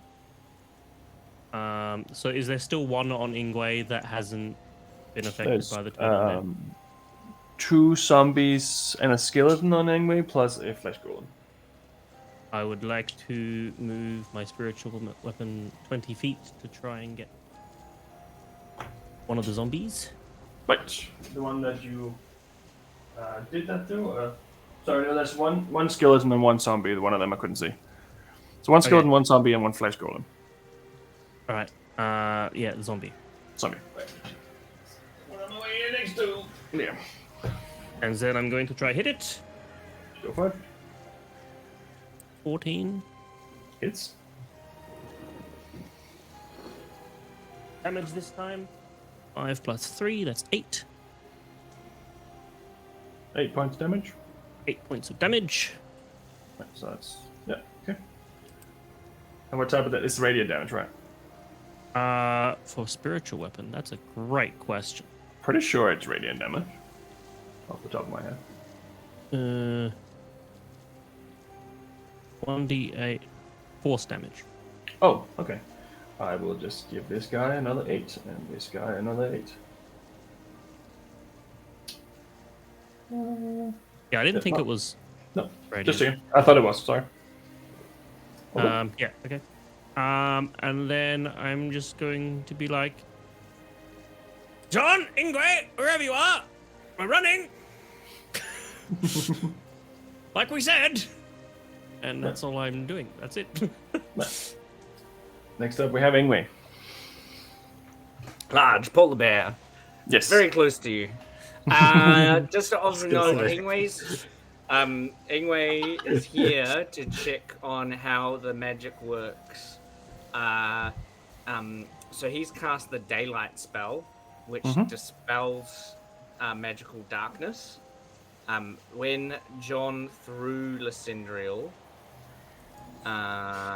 did it have an impact on the? I know it didn't hit the. It didn't move his area technically. He just it threw it into the wall twice. So, but what was your question? So it didn't come. No. It didn't even come out of that. Yeah, I'm watching out for the impact, and I can do it for the. Wait till the next round to see what happens. For the impact that it has on the darkness, but also on the. Obviously, it won't affect the zombies or anything, but the your magical soldier dudes. If it has any effect, if it's a useful spell for next time we come here to destroy this guy. So he didn't hit anyone with it, so far you haven't seen that. You can see that it's definitely extremely dim compared to what you know a daylight spell would do. It seems like whatever is in here in this city is a lot stronger than a simple daylight spell. Yeah. In terms it doesn't mean it doesn't work. It just means that it's definitely, at the moment at least, because of the darkness. Yeah, but like, so if a sorcerer was to, if there was a magic user that cast the darkness spell, it would dispel it, so it would kill the spell. But it's not. So when you say it's working, it's not working like that. It's just shedding light. Yes. So Yeah. it is not Impacting the magic. It is not a spell. It is a layer action. It's an ability of the layer. It's a little weird, but Yeah. That's if important. I had cast the spell darkness, you would be correct. It would have done exactly what you said. It's a curse. But also, if you cast the spell darkness, you're also completely blind. Within that, you're not completely blind. You still have vision. It's just very heavily obscured. Yeah. Got it. Yep. Got it. That's good. I'm going to there in front. I can't see in front of me because there's a big tower. Right. So there is a skeleton right in front of you. Then there is another skeleton which is turned, but anyway. And then there is a zombie that's turned. And then to your right there is a zombie. Behind you there's a skeleton, and then there's a flesh golem as well. Yeah, behind me. Yeah, Can I keep running? You forwards? can't. The movement is obscured. You can probably weasel through, but you'll take a lot of attacks of opportunity if you try. I'm happy to take opportunity attacks. So I'm going to use my first attack, my claw attack. I want to try and get to the knights. I'm ignoring the zombies and the fresh. So I'm going to use my first attack though on a. Is there like whatever's directly in front of me? So that's the skeleton. I'm gonna take. Yeah, no, I'm just gonna attack it. Right, go for it. It is a 15 to hit, Hits. and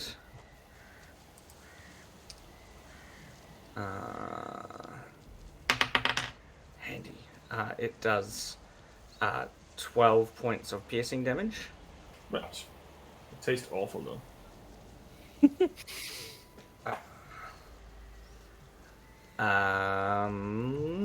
Is that the one that Drake hit before? No. No, it is zombie. No. You had a zombie. Okay, cool. Yeah. And then I'm just gonna run through and take all the opportunity attacks. Right. So what is your movement speed as the polar bear? 40. 40. And I'm turn undead can't make reaction attacks. So. I'm gonna try and get to. Can I run up and bite one of those soldier dudes? You can definitely try. Yep. That's what I'll I'm just trying to give do. you some opportunity attacks before you get that far. So, first from the big guy, that is a 17. Mm-hmm. So that is Slaps that polar bear right out of you. snap.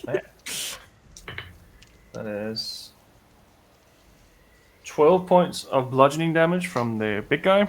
Mm-hmm. And then the skeleton guy is a 12 to hit. I don't think that hits. No. And a zombie is a 2 to hit, so that's also. But you managed to get to the big guy.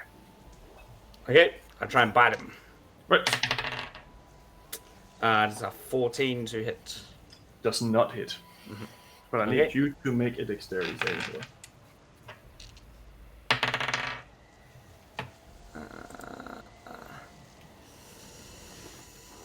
Ooh, not very dexterous. 5. Yeah, that's a fail. So, as you do this, you take 9 points of necrotic damage, reduced to half because you put the makeup on. As a flare of necrotic energy just pulsates out of him. When I try and bite him? Yeah. Yeah, so he blocks it with his shield or with his arm or whatever, Awesome. and it just goes off. Cool. That you? So next up is the zombies. Run, zombies, run! These ones are moving backwards, and these ones are moving away. It's this way, I guess. This one will be moving this way, I guess. So, these these zombies are going to move around the corner here because they are not affected by that. These zombies are coming over here. And moving this way. That one there is zombie 2, so this one is going to engage Drekik. So one of them is going to attack Drekik. That is a 17 to hit. It's pretty Let's good for a get that zombie. shield going. Take 8 points of lightning. It takes 8 points of lightning. And get pushed 10 feet back. Get back. Very well. It is moved backwards once more. There you go. That is the zombie's turn. Start of the round. Outer layer action.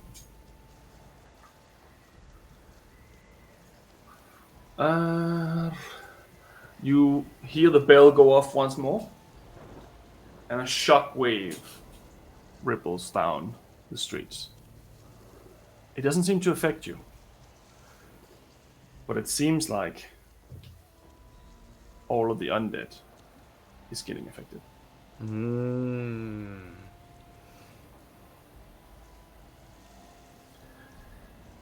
It resembles a healing spell.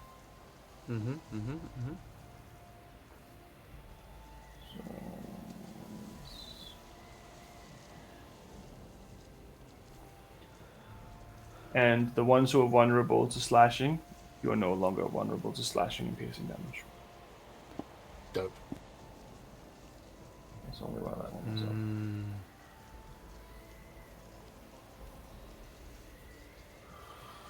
I think I have healed everyone. There we go. Alright. Start of action, we have the skeletons.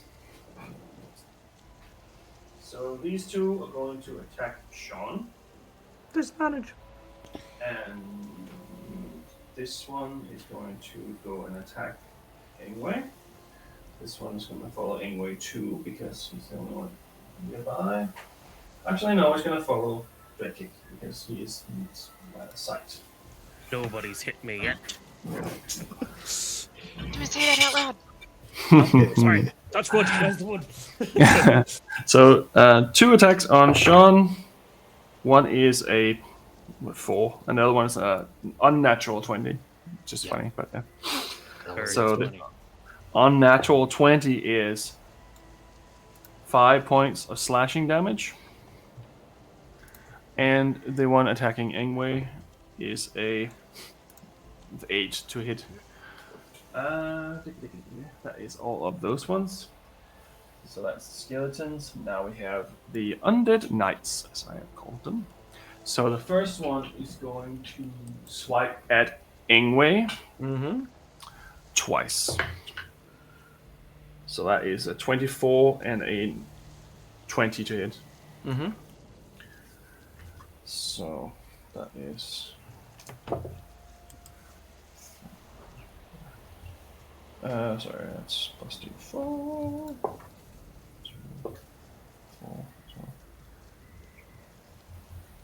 11 points of slashing damage and 4 points of necrotic damage. Ingwe's an Ingwe? Yep.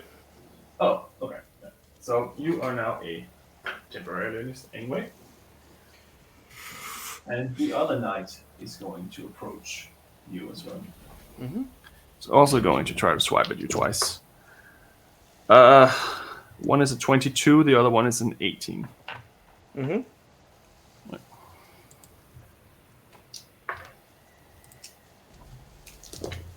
So that is 4, 5, 6, 7 points of slashing damage. And 7 points of necrotic reduced to 3. And you can just feel the scarring of these wounds are just tearing on your soul as your flesh starts to slightly burn from this. But not like you're not going to catch fire. But, that was one of them. Next one here is really angry at Drekik for some reason, so he's going to run over at Drekik. And he's going to take 2 swipes at him as well. That is a 10 and a 14. No, that's fair. The one on the top of the tower sees this happens, and he is going to shoot Drakik 3 times with something. That's better. That's an 18, and the other one towards a miss as well. 18 is my AC. Yep. So 11 points of force damage. As you see this, it looks like a skull appear, and greenish flames just bash into your back. The two others fly wide and hit the buildings, and you can see rubble falls here and there. But it does not do anything else for its round.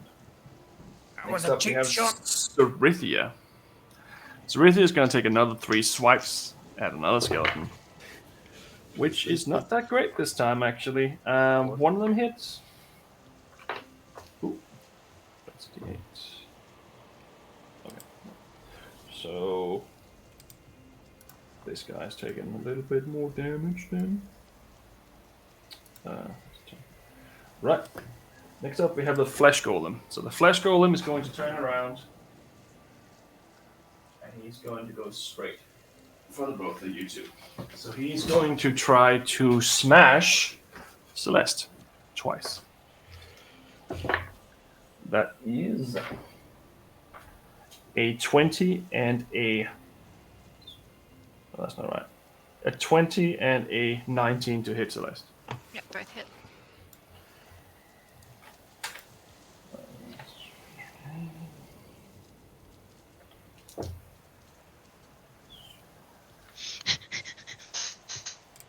11 points of bludgeoning damage to Celeste.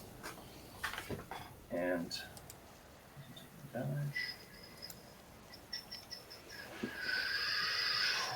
Right, that's pretty much him. Oh, oh sorry, I just accidentally. Did your character? I accept defeat. Move on. I accidentally removed all my HP on accident. It gave me death saves. Wow. Cool. Oh, yeah. So you do want a new character. It is, however, your turn. Choose to die. Roll the death save for me. Sorry, that was 11 bludgeoning damage total. 11 bludgeoning damage, yes. Okay, sorry, I just had to confirm because I had a panic attack. No, sorry, that's all good. Okay, so Flesh Golem standing behind us right now in my melee range, I'm assuming, as he just hit me. Correct. I would like him to make a wisdom saving throw, if possible. What are you trying to cast now? A spell, Which one? Crown of Madness, Okay, and what kind of spell is that? to charm. Right. Okay. It is not working. Fuck. Can't charm the undead creatures. See, this is why we came here, to learn all these things. We'll learn Has So it. it- We'll it's learn not it. if we're Bit of a fucking list. dead. Facts. Fuck. Right. I am going to. Celeste is going to move up the ladder, Right. as far as she can. It's going to try to hit you again on your way up. That is 23 to hit. So that is 10 points of bludgeoning damage as it just cracks you about the top of your back. You feel your shoulder giving in a little bit and then popping back up. Accidentally reduce my hit points again. I'm clicking the wrong fucking area. Are you scared now? I I keep was putting scared it before we came in the city. where it says like current hit points. I keep changing that to the damage that I've taken, so it's like you have 5 hit points. Yeah, don't do that. You'll be done quickly. Alright, sorry, that was 10 points of bludgeoning. 10 points of bludgeoning damage. I can't But see it does Ingwe. not have Sentinel as far as I know. No. So you get up. You can definitely crawl up to the top. I can't see Ingwe from where I am, can I? Yes, You you have can, dark because vision? now you're on a building. I do, but Yeah. I can only see 50 feet though. Good question. Good question. So, look, 50 feet. That is 10 inches. Oh, we're escaping the city. Why are we climbing up ladders? It can't be an escape to climb that. Well, there was a whole horde in the direction I wanted to run, so I was trying. Yeah. So that is 50 feet. You cannot see Ingwe. Right. Okay, and I move my full movement. Use my action. Alright, I'm just going to bonus action healing word myself. Okay, go for it. And that will be, if I've used my full movement, that will be my turn. You'll use your full movement to, like, climbing is a half your speed, so you will be able to get to where you are. The ladder. Yeah. Just climb up this ladder. And that's you. Yep. Next up, Sean. Okie dokie. Jean, you're not feeling very holy anymore. Good to know. Good to know. Oh, okay. It's not protected against good and evil, he's just protected. By his wife. Yep.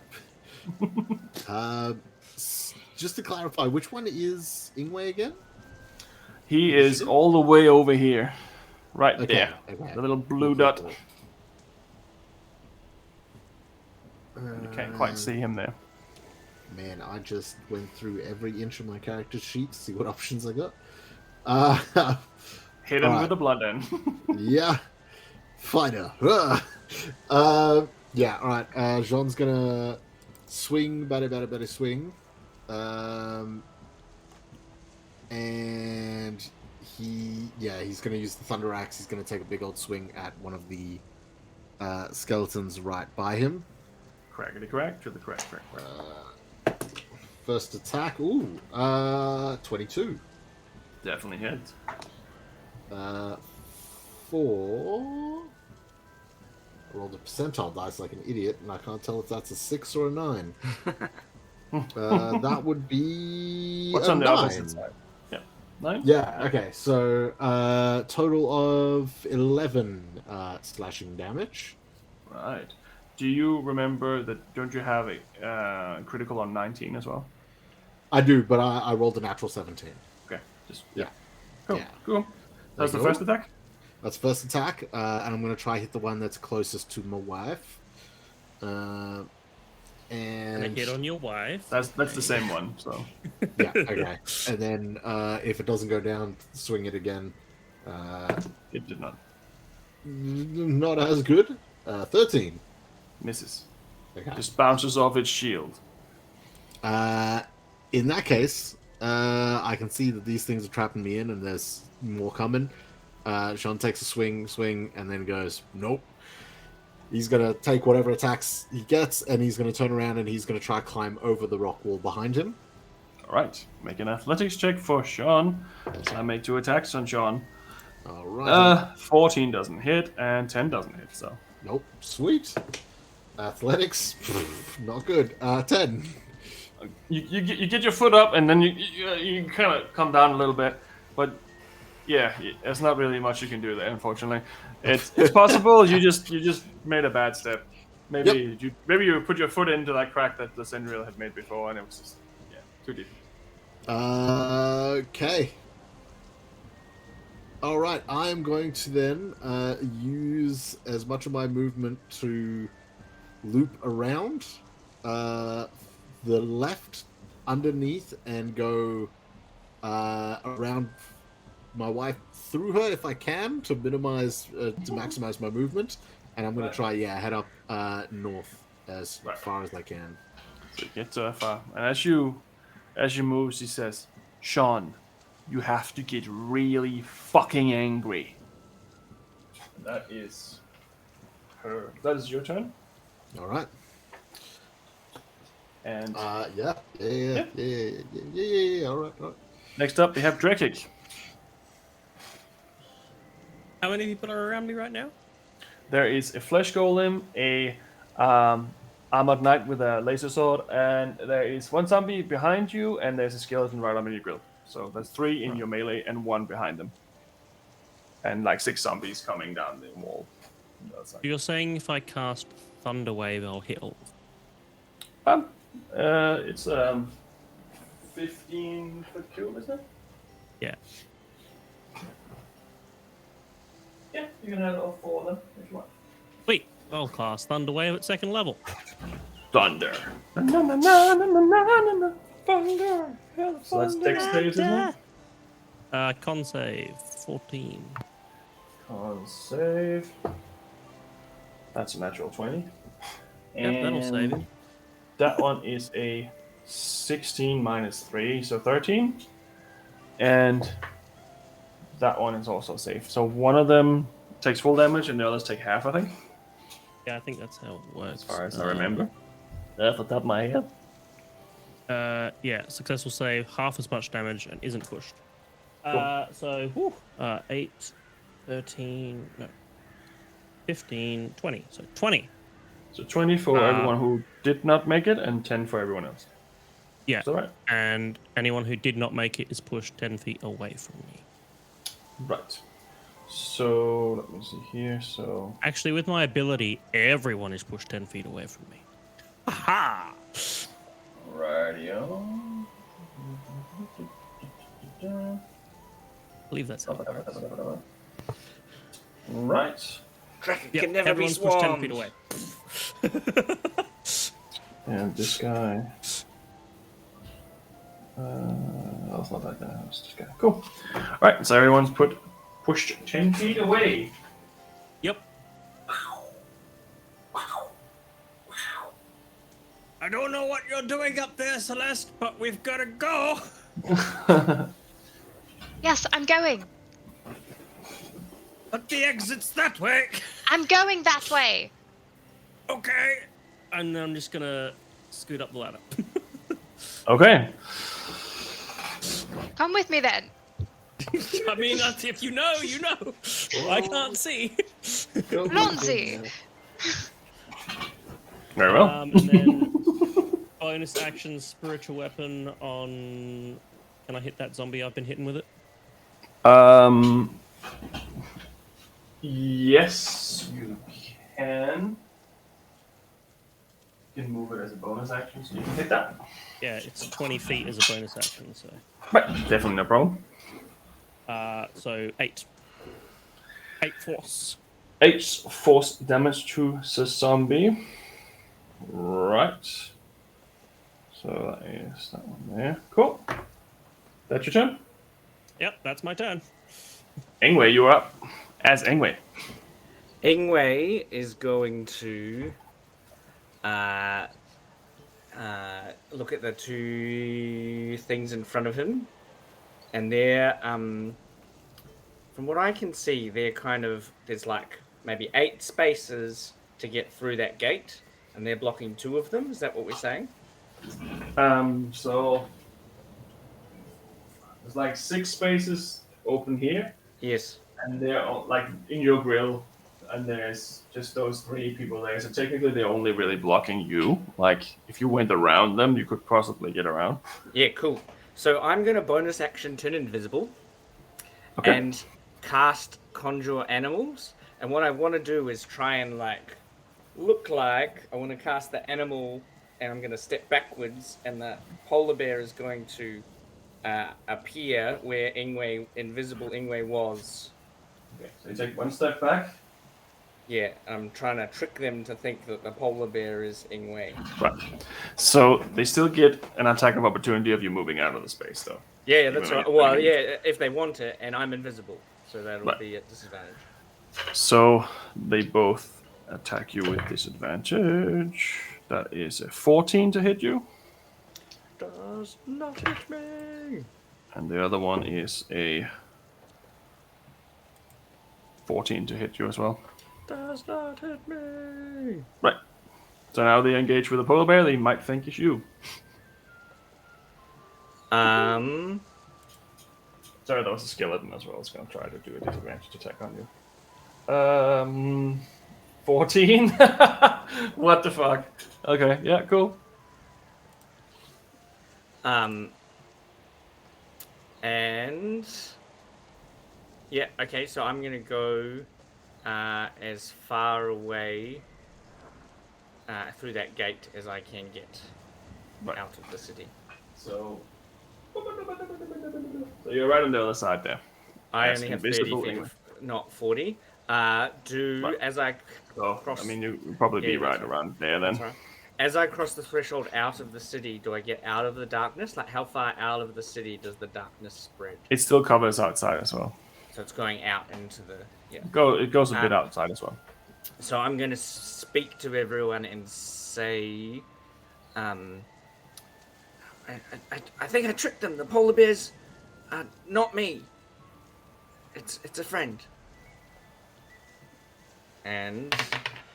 the polar bear has an initiative of 1. Oh. I'll just use your initiative for it. You want to use my initiative for the polar bear? Yeah, it's just easier. So I already have like 25 different things here. In that case, the polar bear is going to attack the skeleton dudes. Right, go for it. One is a 25 and one is a 10. 1 hits.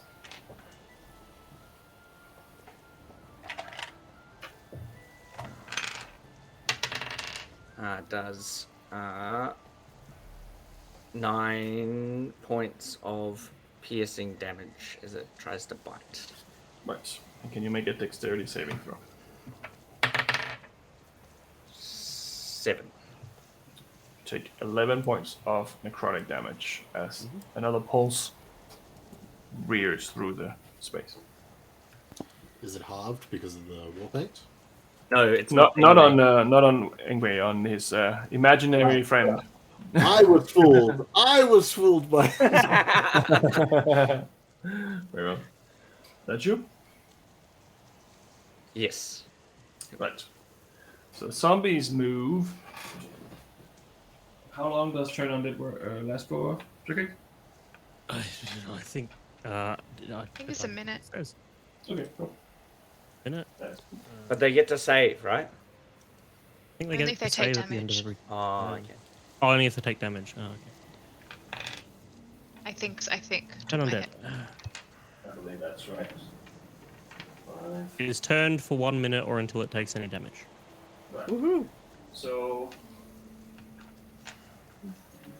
2 zombies is going to attack Sean. Yay. Double 11s for a 13. Nope. Nope. That is the zombies, and that ends the turn. Top of the round. Outer layer action. Turn undead drops. Oh, you bastard!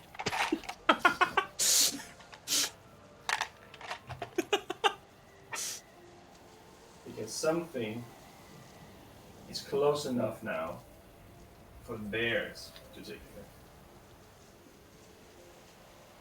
effect. John, you should run. Like the rest of us. John is like hasn't moved like barely at all. He's moved 10 feet. He's moved 10 feet. I ran through. I was like, "I'll call them and jump over the thing," and then they immediately swamped me. And I'm like, "All right, I'll clear them out and then jump." I can't jump over this fucking rock. I ran around. And as the bell rings out one more, I need you all to make another wisdom saving throw. Orange dice don't fail me now. And me outside the city? Also you, yes. 15. Drink it. 16. Pass. Anyway. I did 15 and the bear... Sorry, I did 16 and the bear did 15. Both pass. Sean? 7. Fail. Celeste? 18. Pass. Sean, your movement is halved. John's dead! Fuck. And I also forgot something last round, so I'll do it this round instead. Another group of individuals appear. He didn't say enemies. It's Tim and his brothers. They're coming to rescue us. Oh. Who's The this? Valkyries. Who's this handsome Indeed. fellow? I wish By I the could take him. Stormlord. Guys, we need to make more friends. So this should have appeared last round, but I forgot. You see a cluster of still zombies, but it's like some of them are wolves and some of them are human and some of them are stuck halfway in between. Looks like werewolves. Looks like they're stuck halfway through their morphing when they died and turned to undead, and they're still stuck there.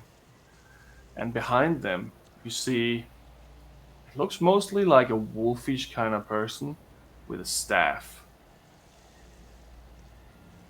As this individual appears as well. On top of that, because this is this round, there is also another creature that comes out of the tower. Spectral form. It's a little hard to see there. I'll put her backwards there. And now it is the skeleton's turn. So 2 skeletons are going to attack Cerithia. Both of them hit. And she takes 10 points of slashing damage. Taking 10 points of slashing damage? Can you roll a d20 for me, Sean?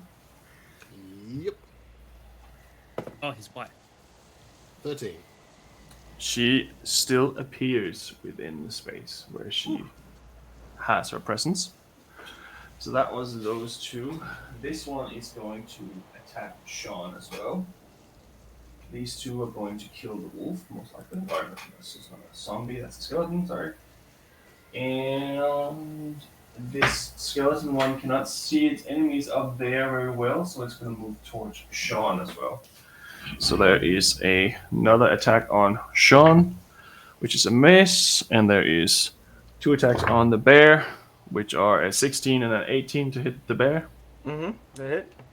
Right. So that is 15 points of slashing damage to the bear, as both of them hit and dig their blades very slowly into the back of this bear. Next up, we have these undead knights. So the 2 of them are going to attack the bear. So one of them is going to miss, but the other one's going to hit twice.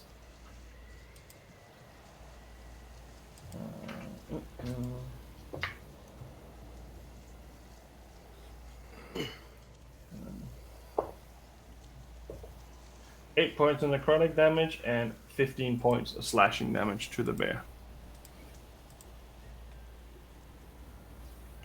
No more bear. Right.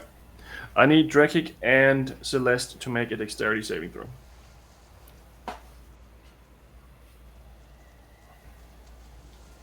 $11. That's a fail.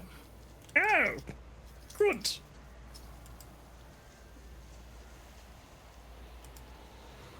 Ah, 19. That is a positive.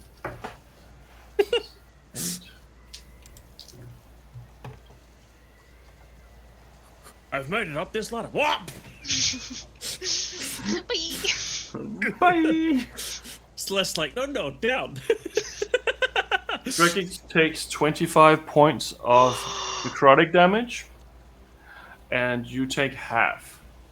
As this guy on the tower takes these 3 skulls he threw before and he molds them into one, and he sends it down your way, and the entire top floor explodes into green energy.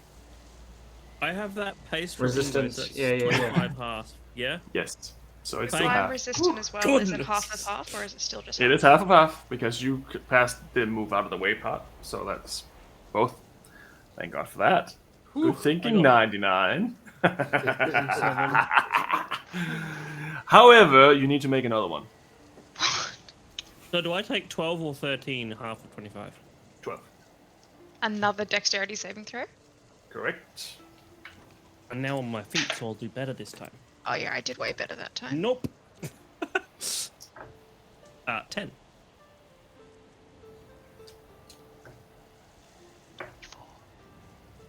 28 this time, as the other guy does the same. Alright. This guy did the same thing with his 3 orbs of necrotic energy. You guys. Seems the skeletons were the right way to go.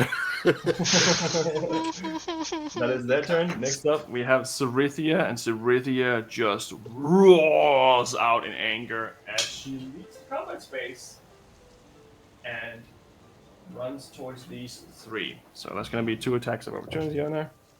Both miss. So one is going to be on the skeleton. That is a hit. One is going to be on the zombie. Miss. One's going to be another zombie. Miss. So she didn't hit that well.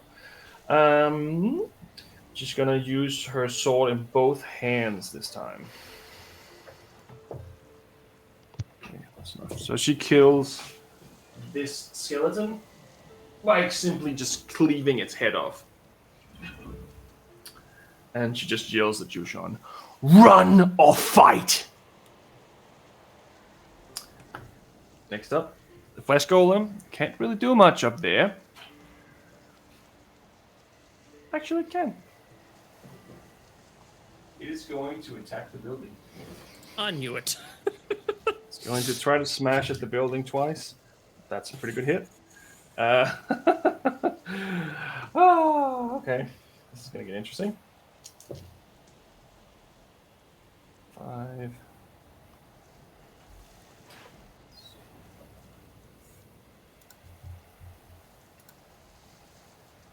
It hits the building twice and it looks like it's about to crumble, but it doesn't.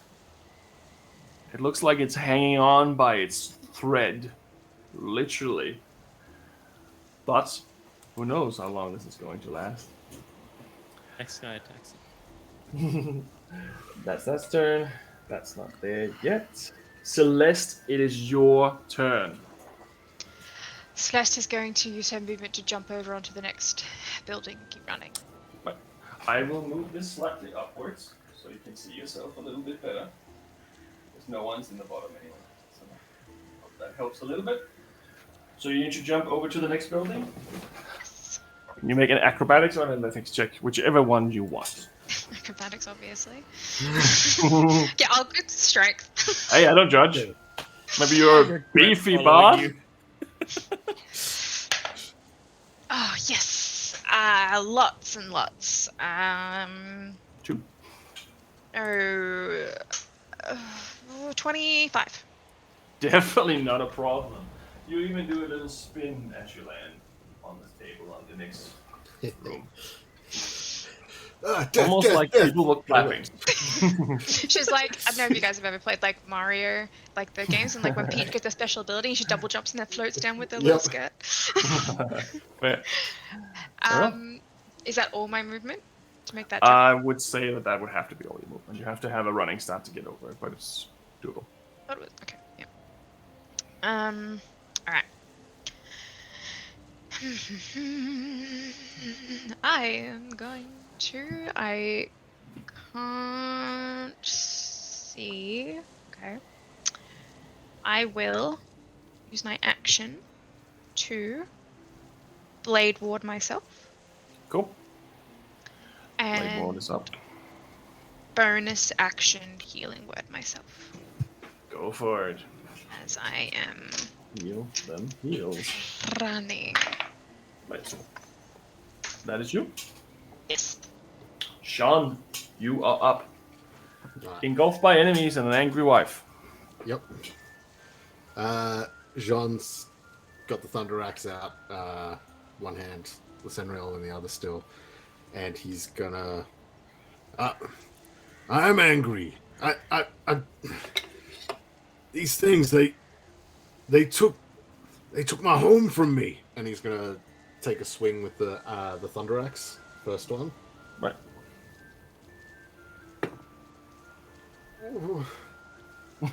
16. Which one was that against, the zombie or skeleton? Choose wisely. Zambi? Yeah, that's fine. I would have said it probably would have been the Zambi. Yep, that's fine. You hit a zombie. Okay. 9 slashing damage. Right. Okay, it's looking pretty rough now. But as you strike, she looks at you and says, "No, get primal, angry, destroy everything." They took my father from me. I'm gonna take another swing. Go for it. He always sounds like a senior citizen that fell. That's a 15. Hits.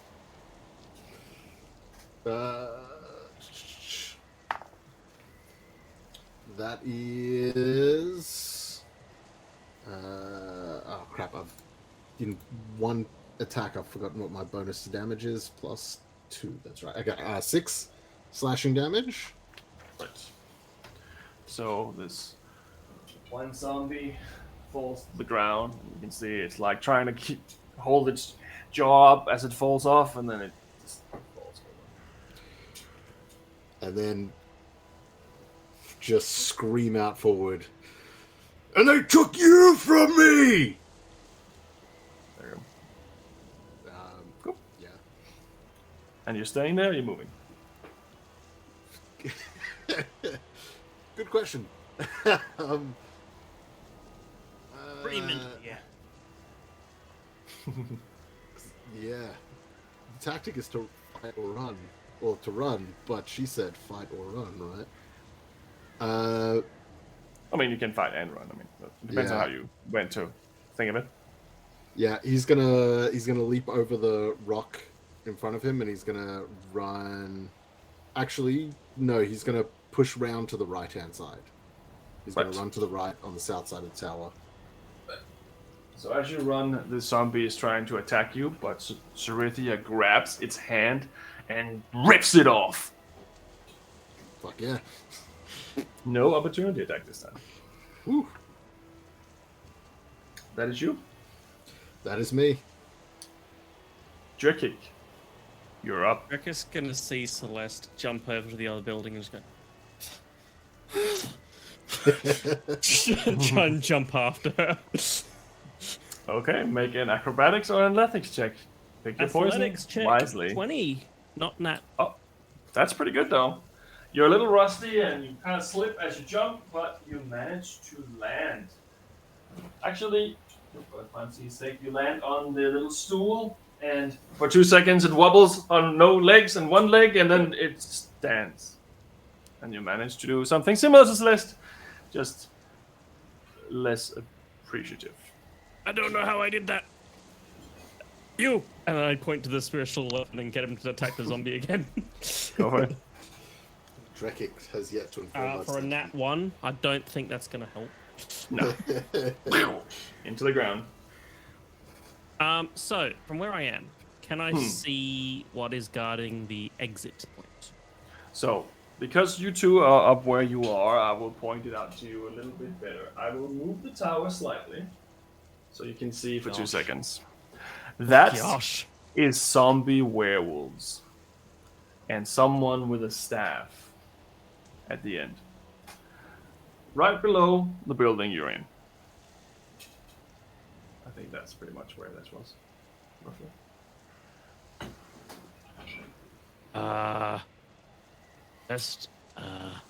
We got problems. I'm gonna just cast Cure Wounds on myself at level 3. Sorry, we can just jump across. I know, I can do that because I use my bonus action. Yeah, cool. And the next jump is going to be hard because you have to jump all the way to here from there. But not impossible. Maybe improbable.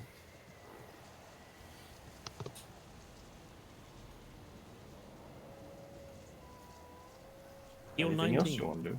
19, that's nice. That's all I think. But that's your turn. Yep. Anyway, you're up. So Ingwe is going to create a bonfire. Mhm. I want to create a. Is the wall wood? Stone. Stone. Yeah. Okay. So there's no point burning it. There's nothing that I can burn. It's not really very flammable. Everything here is yeah. stone and broken rubble. There's like some stuff, but Yeah. Okay. I want to create a bonfire. At where one of those soldiers is blocking the gate. okay. So one of these two knights. One of the two knights. Yeah.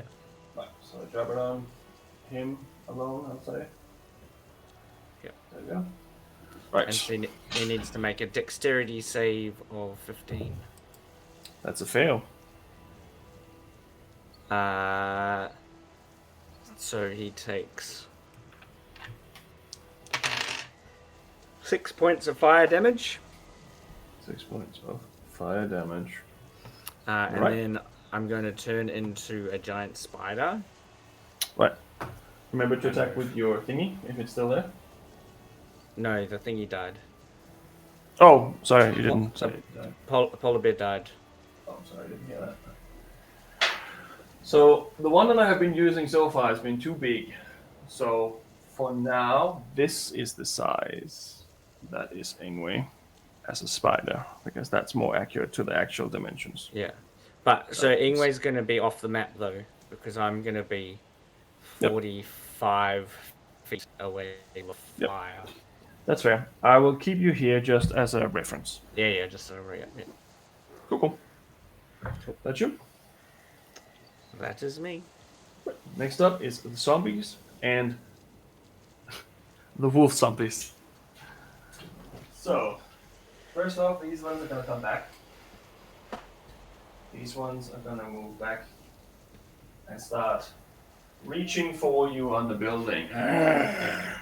But they cannot really get up there. This one is going to attack Cerithia, and these two are already moved. There's nothing there anymore. And they were moved, but yeah. And this individual moves out of the way. And these start filling up the space below you. Some of them look more like wolves than men, but most of them looks like a mixture. I need Drekik to make a wisdom saving throw. By me. A natural 20! That is good. You hear the voice in your head saying, "You jump." But it didn't work. She resisted it. I did. That's why I'm here. Top of the round. Outer layer action.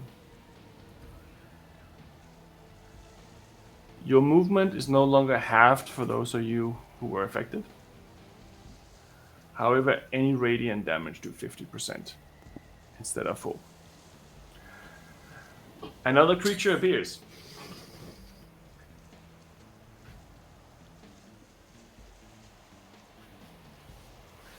A bone claw. This twisted form with large, crippling long fingernails like swords comes out of the side. And it's not its turn yet. Next up is the skeleton's turn. These two are going to attack Cerithia as well. I forgot to actually make that attack roll, didn't I? Zombie tried to attack Cerithia last round. That's a miss. Two skeletons attack Cerithia. Both miss. Cool. This one is going to chase down Sean, but not quite get there. These two are moving out of the way because they don't want to be near that fire. And that is all the skeletons that are left. Next up, we have the undead knights. So one of them is going to definitely fucking move out of the way, and the other one's going to move out of the way too. But there's still a bonfire in the middle of this. So now we're going on both opposite sides. So... The moving out of the way would need to make a dex save on their turn. So that's an 18 plus stuff. Moves into its space. Yep. Oh no, yeah, sorry, I didn't need a save. But, okay, so one of them is going to shoot Drekik 3 times. No, only one. 120 That'll hit. for 9 points of necrotic damage. Half. Half, yeah. Because you're whooping. Fight. One is going to shoot at Celeste 3 times as well. What the fuck? Okay. 2 10s and an 11. Yeah, no, I'm good. Right, so that was that one. And this one. And one's going to shoot at Sean 3 times. That is a 24 and a 17. Both hit. So both of those two are 3. 12 points in necrotic damage. And I need you to make a dexterity saving throw. 12 total, both. Yes, that's total. Cool. Dex save. Not bad. 18. Okay. You move slightly out of the way as this guy jumps down to hit you. But as he does not take any damage. And he looks like he did a hero landing. And he is right in your melee range now. Is that another knight, correct? That's another knight. Yeah. And he's going to take 2 swipes at you as well. And 19 and a 20. Both hit. That's not D8s. These are D8s.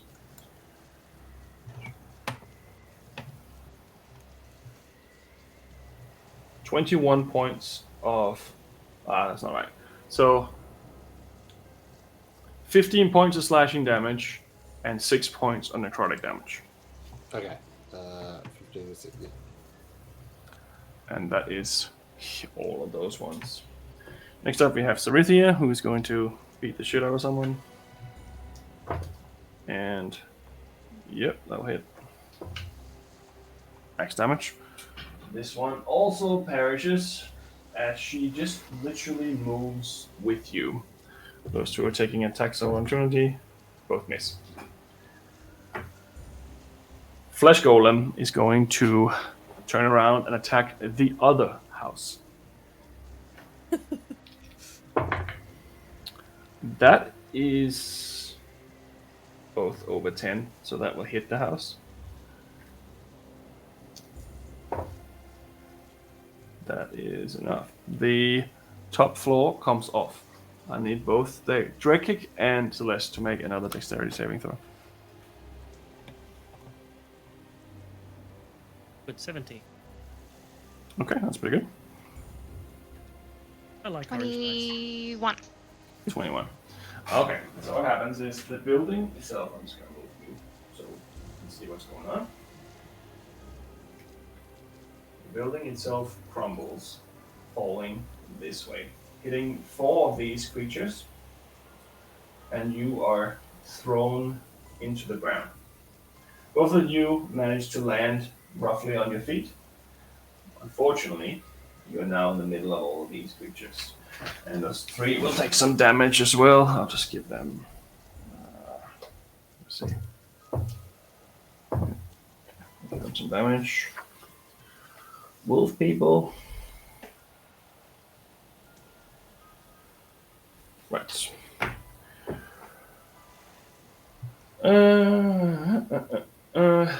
Next up is Celeste's turn.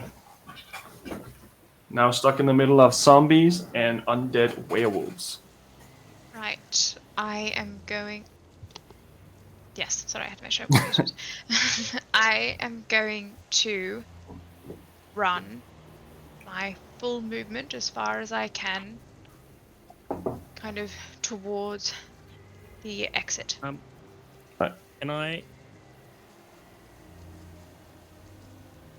Sorry, I can't hear you.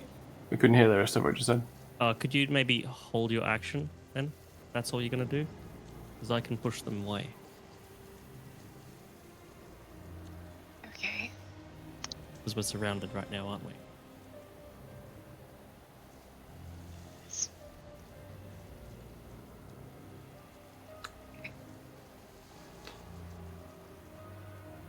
How many attacks of opportunity is she gonna get if she just runs?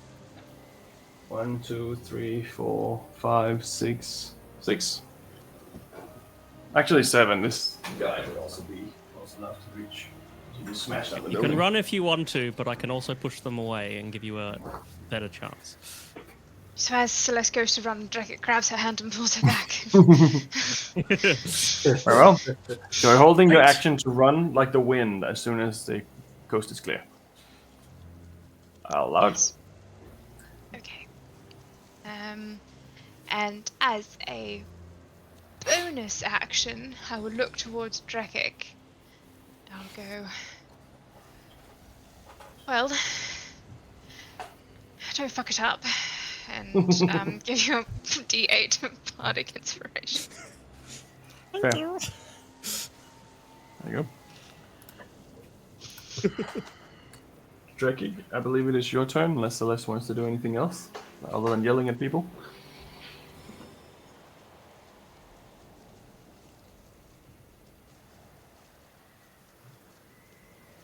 Good. Your turn, Tricky. Okay. First, I'm gonna look at you. I'm gonna bonus action healing word you. And as I'm doing it, I'm going, this is for the greater good. This is gonna hurt you a little bit.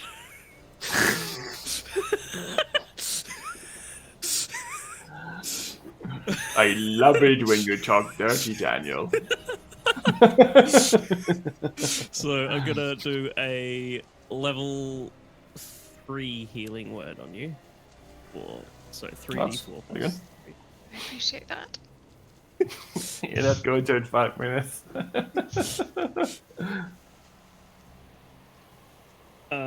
7, 8 plus 3, so 11 points of heals. 11 points of heals. And then I'm going to go, right. Clap my hands together and do a thunder wave. So that's again the square 15 feet, right? Yeah. Right, so that is Celeste, a zombie, a wolfman, and a whole bunch of other people. Yep. That would be enough to clear a path. Is it a Constitution saving throw of 14. You won't be pushed back. Nope. That sucked. 8 damage. I cast it at level 1. 8 damage. Because the goal's to push them back, not to hurt you. So- So I've actually healed you more You've actually than I've hurt you. You've hurt me. Right. Okay, you have definitely cleared a path. Celeste, that triggers your whole held action. Yes, And correct. Drekig, you are yeeting for the win. Yep, we're both yeeting. Right. So we get to this point, you have to take some opportunity attacks because they are literally on both sides of that. Are you going to take him? Because I'm going to take him. I'll take him. We'll both I'll take. rush in front of Celeste if that's a choice and take him first. Okay, so Drekig, you take 2 opportunity attacks. Yeah. One's a natural 1, and the other one is a 13. Nope. So both of them miss. So they do not have any opportunity attacks left, those 2 zombies. There is, however, a bonfire in front of you, and 2 knights. How far away in front of us are they? The knights? All of it. 20 feet to both, pretty much. How much more movement have we got? That is the movement you could get away with. That is your That's all we 30 got. feet. Yeah, you are Okay. all the way under the building now. Cool. Yep. Guess that's done. Nice move. Anyway, I you think are. it was better than 7 opportunity attacks last. I agree. That was a very smart move. Yeah. I think I've been missed this one, maybe? What? I think I might have been missed this one. Did you? I'm probably... I'll have you after Ingwe then. Sorry. Okay. I'll take you after Ingwe. Go. What is it? What is Ingwe doing? Is he in Hawaii right now while everything's on fire? No, Ingwe is sorry. a spider. And he's going to shoot 21 to hit. And what are you shooting at? From 45 feet away? The soldier... No. So Ingwe's going to run forward 15 feet. You've got that he can fine. shoot 60 feet, but with disadvantage. But 30 feet, he's going to run forward 15 feet, shoot the soldier that's standing next to the fire. Right, there's one on both sides you can pick. And then that creature is restrained. Right. Does it have a save? On their turn, they can do a 12 strength check.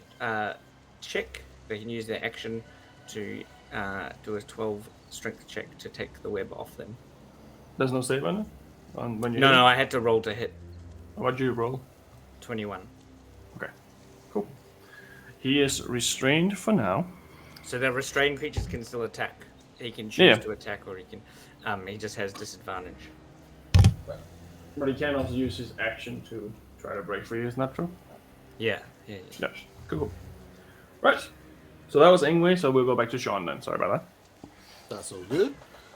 Alright. Before Jean kicks off... And then Ingwe's going to move back 15 feet. So Ingwe's Right. pretty much... Sorry, John. No, that's all he's a good. rogue now.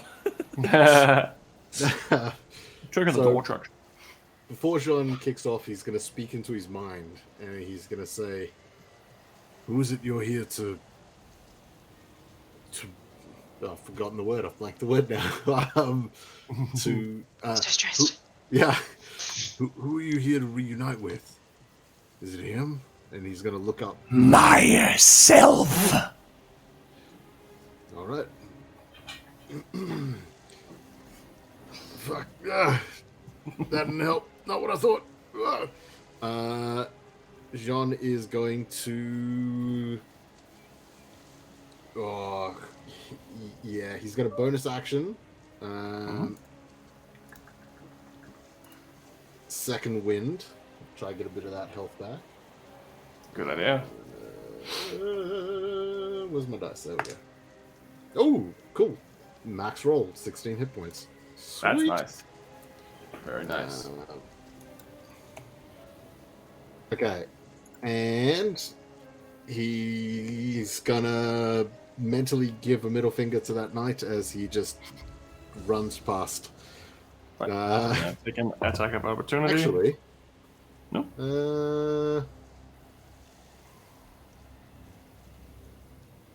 No. Yes. Yeah. No, he's gonna do it. Never mind. Right. Yep. 18 to hit. 18 hits. So 12 points of slashing damage. Oh, and so I keep forgetting that fucking blade. 3 points of necrotic. Sweet. I healed a grand total of 1 hit point that turn. Well, you didn't take 13 points of damage. Yeah, exactly. Right. And I'm going going to- to... Yes, yeah, I'm heading for that exit. Yeah. So here we have 2 skeletons, a Drakic, a Celeste. So you're pretty much ending up running next side to side as you're closing in on the There you exit. are. Wondered where you were. Oh, hey! And that's your turn. Yeah. Right.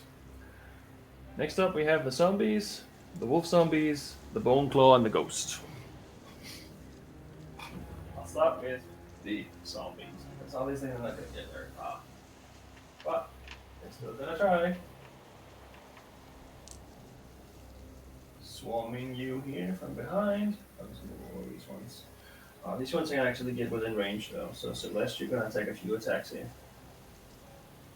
And this one's going to go for Sean. This one cannot reach. This one's going to attack there. And there's just an old army of them piling up right behind Celeste here. They're all walking dead. This one's going to try to come towards this way. It's moving. The Bone Claw moves all the way up there, right behind Celeste. And the ghost is going to fly through both Celeste and Drekik, stand in front of Drekik, and attack Drekik. So I will grab that one because they have an interesting attack over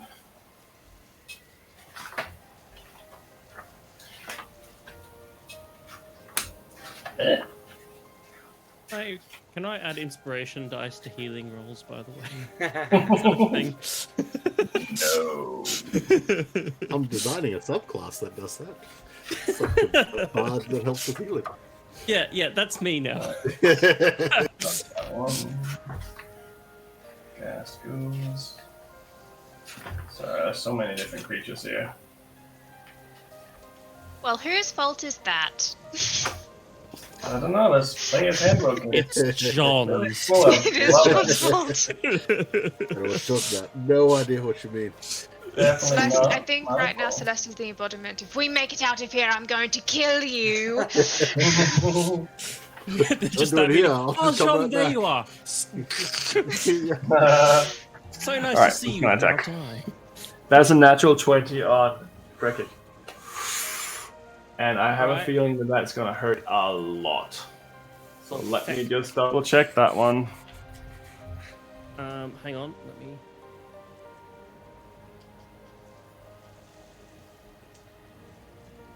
Encountered that 20s. Creature hits me with an attack, you can use your reaction. So I have to wait till you actually hit me. Okay. Right. Okay, let's see. Let's see where this goes.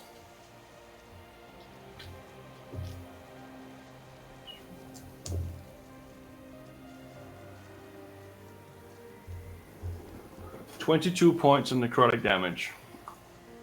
Alright. As its hand just passes through you and starts ripping you from the inside. That is That was the ghost. that's attack. That was the ghost? That was the ghost. Holy hell. Cool. Okay, good stuff. Oh wait, sorry, no, that's not true because I didn't double it. Ah, so it is. So I take 22 because. Yes, Yeah, I'll 22 take 11 more. necrotic. Sorry, I forgot to double it for when Okay, it's I'm still a critical. alive. I'm still good. I was gonna say, I was thinking, that's a critical? That's nothing. That's easy. yeah. And then you're like, I didn't double it. Oh, shit. And there's 1, 2, 3, 2, 1, 2, 3, 4. Okay, so the wolf is gonna attack you, Celeste. 17 to hit. Yes, it is. Right. I would have used my 2 reaction points after of the ghost. piercing damage. The half wolf is going to attack. Half wolf, half man is going to attack you. That is a 20 to hit. That is a 6 points of slashing damage.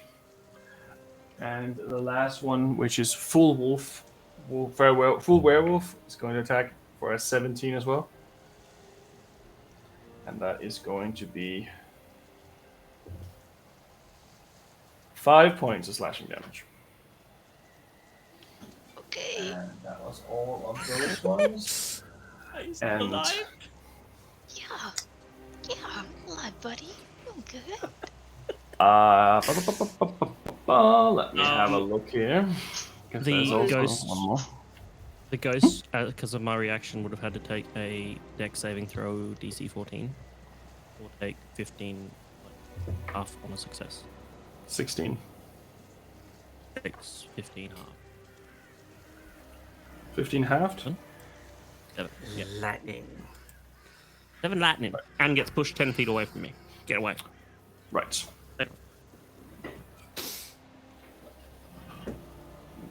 I need all 3 of you to make a.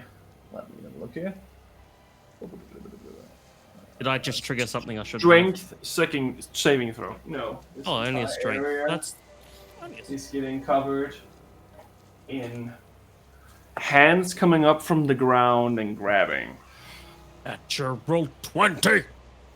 No problem.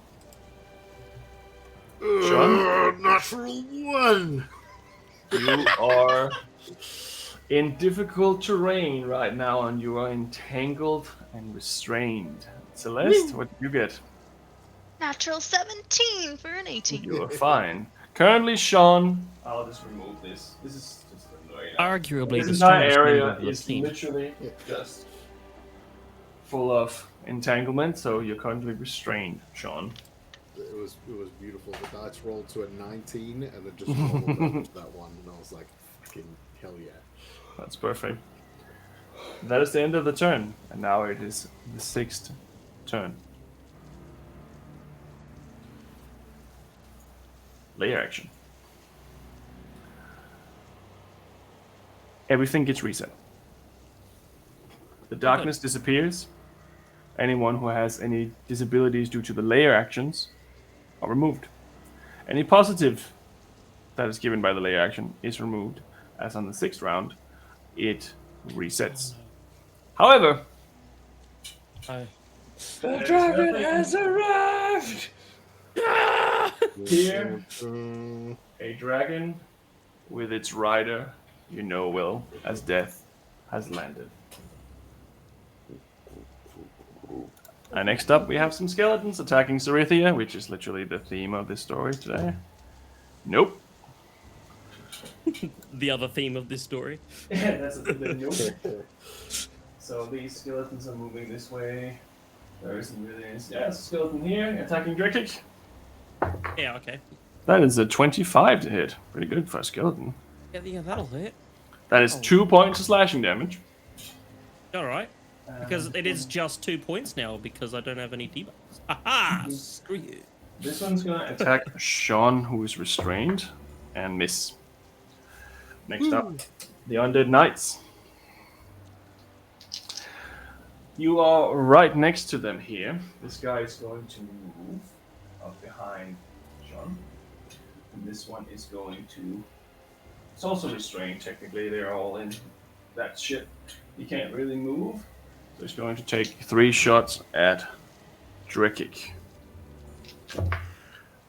A natural 1 and 2 16s. Nope.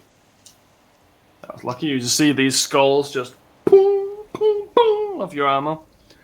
Another 3 shoots towards Sean. One is a natural 20, the others do not hit. Yep. That is 6 points of necrotic damage. So that's 9 points of necrotic damage, sorry. Okay. I was about to say with a crit, holy shit. Yeah, I keep forgetting to double today. That guy. So there's 1 left there and 1 left over here. This guy's gonna pop up into the tower.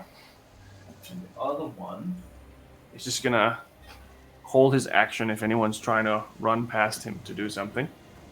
You can see that his shield has started to give off this greenish energy as well. Cerithia flies through these 2. She heads towards Sean, but realizes that death is there. She pulls out her sword and she just points towards him. And she immediately runs towards him. And you can hear her screaming like you've never heard anyone scream before.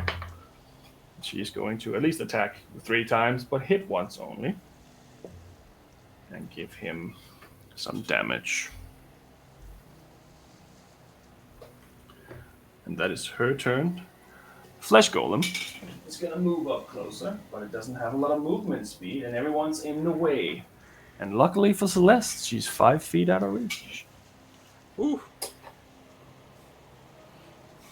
I feel lucky, you know. Like. And now it is Yeah. Death and the Dragon. So, he is going to attack Zarithia. And the dragon is going to try to use its breath weapon.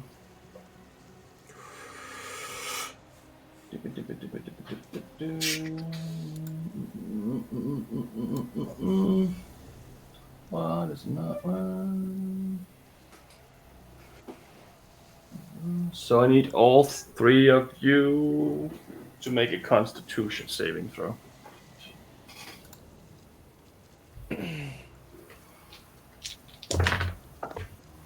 Natural 20! No problem. Nice. Celeste? Constitution. I don't know Mhm. why I bother checking. I've got like +1 to most of my things. 17. Pass. And Sean? Dirty 20. All of you pass. You Woo. take 9 points of necrotic damage. Halved. And Not half for me. Zarithia, you Not see... half a John. Is everyone Not still half up? for me. Everyone still good? Doing good. You're not lying down. I'm not going to tell you. Why would I tell you? I am breathing. We were friends until I killed everyone. I mean, do you see Zarithia and this guy Death go into battle? And she hits him once and he just rips into her 3 times. And I need you to make another 2 rolls on a d20, Sean. 5. She disappears. You didn't hear her scream, you didn't hear her in pain, but you definitely saw her disappear. And that is Celeste's turn.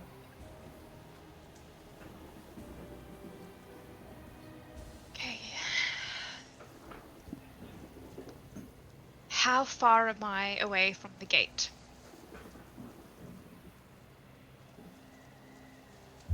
35 feet. Right. And what is between me and the gate? Currently, between you and the gate is directly in front of you, a zombie on both sides of him, a skeleton, a ghost, and the 2 knights on each side of the exit. One of them who's holding something in his action. And you have a whole ton of wolves, zombie wolves behind you. Okay. I am going to sprint forward until there is a gap in front of me. So I'm thinking where that bonfire is, if I can make it to where that bonfire is by just sprinting. Right. You will take some opportunity attacks. The 3 other people behind you will start. That's all bullshit. 1 zombie. What the fuck? That's a 3. 1 skeleton. That's a 17 though. Yep, that hits. So I'll give you 4 points of slashing damage. And that has given you movement from there so far to here. And you can either run straight through the bonfire, or you can run to one of these 2 individuals' attack. I'm going to take option C and bonus action Misty Step directly over to the other side, 30 feet.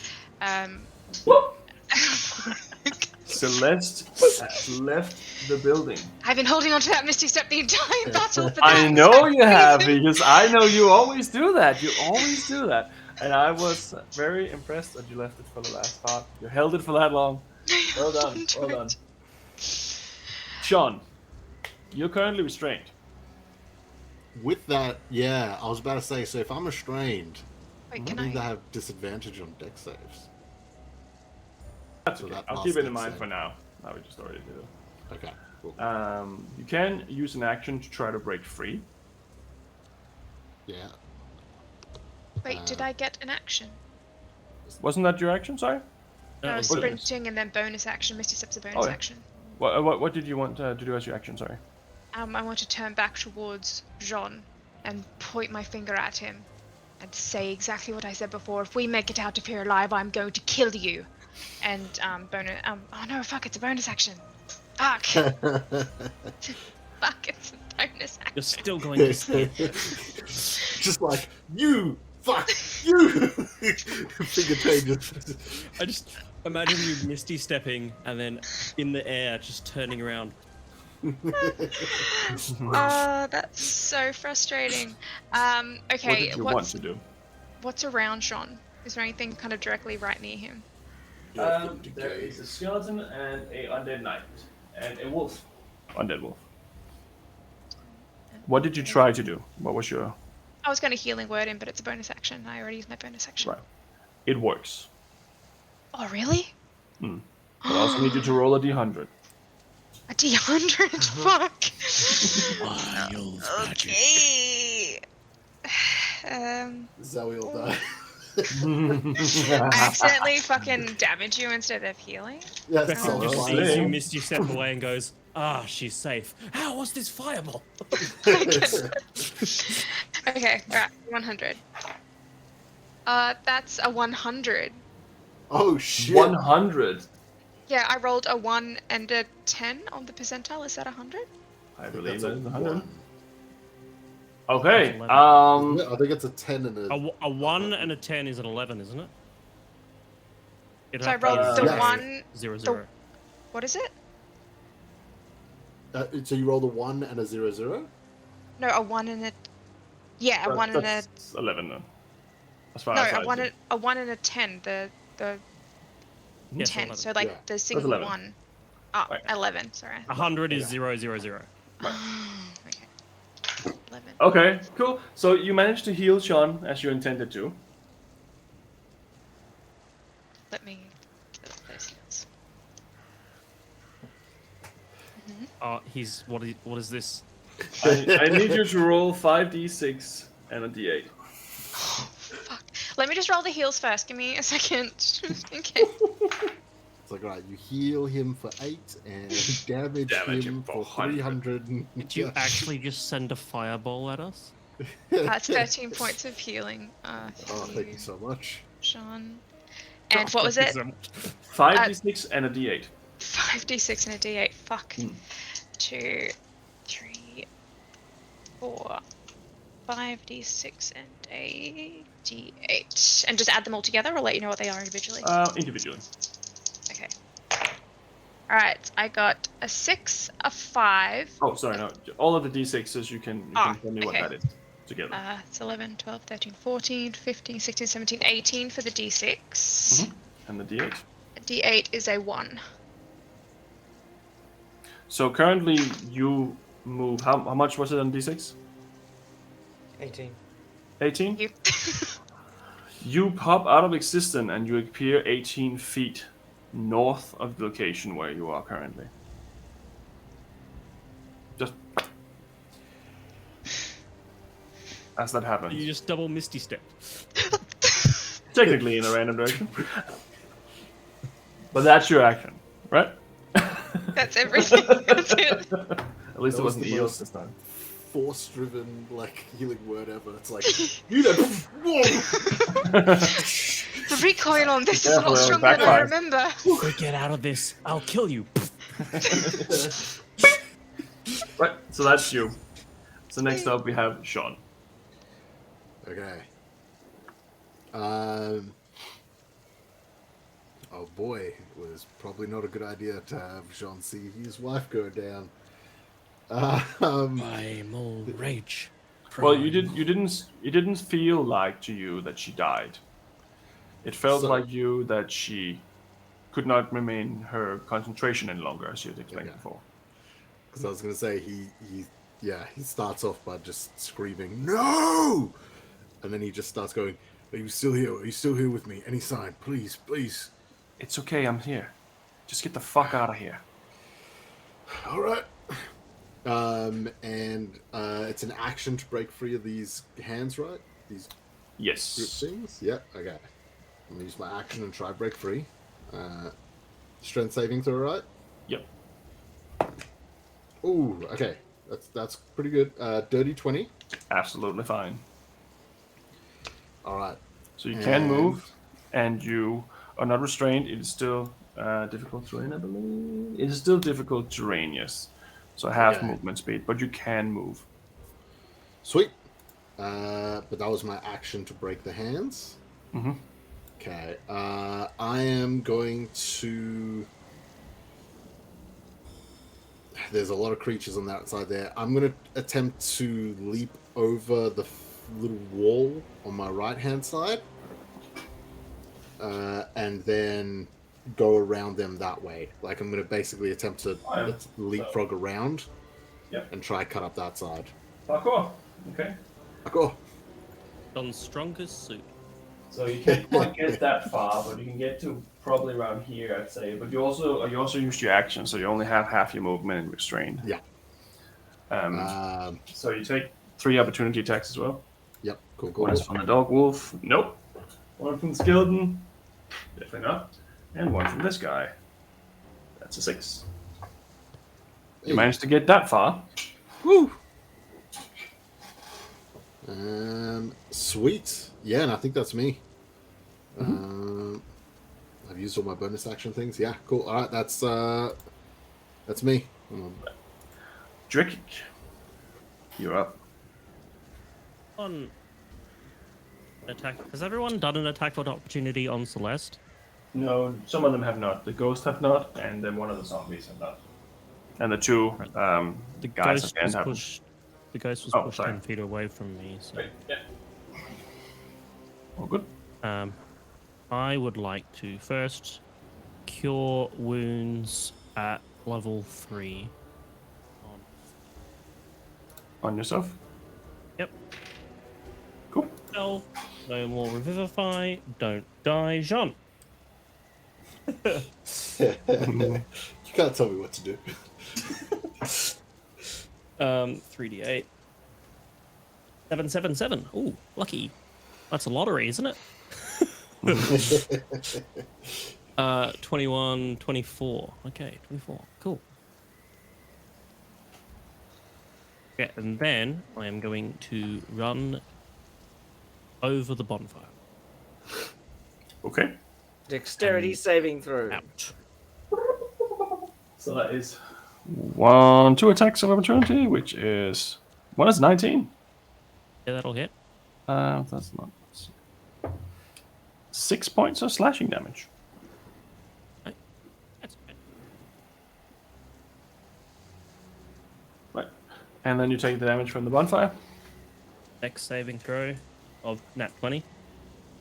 There you go. I'm getting a lot of those. It's a lucky moment. And as I am leaving, I'm going to take one last look at Jean and just go, "You better get out of here alive!" And then actually cast bonus action healing word on him. Right. You At also level heal, 2. no? Right.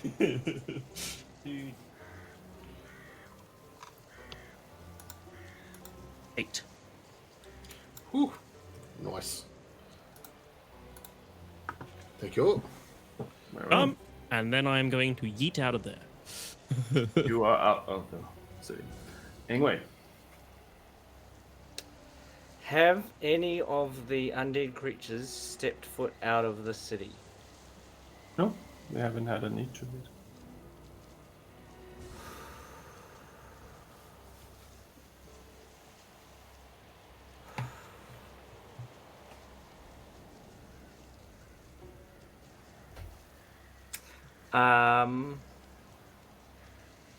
I'm going to. I haven't had a need to yet. And where's John? John's like he's restrained, right? No, he's not. No, he's not He's anymore. right inside the door, but he has ended his turn on the inside of the wall. He's on the inside of the wall, right? Hmm. But He's 10 feet in. does he have anyone? Like, is he out if he doesn't get swarmed by zombies? Potentially. Good morning, everybody. Sorry, we're taking a little longer today. Sorry. I'm going to... Do I use my spell slot that can get people back alive to stop them from dying? Yes. Yes is the answer to the question. I'm going to drop my wild shape. Right. You're now a naked Firbolg. Going to cast Conjure Animals. Okay, what are you conjuring? I'm going to conjure 8 mules. Right, okay. 8 mules coming up.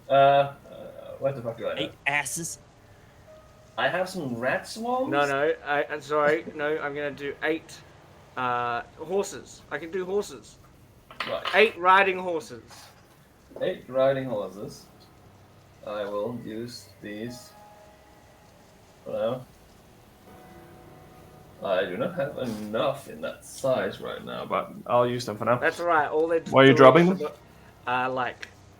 So my fire's gone. Mm-hmm. And then they're just all like in a line behind John. Right. Okay. Cool. Like any unused space that's behind John. Right.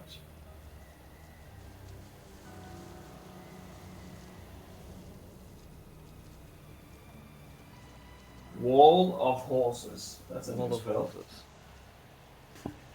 It's a good spell. Wall of horses. Yeah, good spell. And then got horse up because I wasn't horse D&D 5e. What can be the last horse? I have this giant beetle. That's gonna be a giant beetle horse.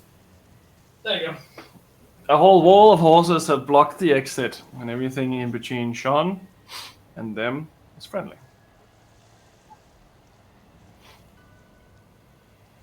And then they're all gonna like kick shit that's around them. They don't Right. do a lot of it. 14. No. 16. 10? None of that has hit so far.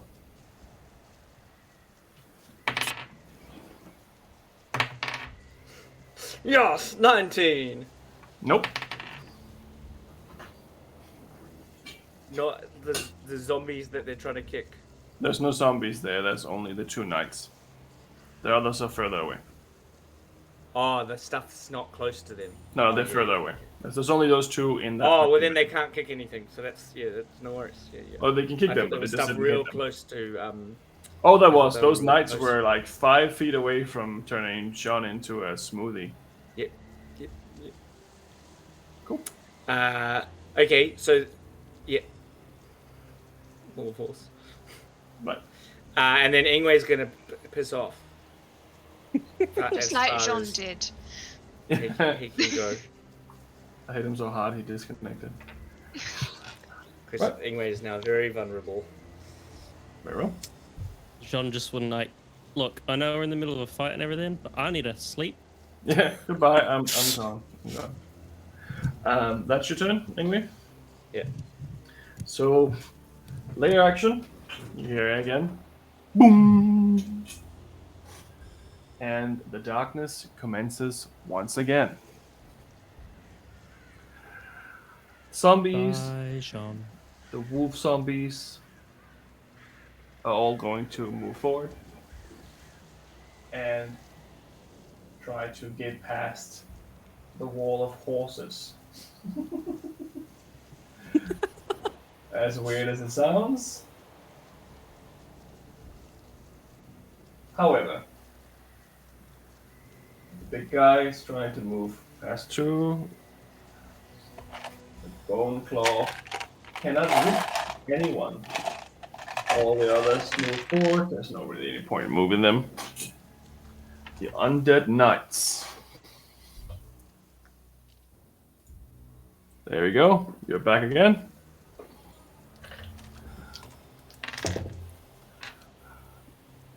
One of the undead knights tries to shoot Sean, but the skulls impact on the wall behind him.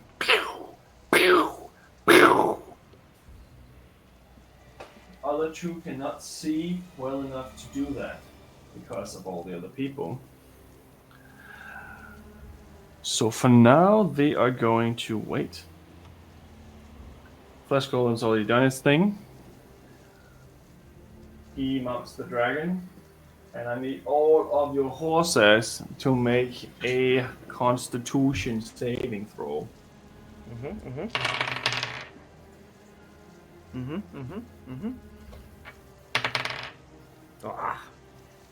There is. How many of them are under 15? 2 are not under 15. Right. 2 are not under 15. Yeah. How many hit points do a horse have? 13. Right. Oh, he's gone again. Oh, he's back again. Okay. So none of them actually dies. Woohoo! Well done. Well done.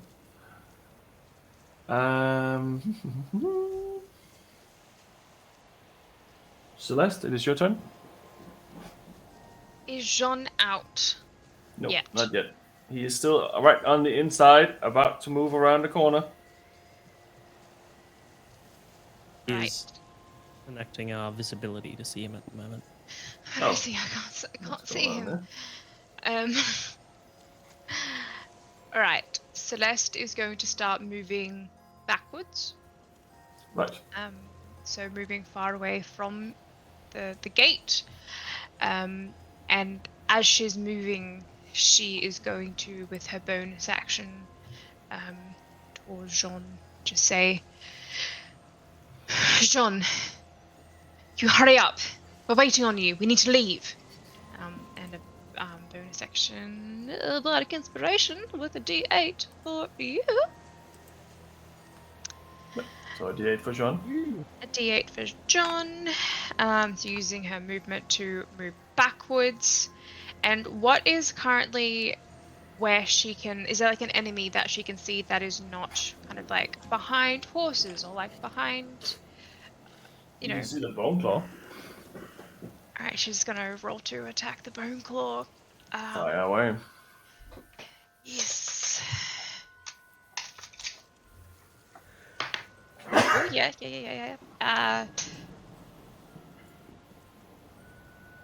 Oh, fuck. 21. Definitely hits.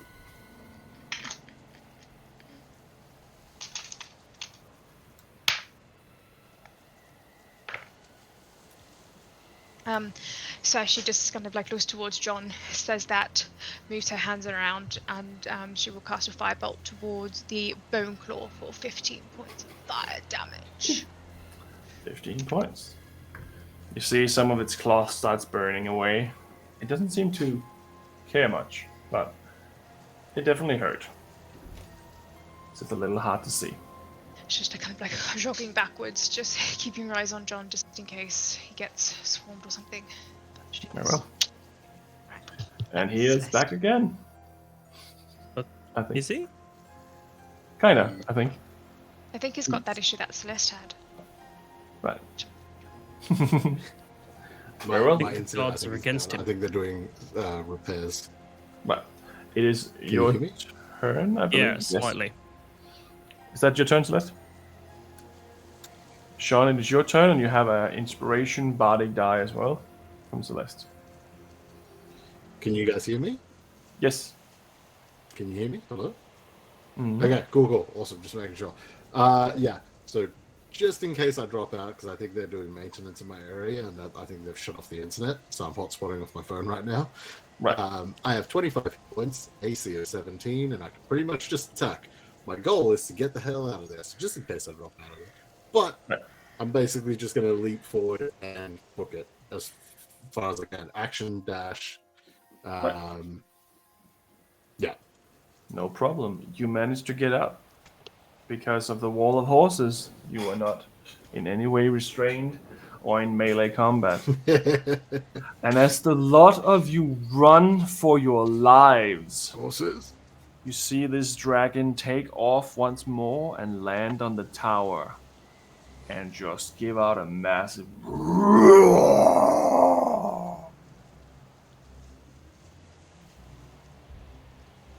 But for now, you're out of initiative. How the fuck did we survive that? How the fuck did none of us actually like, even go down? I don't understand. I went There down you to go. single digits. Same. Well, you're good at dodging, so. Yep. But for now, Lucky we combat. painted ourselves with that war Single paint. digits a few times. Yeah, boy. Ingwe took I had 3 21 hit damage. points. Healed myself. Yeah. And I was just There you go. like, Celeste, There you go. don't take 7 opportunity attacks. I can push them back. Okay, I trust you. Right, this is gonna hurt a second. I'm on 3 right now. I'm on 3 hit points if I'd have been hit one more time. Very well. Oh, damn. Bye. And as you leave, you all hear. Who's running now?